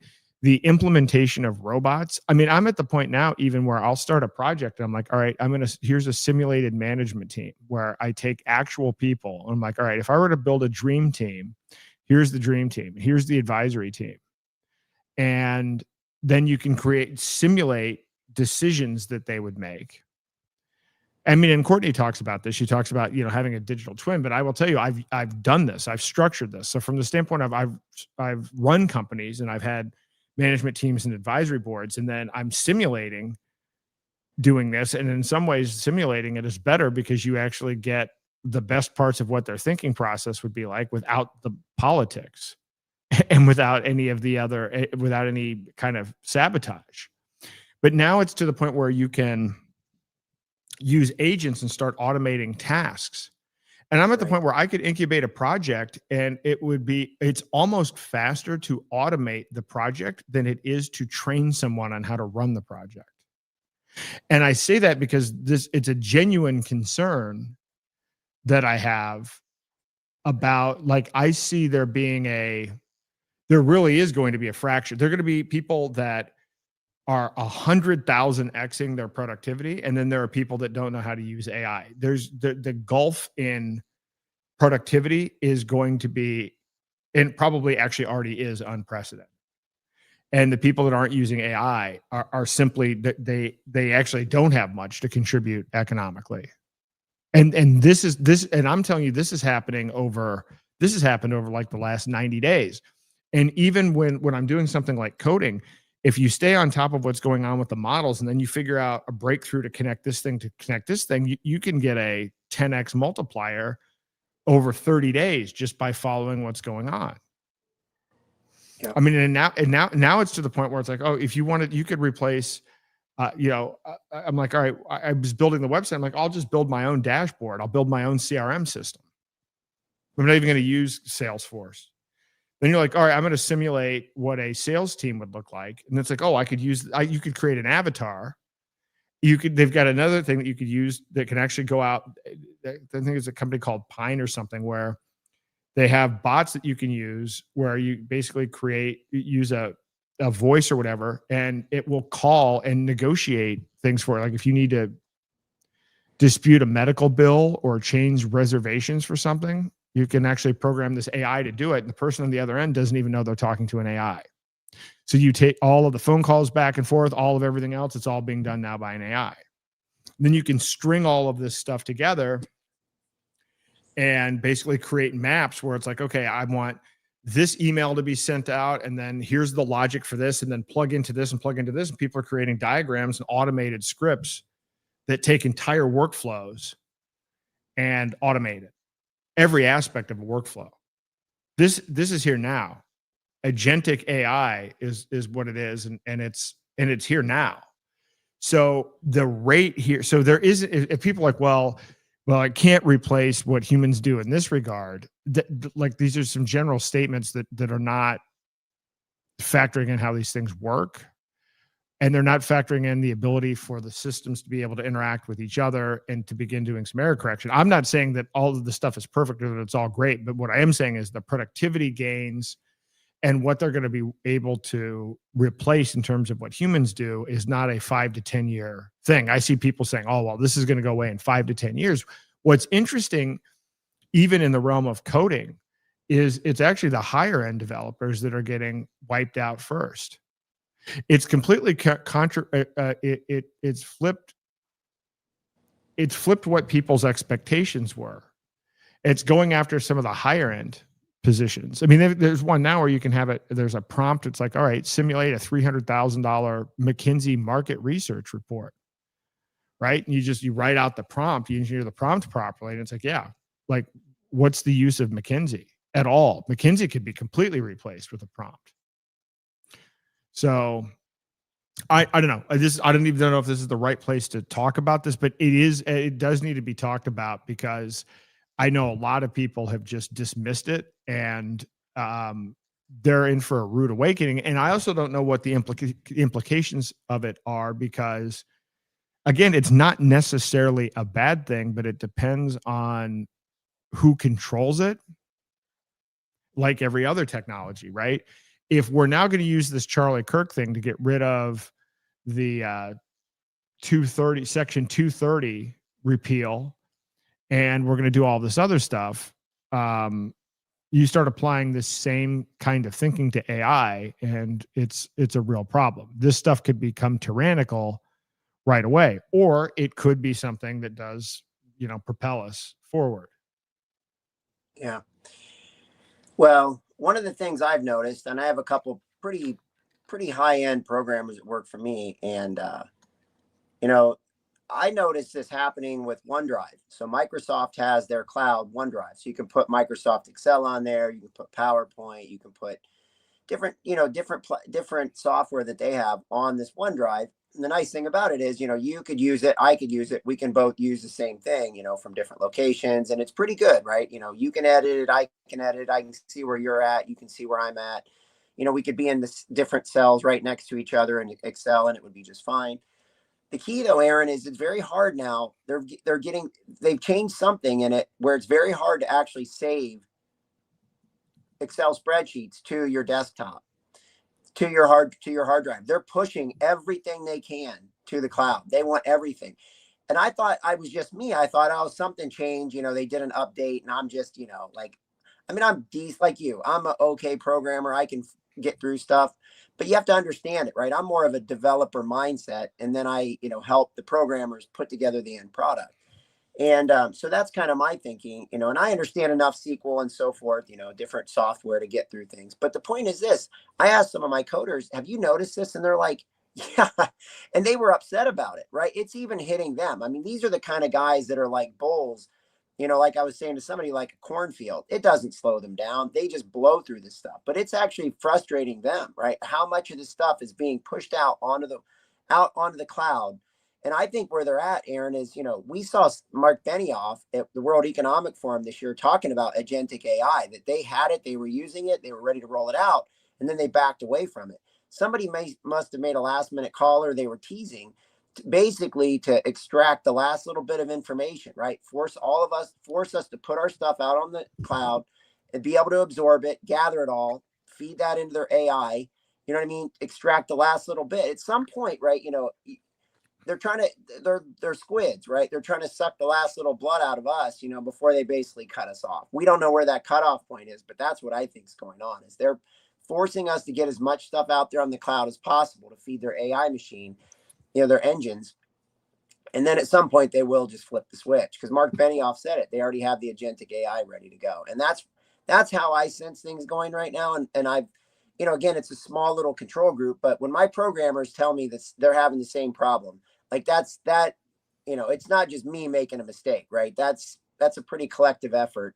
And these guys have been doing this for 25 or 30 years. I mean, these guys are pros, so. Oh yeah. No, Microsoft it's a disaster. You're absolutely right. I mean, I only rarely have to use Microsoft, and it is trying to save it to locally is a chore, and they've made that really complex, and everything is moved to the cloud again for over a long period of time. This has been going on silently for a long time. I think that they're further along than people appreciate, and because I use a lot of AIs on a regular basis, and the rate of acceleration is dramatically picking up. Musk claims he's going to have AGI this year with Grok 5. And again, I think in many ways, China may already be ahead even in this category. Things claim they're not, but they're ahead in like 47 out of 54 categories, including robotics and everything else. And so the rate at which like I couldn't even predict what things are going to be like 12 months from now. And by the way, it's been a challenge, like with my kids. I mean, I look at the stuff that they're studying in school. I'm like, all of this is useless. And they'll have a thing where the kids don't, the school doesn't want to use AI. And there's yes, you want to develop certain cognitive skills, but then there's also the stuff that you're teaching them to do, they will never do. Like you shouldn't even be, you should be teaching them something completely different, because the thing that you're teaching them to do will be replaced with AI. You should be teaching them something that actually is a unique thing that requires cognitive processing, and they're not. And so it's my son is taking a computer programming course, and it's like, they're trying to teach HTML, and it's like he's already coded a site where it's a subscription based service where it's not for hackers, but it's for being able to put in a URL and do a threat assessment of the security of the site. And he's like, he brought this in, and it's like the school's not even equipped to teach him on this stuff. And my point in bringing this up is like, what do you recommend to a kid? I mean, I wouldn't even recommend STEM. I mean, because those are areas that are completely, I mean, Grok 4 is already like at the top end of graduate level knowledge in most scientific disciplines. So my kids are 15, and I'm like, I can't even imagine. I actually can't even imagine recommending college, but beyond that, I also couldn't, like, there are some, so there are differing opinions on this. There's some people that we're in a society where our identity is attached to our work, but that's just because that's how it's been. I would argue, depending on how it goes, maybe we are freed up to ask more fundamental questions about the nature of reality and explore things in different ways. So in other words, your identity doesn't have to be attached to work, but that doesn't mean that you aren't doing anything or exploring anything. You can actually be productive and not be there's a way where it's not, you're just sitting there, like Harari said or whatever, playing video games and having drugs interjected into yourself. One of the things that's been driven out of us is curiosity. One of the things the educational system has done since inception has driven out curiosity and positioned us to become cogs in an economic machine. And I think one of the things that we're not equipped for is what happens if we have free time and get our curiosity back. Because so many of the institutions that we have, and I would argue even many of the religious institutions, have been designed to suppress our inquisitiveness. Anyway, that's not I actually do think about that a lot, because I do think that the productivity gains of AI could create a very abundant situation. Like, we might not have to work from a survival perspective. Now, of course, the question then becomes, how is all of this ruled out? How is all of this distributed? And this is the problem. This is why people are talking about UBI. So when you have technocrats making those decisions, then that distribution is going to be not great, because they don't value free will and they don't value life. And under that model, once you follow that all out, then we're kind of useless. Right. So they'll just get rid of us.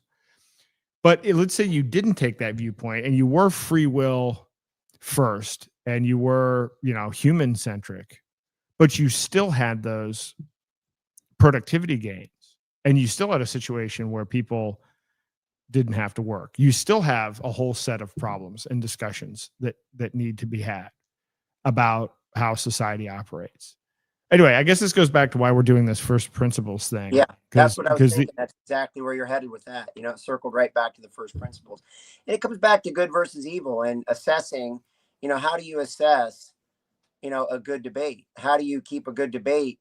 Look, I mean, it's been proven that debate is like you tap into things that you didn't know, right? Things just flow through you. You know, you get into a good debate, right? And it's just been proven people just absorb things and they connect dots that they never connected before, you know, because they're being challenged, right? We human beings want to be challenged. The problem is they've taken that away from us.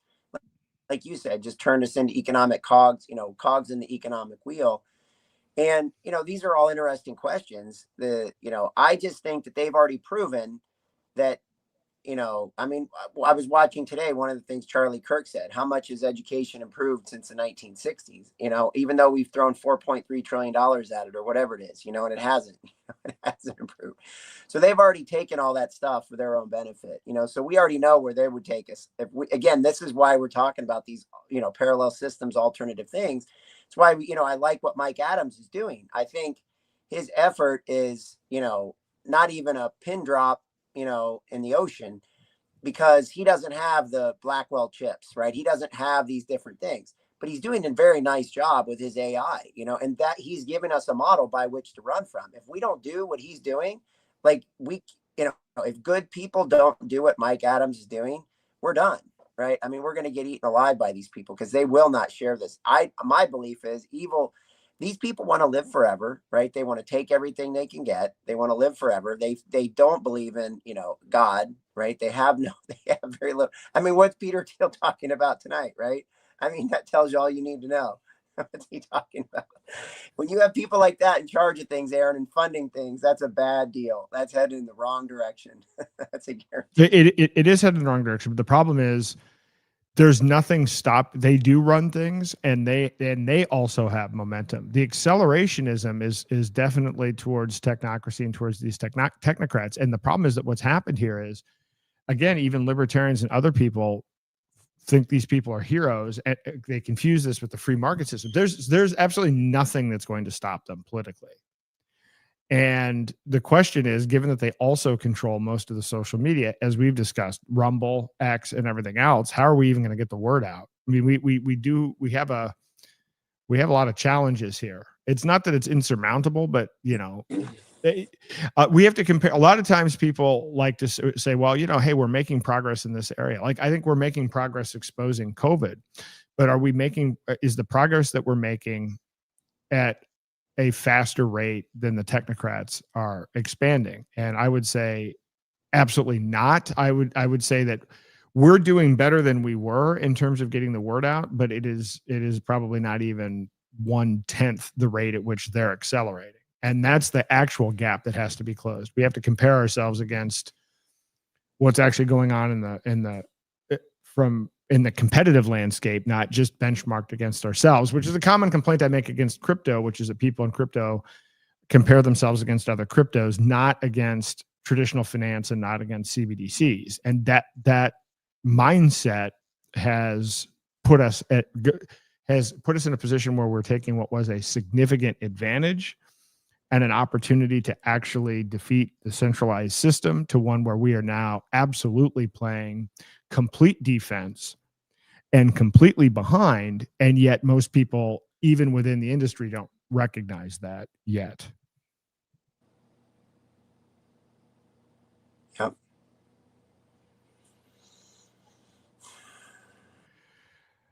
All right. Well, do you have any other big topic? I'm about 4 hours into this one. I want to get some sleep. I drove all night from the Brownstone event and didn't sleep. And then I had a 9 a.m. talk on Sunday. So I need to get caught up on some sleep. I'm starting to feel it now. Well, you know, great job tonight. I mean, you know, very, you know, I guess the one thing is, you know, I you know, you don't know where to insert this, but I'm sure you're aware of what happened in Nepal, right, over the last week, right?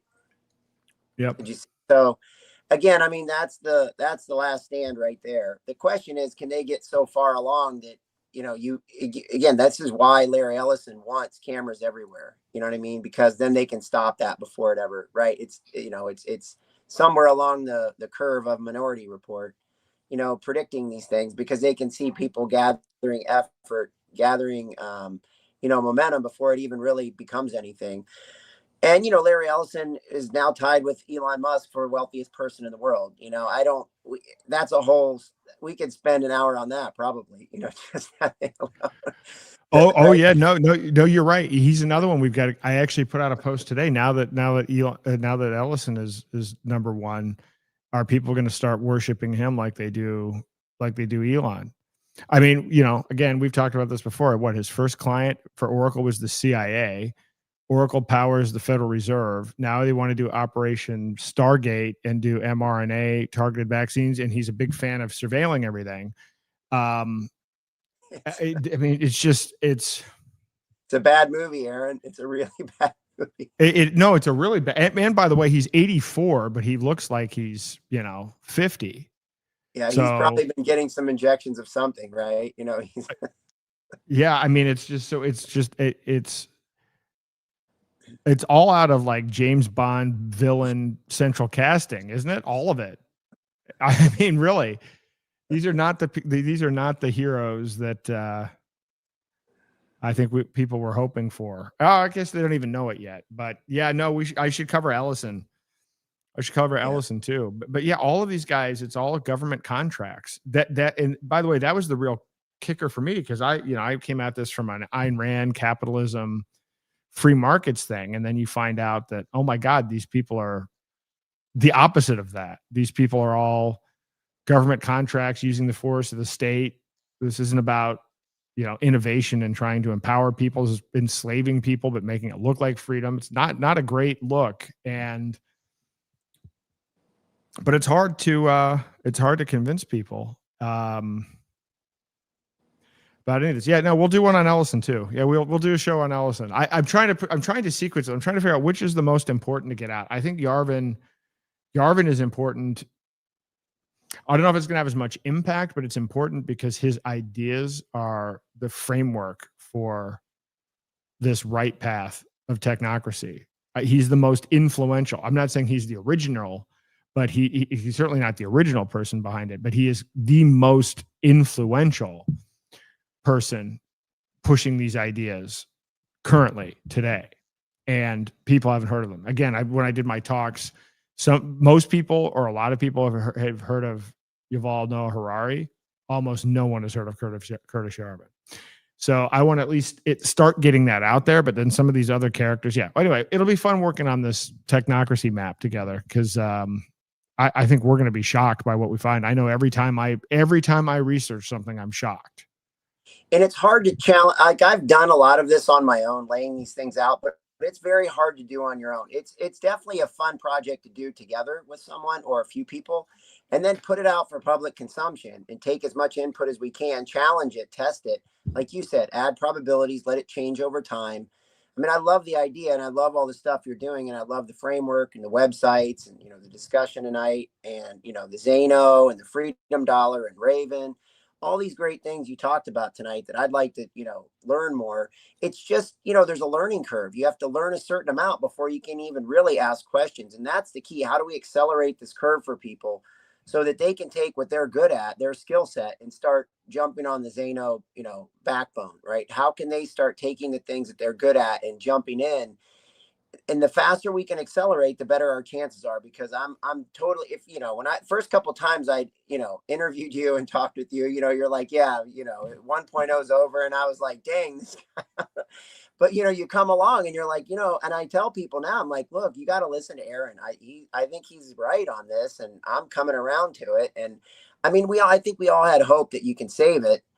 But it's been taken over. I mean, the technocracy's hijacked it. And I think that to try to it's a very dangerous effort to say we think we can go head to head with these people. Like you said, if they have a 6 month, 1 year, 2 year, 5 year head start with us on AI, do we really think it's like spotting someone? You're a decent runner, but you're out running a 3-mile race and you spot someone a mile. I mean, you really think you're going to catch them? I don't care how fast you are. You're not going to catch them. You know what I mean? And that's kind of where we're at in this thing. And I think that's hopefully a simplified way of, putting in context what you've been saying. And that's how I think about it. It's like, Or we can just go run our own race over here. You know what I mean? Where we create the rules and we just let them, what'd you guys win? You won nothing, right? Because we don't care. We just don't care, you know? And I know it's not that easy, but you know, I'm getting it, right? I'm getting it. And you know, the more I get it, the more I can help spread the word and share it with people. So I thank you for all the work you're doing, Aaron and Courtney, and you know, and the other guests you have on here. I thank you guys for all the work you're doing to help, you know, bring us around and you know, get us ready to gear up and take the challenge on. Well, I appreciate that. I appreciate everything that you do. And yeah, and I'm at the point right now, everything I'm trying to do is to create platforms for other people to be able to do things.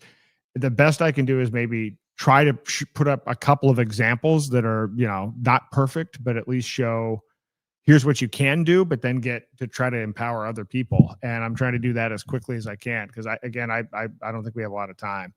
I would say one last comment here. Gideon is an AI preemptive platform that was rolled out by Aaron Cohen, actor and ex-Israeli Special Forces agent, at the end of August. It's a Minority Report. It's Minority Report actualized. Have you heard of this Gideon AI?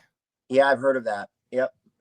I need to dig into this because I've heard of it, but I have not researched it in detail. So that sounds horrifying.